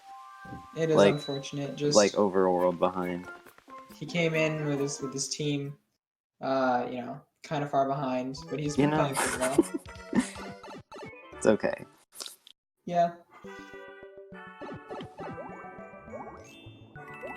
Alright, Will Blue also loses Baby Yoshi. Yes. Oh, rip. And he got hit. Oh, no, no, no, no. That could be bad for later. Did he get a I don't think he got a backup acorn anywhere. He did get one from the In World 1? No, in World 2. Oh, okay. Because when he was trying to dodge all those enemies, he just picked up That's the right. acorn. Okay. I know there's one in World 1 that you can get as well. It costs like 8 seconds though, so in record attempts you won't see them get it. But maybe for marathon runs. Or for no resets. This castle right here is exactly the same speed as Luigi or Nabbit because it doesn't have a flagpole, so there's no like time save from doing Nabbit. So M-Chan just chooses to use Luigi. Yeah, you get the flight. So. Yeah, it makes the platforming just a bit easier. And then you have the boss fight, which has waterfalls. Mm-hmm.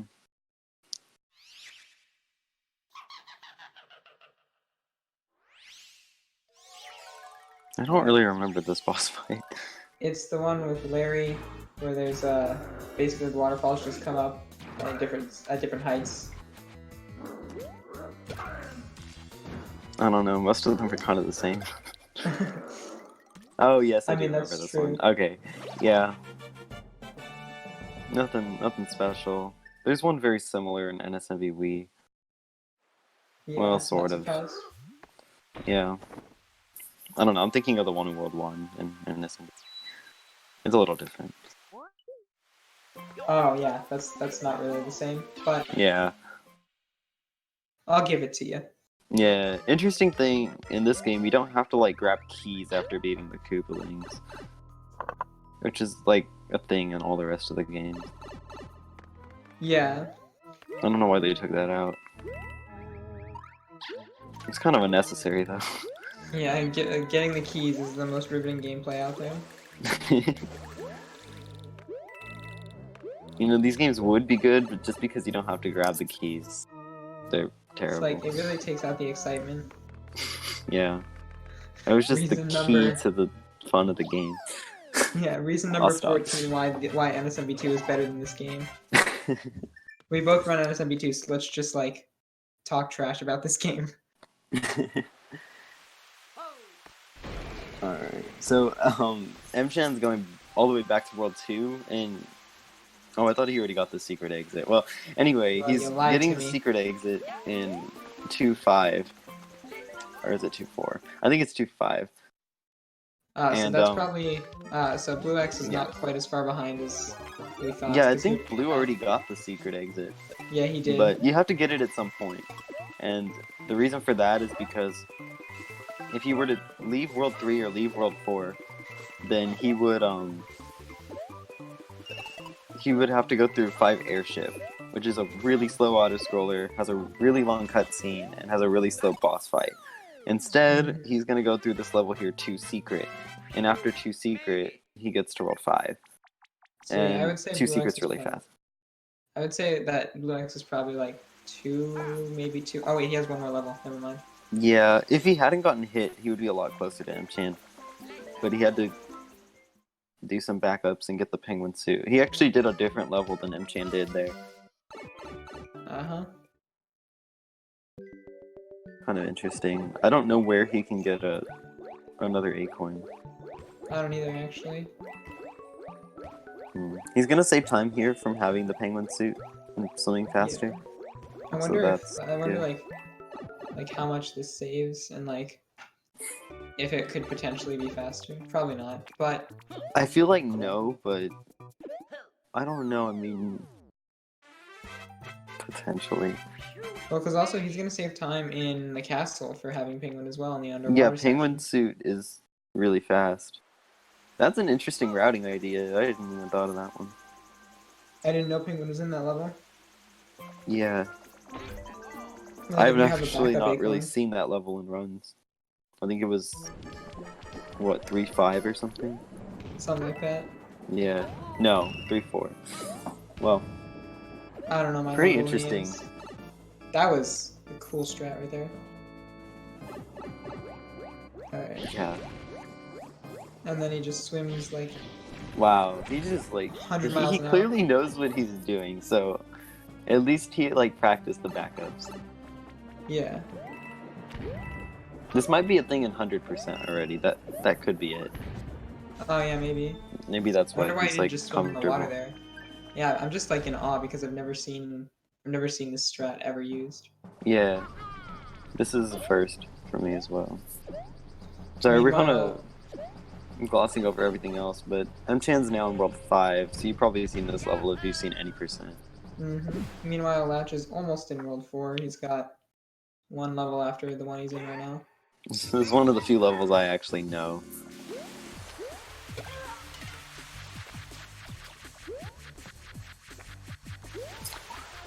Alright, But, and now he goes to 5-2.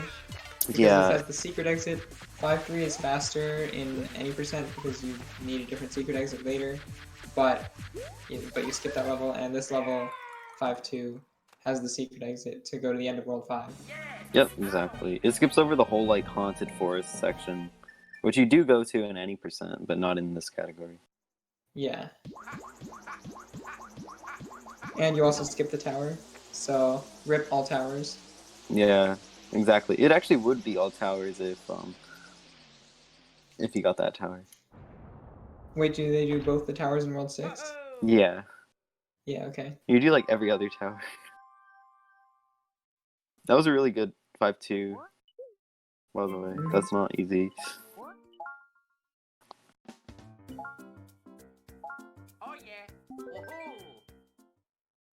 Alright, so I guess Blue's gonna go back to 2 secret now. He just Wait a minute. went to the main. What? What? What? What? Did he save? I have no idea what just happened. Wait, what? Is that allowed? I have no idea. DQ question mark? Is that allowed? We're gonna have to ask the experts. I mean, on nothing we this. can really do. Hey, I guess Latch is in second now, maybe? Question mark. Made it. I mean, he did do all the castles, like, or he's gonna do all the castles, but like not on the same file. I don't know.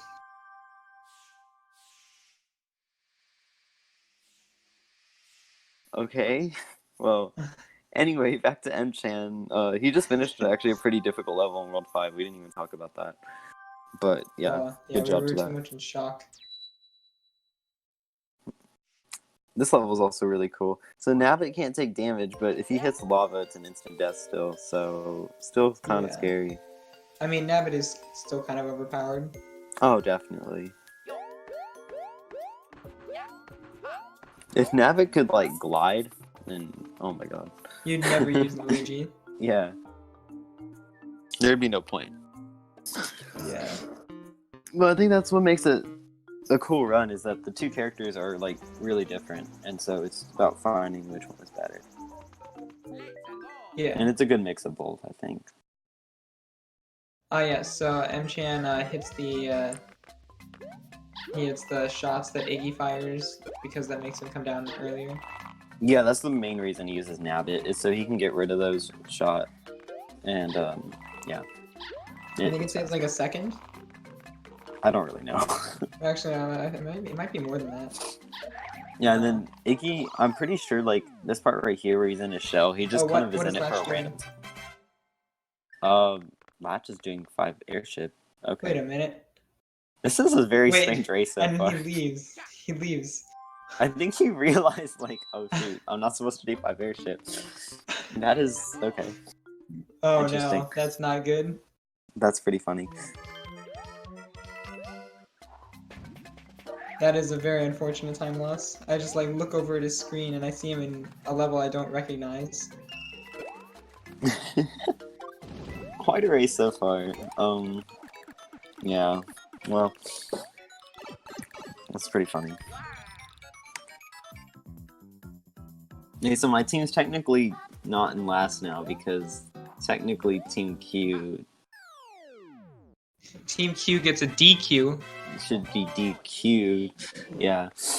See, look at our insane rapper skills. He is still doing all the levels of the run, but it's kind of, yeah, whatever. It's okay, you know?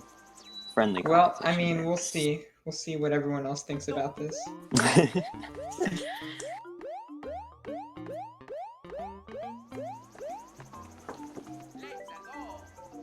Alright. M-Chan into World 6 now.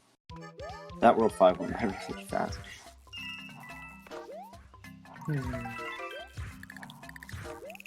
is a pretty standard level. Just run, jump, play his Nabbit so you don't have to worry about getting hit. And he doesn't get fireworks. If you look at blue screen right now, he's doing that one really cool level that I was talking about earlier that M-Chan did. Ah yes, that one level that you know. It's a cool level. I like watching it. So... Alright. Yeah, I mean, I guess there's not really much going on here. M-Chan's just gliding over everything. Let's see if Latch can get through this level without losing Baby Yoshi. Well, I mean, It looks like he got through the hard he's, part. he's already Yeah, he's already done. okay. Are you behind now? I might be. Yeah, he's like the level's fading out. Oh, yeah, I'm probably a good 10 seconds behind. You might want to That's fine. refresh. Yeah, I am.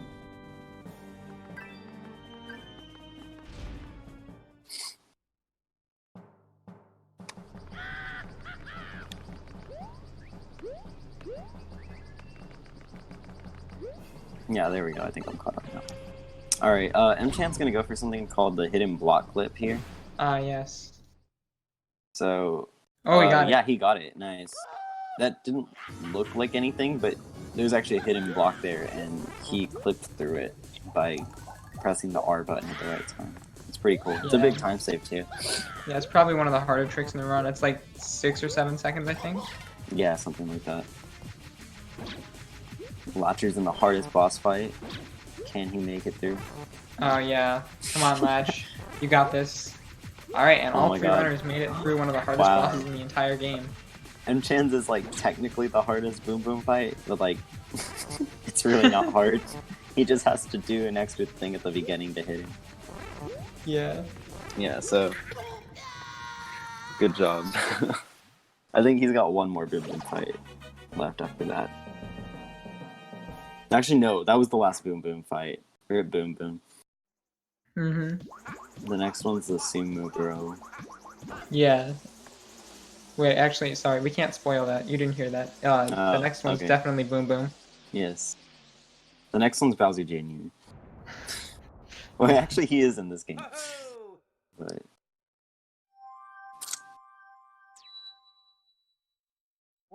So yeah, pretty cool vertical level that M-Chan just finished. Wow, I looked over for like 5 seconds at Latch's stream and M-Chan like already finished that level. I know, the level is 13 in-game Crazy. seconds. Yeah, it's a short one. That secret exit there is one of those ones where it's like, how did they expect you to find that? So, Blue is already in World 6, so it's actually pretty close still. Yeah.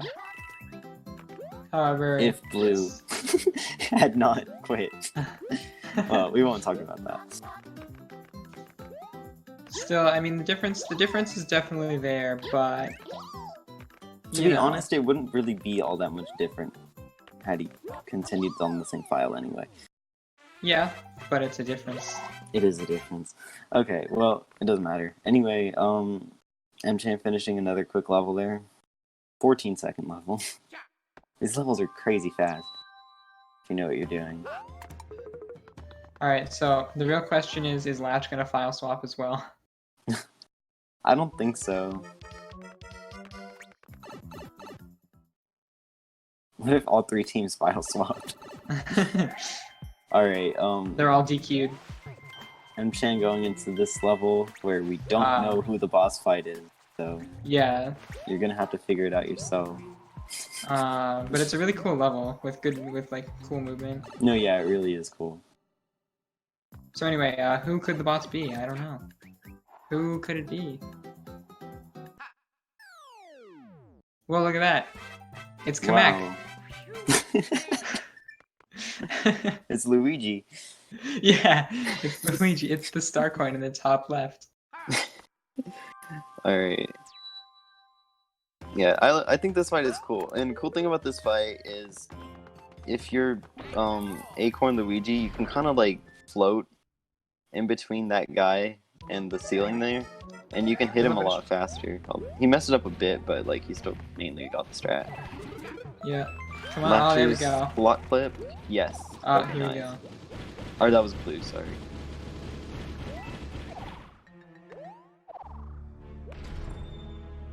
So Blue is entering the tower that is not the sumo wrestler, or the boss.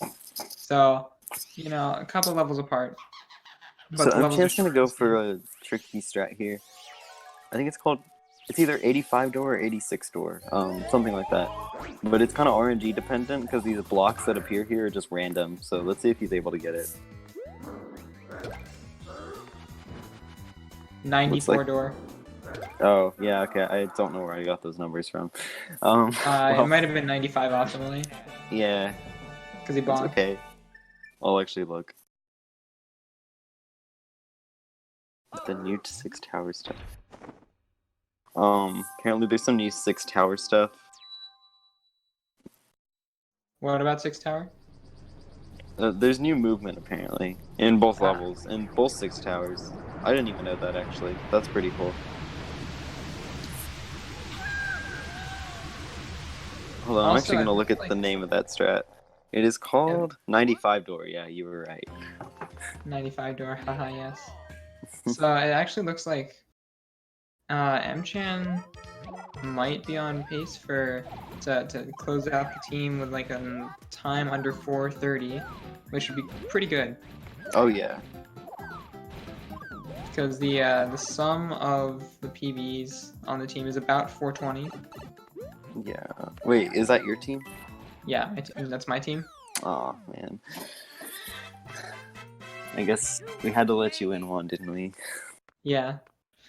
Although About actually time. last time, did you win last time? Yeah. But okay. I think I've lost every time before then.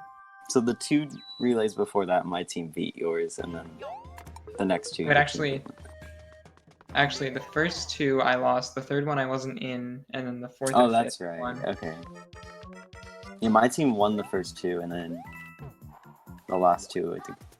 Well, the last one we got last, and this one, Yeah.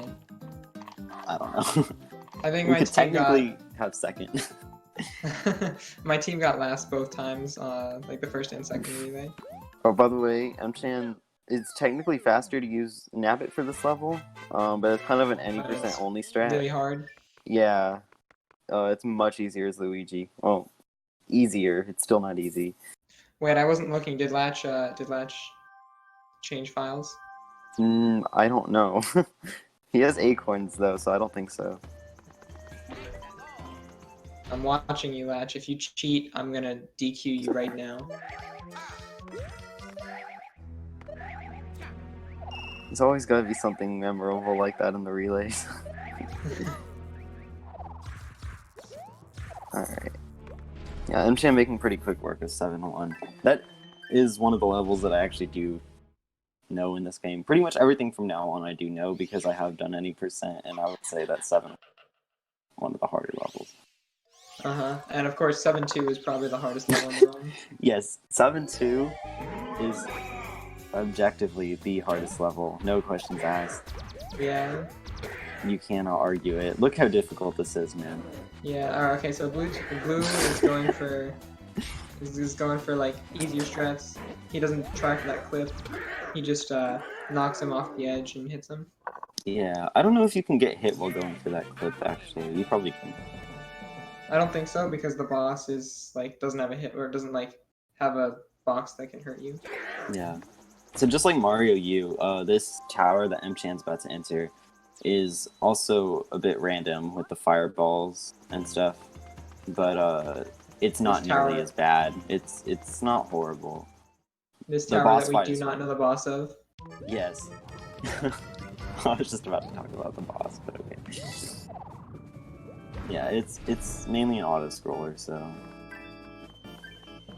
Yeah, in comparison to Mario U, this isn't really that hard. Looks like he's not even taking out the Fire Bros there. I guess just to not risk getting hit because their movement is kind of random. Ooh, so Latch making a statement. He says he's gonna do the new 6 tower stuff. Okay. I'm ready. It will be interesting to see that. Once he gets there. Yeah, World 5 is pretty short in this category, so it shouldn't be too long. Alright, Alright, oh, look, the boss is Luigi again.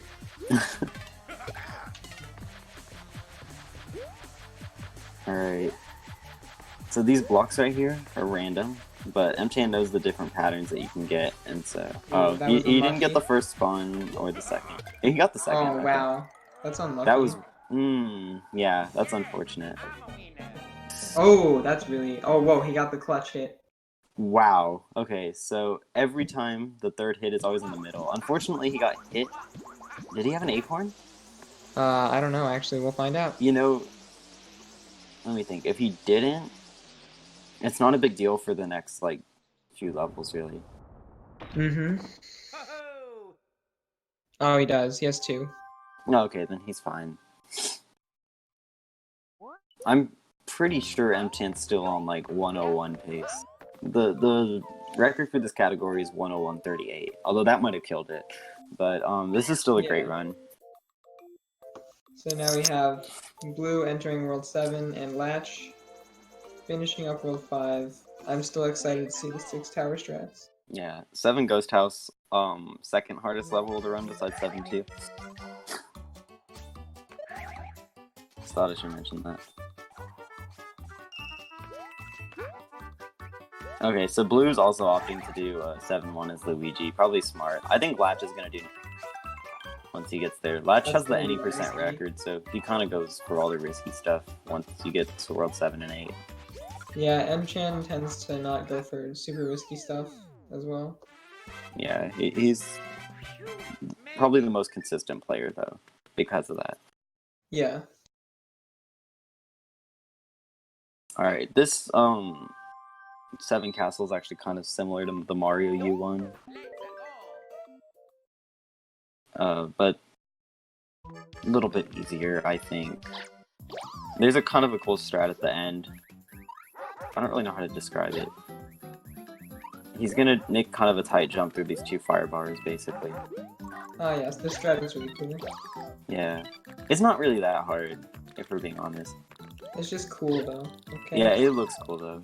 Also, Blue and everyone, you know, watch out for Blue. Okay, he beat the level. Hardest level. Oh my god, okay. My heart was racing. Alright, so now we have Latch and M-Chan synced on different bosses, or almost synced. Almost, yeah. So they're, what, 2 worlds apart? Well, but M-Chan's got 1 more level in World 7 after this. Yeah. No, spoilers.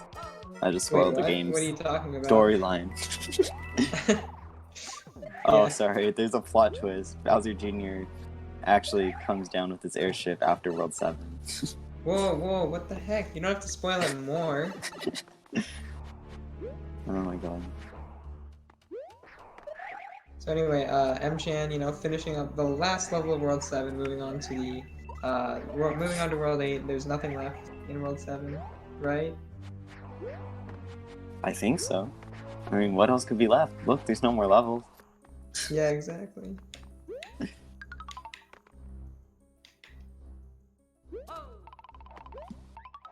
Alright, Blue's gonna go into the Kamek boss fight right now, so let's see if he can get better RNG and save some time against M-Chan there. Yeah. That was kind of a M-Chan cool got strat hit. there with the wall kick. I haven't seen that before. Uh-huh. He messed it up, but like, the idea of it is cool. Alright, so yeah, this fight is what really kills a lot of, say, any percent runs. Oh yeah. Not good RNG first. There we go. Even the current any percent record actually misses a hit on this fight. Or like has Kamek spawn twice before he gets a hit. That's not good. Yeah, it's unfortunate. This fight is it's really RNG heavy. This is just, I mean, it's kind of entertaining, but like I feel bad for the runners too. Yeah. So There was anyway, that one hit where he just like almost got him, and then Kamek just like flew like super fast away. I know. Well, also I think you're still quite far behind. But, Yeah, you I know. think so. I'm gonna try refreshing one more time, but that was pretty Yeah. fun. Alright, M-Chan going into the fight of this mysterious level that no one ever saw coming. Whoa. No, this It's- airship is actually way cooler. Oh, he already did it. Well, that airship is Yeah. way cooler than Mario U. Yeah, but the Bowser And this Jr. fight fight is sucks. the exact same. Yeah, just as bad. I mean, okay, nothing can top NSMBW's Bowser Jr. fight. That is, without a doubt, the worst. But That's true. Well, only a Did it- 90%. yeah, did anybody get bombless in the I don't know. NSMBW? I wasn't watching. Okay, I was wasn't- getting ready for my run. Same here, yeah. NSMB Wii has an extremely dumb strat in the final Bowser Jr. fight that pretty much any percent kind of revolves around that strat at this point. Like, you At need it least for a good time. Top level 90%, like Yeah, 24 level so- 90% does. Yeah, I think pretty much anyone with like my PB or better needs it, so Pretty much. yeah. It's not easy, but we won't go in. This Bowser Jr. fight isn't very easy either, though. But just because of the hitboxes being terrible. Yeah. All right. So Blue having an Blue has interesting to play second it castle safe. here. Yeah. It's unfortunate because once you get off the cycle, it's kind of hard to back it up. Oh wait. Latch is in 6 tower. Oh, okay. Yeah, let's watch Latch because he's gonna do some new stuff here. Oh, we got the clip. That's pretty sick. Wait. Which? Ooh, oh, which, okay. Never mind. Which level has the new strat? I think both. I think he messed it Alright. up a little bit. Yeah, maybe you can beat the stones. Yeah, I think that's what he was going for. Still pretty good. He got the block clip. So. Yeah, we'll see if he can do the other level. Get that strat to show us. And we didn't mention it, but Blue's gonna get an insta hit here on Ludwig. You're supposed to like wait for him to like spawn some clones of himself and then try to get the right one, which is you can guess it because he's the one who shoots out 3 fireballs from his wand. But yeah, you don't have to worry about all that.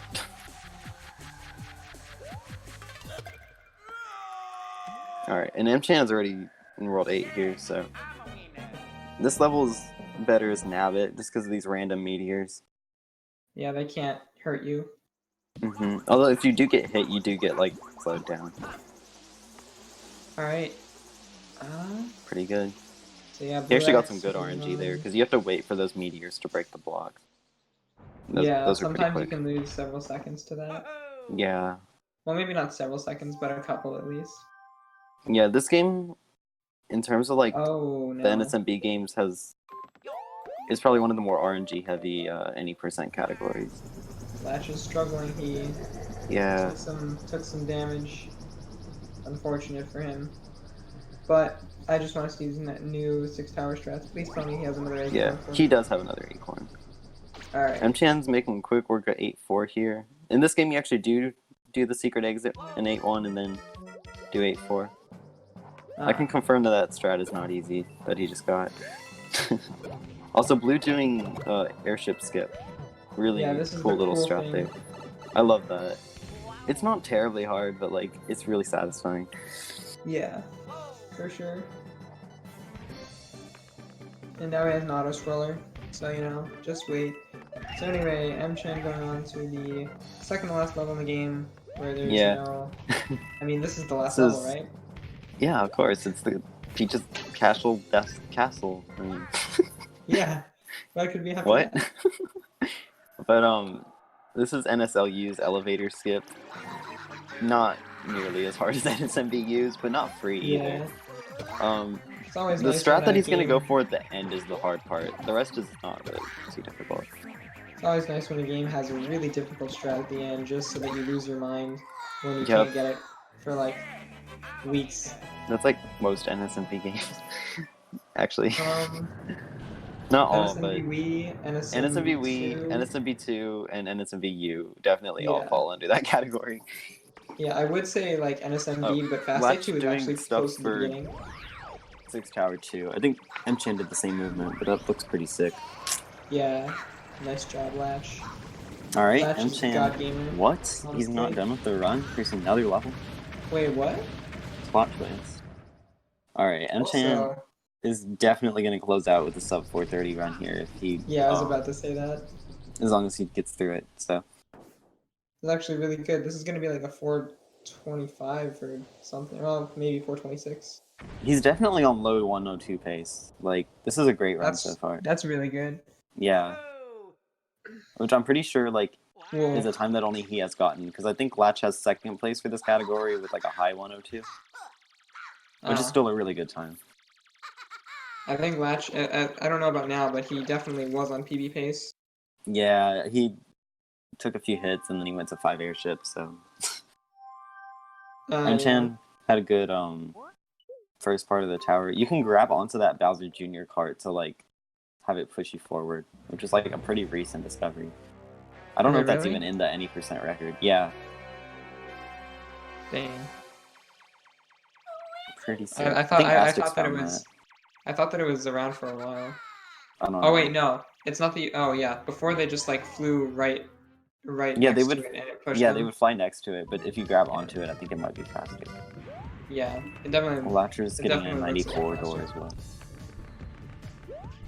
Alright, Blue and World 8 now. See what kind of RNG he gets. He needs these fireballs to get to the secret exit. And Alright, that was pretty good. fast. Yeah, that was really good. I think that's the best one you can get. How rare is that? I think it's pretty rare. I don't know. I haven't done enough runs to like really know. Alright, I so literally M-Chan... did like 2-3 runs of this game, but yeah. M-Chan could actually get a 425, which would be Yeah. close out a 425 for the team, bringing it home. Yeah. And... Not over yet. I think Latch can catch up. Zapdos can win. Come on, Latch. I believe in you. No, Latch has done a good job. It's just, Yeah, Latch has done definitely a good job. like, overall, we just collectively lost time to your team. Like, Except for in every me. game, so... Except Oh, for actually, me. yeah, I saved time against Yeah, you. you saved Okay. like 15 seconds on 15, me. yeah, like 15 seconds. Oh, that's okay. Oh, wow, okay. Like actually Dude, though, like you and Almost Jay messing getting up like 8-4. you and Jay both getting like 47 flat. Jay getting a 46. That was pretty insane. I really wish we had both clutched out 46s. That would have been cool. No, imagine if we all got 46s. That would have been amazing. That would have been sick. You could have as well. I could have. I would say we were all on 46 pace into World 6. I lost it after 6A. The relay won't be complete until we all get 46. Yeah. So that was pretty sick. Alright, Blue's gonna do his elevator skip now. And M-Chan is done. GG. I think that was a 125 Oh wow, yeah. 36 or something like that. Or 425 36. So, good job, because some of PB's was only like 5 minutes faster than that, so. Yeah, that Pretty was really consistent runs from pretty much my everyone. team.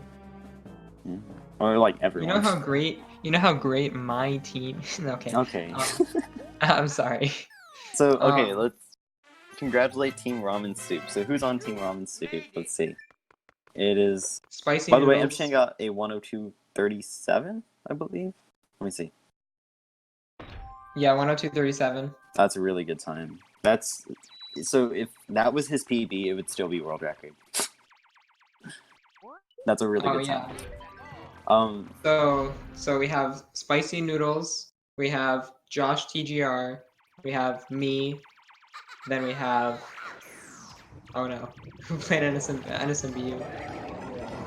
Hendrix. Hendrix yeah, did. it's Hendrix and Hendrix and then M-Chan. I'm sorry, Hendrix. You did a good job. No, he did a really good job. Everyone did a really good job. Yeah, that was crazy.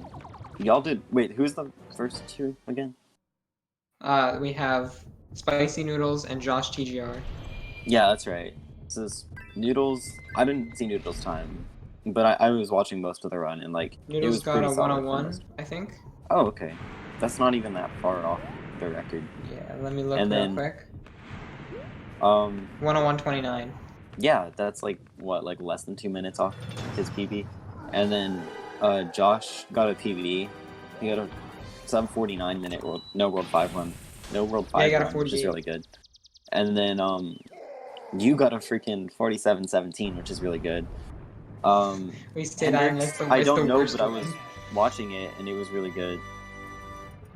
Like I didn't see him make any major mistakes. And then of course M-Chan 102, as always, a really good run. Yeah. He's always doing good, no resets. So yeah, great job to everyone, man. Yeah, I remember like I finished my run and I saw 47.17 and I was like, okay, I almost certainly at least beat one of them. I probably beat them both. And then I look and I beat none of you. And I was like, are you serious? Yeah. That's pretty funny. Okay, also Latch getting a really quick Kamek kill. He's just showing off his any percent skills. He got a 151 7 tower. Jeez. Wow. That's like really, really good. Like that's like really really good. I mean, yeah, Latch is really good at this game.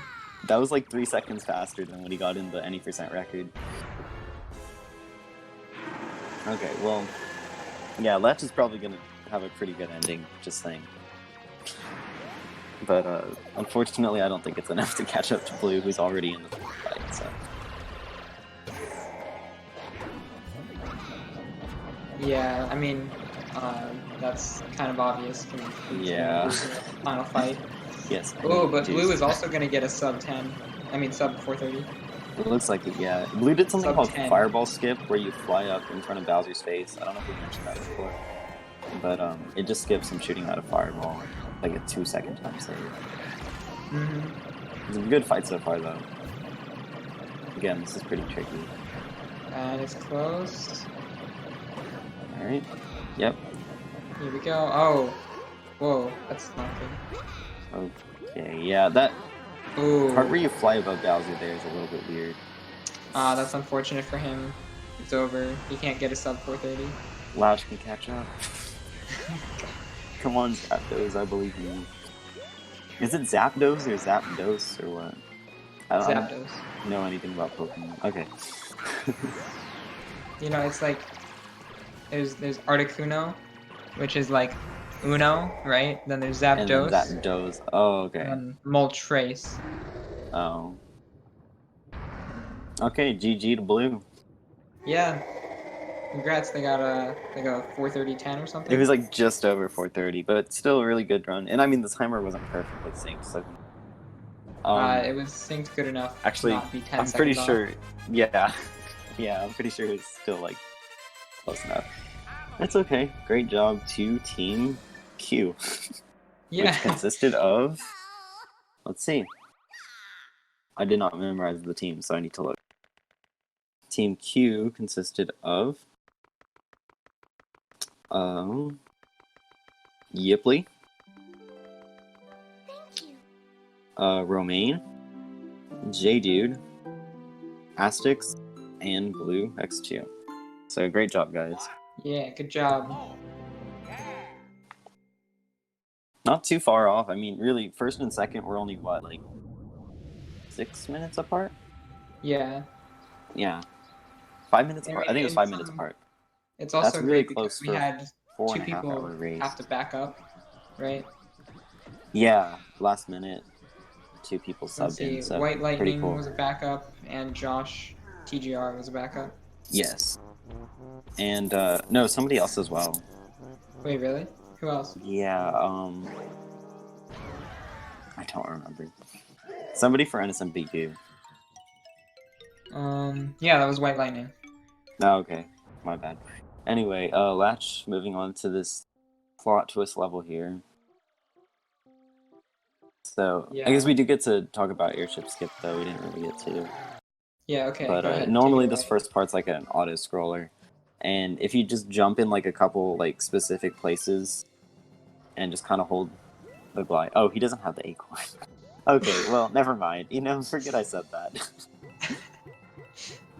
Yeah. Well, this is interesting. We get to see this auto-scroller. I've never seen this before. Except maybe casually.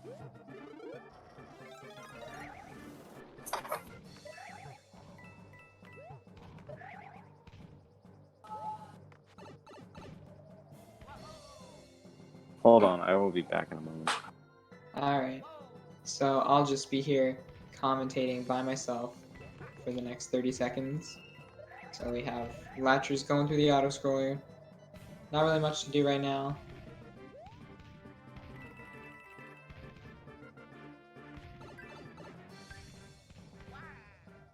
He's going in the pipe.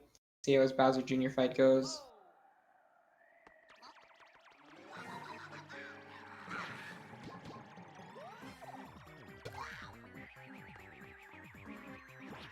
Alright. 1 hit down. I am back. 2. Alright, Latch. Latch having a good fight. Oh, he actually didn't go. Oh wait, never mind. What? Okay, I'm a few seconds behind. I refresh again.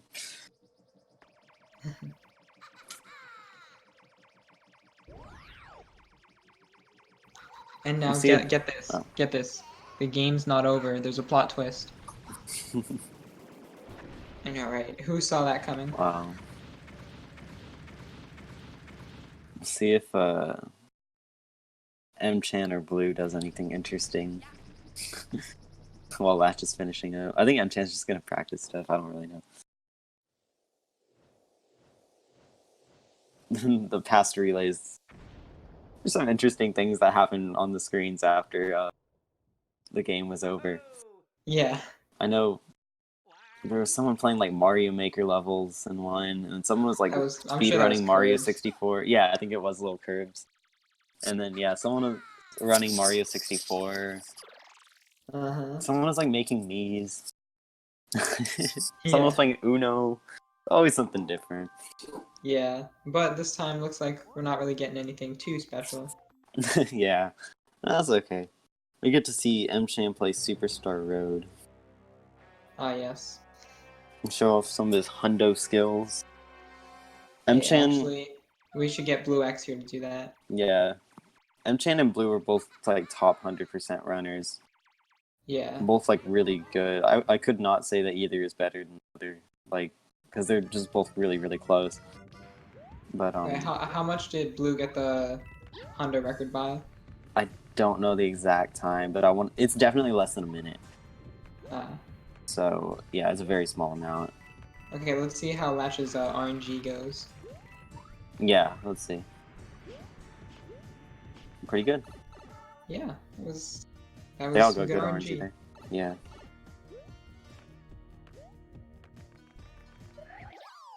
Did you? I don't know. Weird thing that I think we forgot to mention.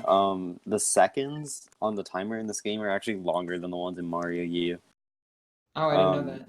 Yeah, in Mario U they're 3/4 of a real second, but in this game they're actually a whole real second. Because I guess you only have 100 to beat the level. So they're like, well, let's give give you a little extra them time. longer seconds. Yeah. They're like, imagine they're like, you only have 100 seconds to beat the level, but the seconds are like 5 seconds each. Exactly, yeah. That'd be kind of funny. I think it'd be more interesting if you had Mario U seconds instead of Luigi U seconds. This level is pretty interesting. Yeah, 8-4 is really cool looking. I love that. It's very short, but like It's already not leveled. easy. Yeah. Oh, whoa, pipe jump off of that? I didn't know you could do that. Yeah. Can't do that. Did we talk about pipe jumps? You jump off the pipe, you do a jump and then a wall jump, and then you jump off the pipe and you speed up fast. Yes. It's a very cool strat that applies to all 5 of the game. Yep. Alright, elevator skip time. And for some reason, I feel like in Current NSMBW we didn't use it for way too long. Yeah, we didn't. It's kind of funny. I think I was the first one to like bring to people's attention that existed. Like I Yeah, didn't know you how to do it, but then I was like, Green hey, Link. I've seen this strat done before. Like, how do you do it? And then you figured it out. Yeah, Green But Link this used was like his very run, late. And then you pointed it out. Yeah. This was end of 2017. This was like record was like already under 2630 at this point. That's kind of funny. No, it was 2631. Not. I thought it was 28. No, I don't know. Well, anyway. because you found it before the relay. No, I think it was 26 actually. No, It doesn't matter. Anyway, Lachurs No, I nailing know this. elevator skip. No, we have to argue this right now. This is No, this is we'll argue it unrelated. tonight. Okay, anyway, yeah, Latch just finished the game. Bro, we There's already no made more this levels joke. left. Okay, I'm sorry. Okay, SMA. let's see if Latch grabs on to Bowser Jr. and gets speed boost.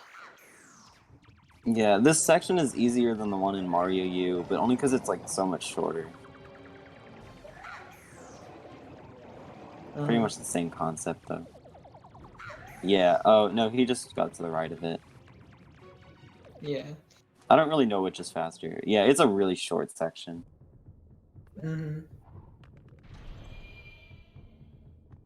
Alright. So it looks like actually Latch could be getting a sub 440 for his team. I don't know about that. It's gonna be close. No, the fight takes about 1:30, the final fight from the fade out, so No, I'm pretty sure it's like a minute. It's a minute 40. I mean a minute 30, because I timed it. Yeah, but you suck. No, but okay, never mind. Are you a top runner, huh? I mean, I have 4th place for the deluxe version that literally no one runs, so you know, I would consider myself the top player of this game.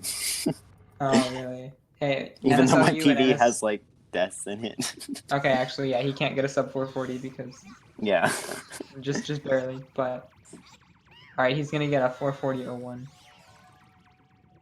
Yeah, but anyway, it's gonna be like a 441, a high 441 no, it's gonna be a 440. at best. Oh, it is a high 440 at best. I can't do math. Oh my god. Alright, can you get the sub 441? Well, I hope so. I mean, so Yeah, like, probably. good job to all our runners on Zapdos as well. Yeah, I guess we can just start congratulating them, because I mean, we're Sure. towards the end now, so... You know the runners better than I do because it's your team. I actually don't, but... Oh, okay. Wait, let me think. So it was Yipley? PidgeyProwler. Oh no, sorry, PidgeyProwler. Yeah, see, I do know better. It was Pidgey. It was...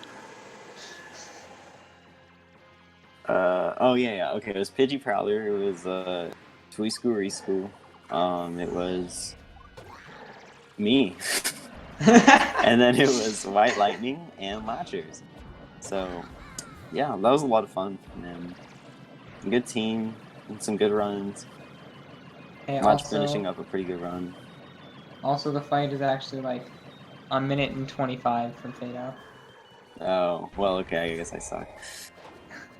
Yeah, I was definitely closer with my... I think that's on Deluxe, because the loads are different. No, I just looked at M-Chan's All Castles record just because I had it Oh. open because I was trying to learn from it. Well, okay, maybe on...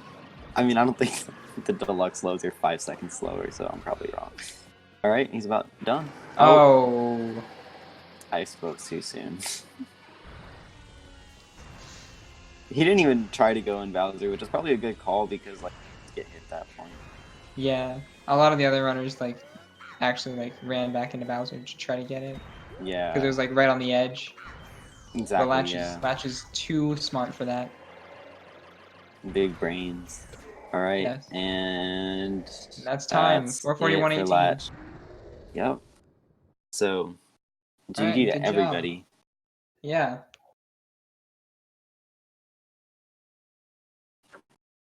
Alright, so we can close this out. Yeah, I suppose so. Give me just a second. Okay, is M-Chan gonna join us? Yeah, Yep. I'm here. Okay, hey M-Chan. Hello. Good job. Thank you. Yeah. Yeah. And Nice good job job. to every other runner as well who participated. I'd say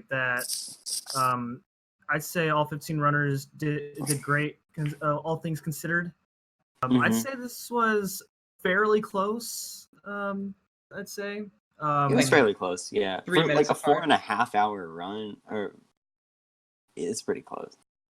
Yeah.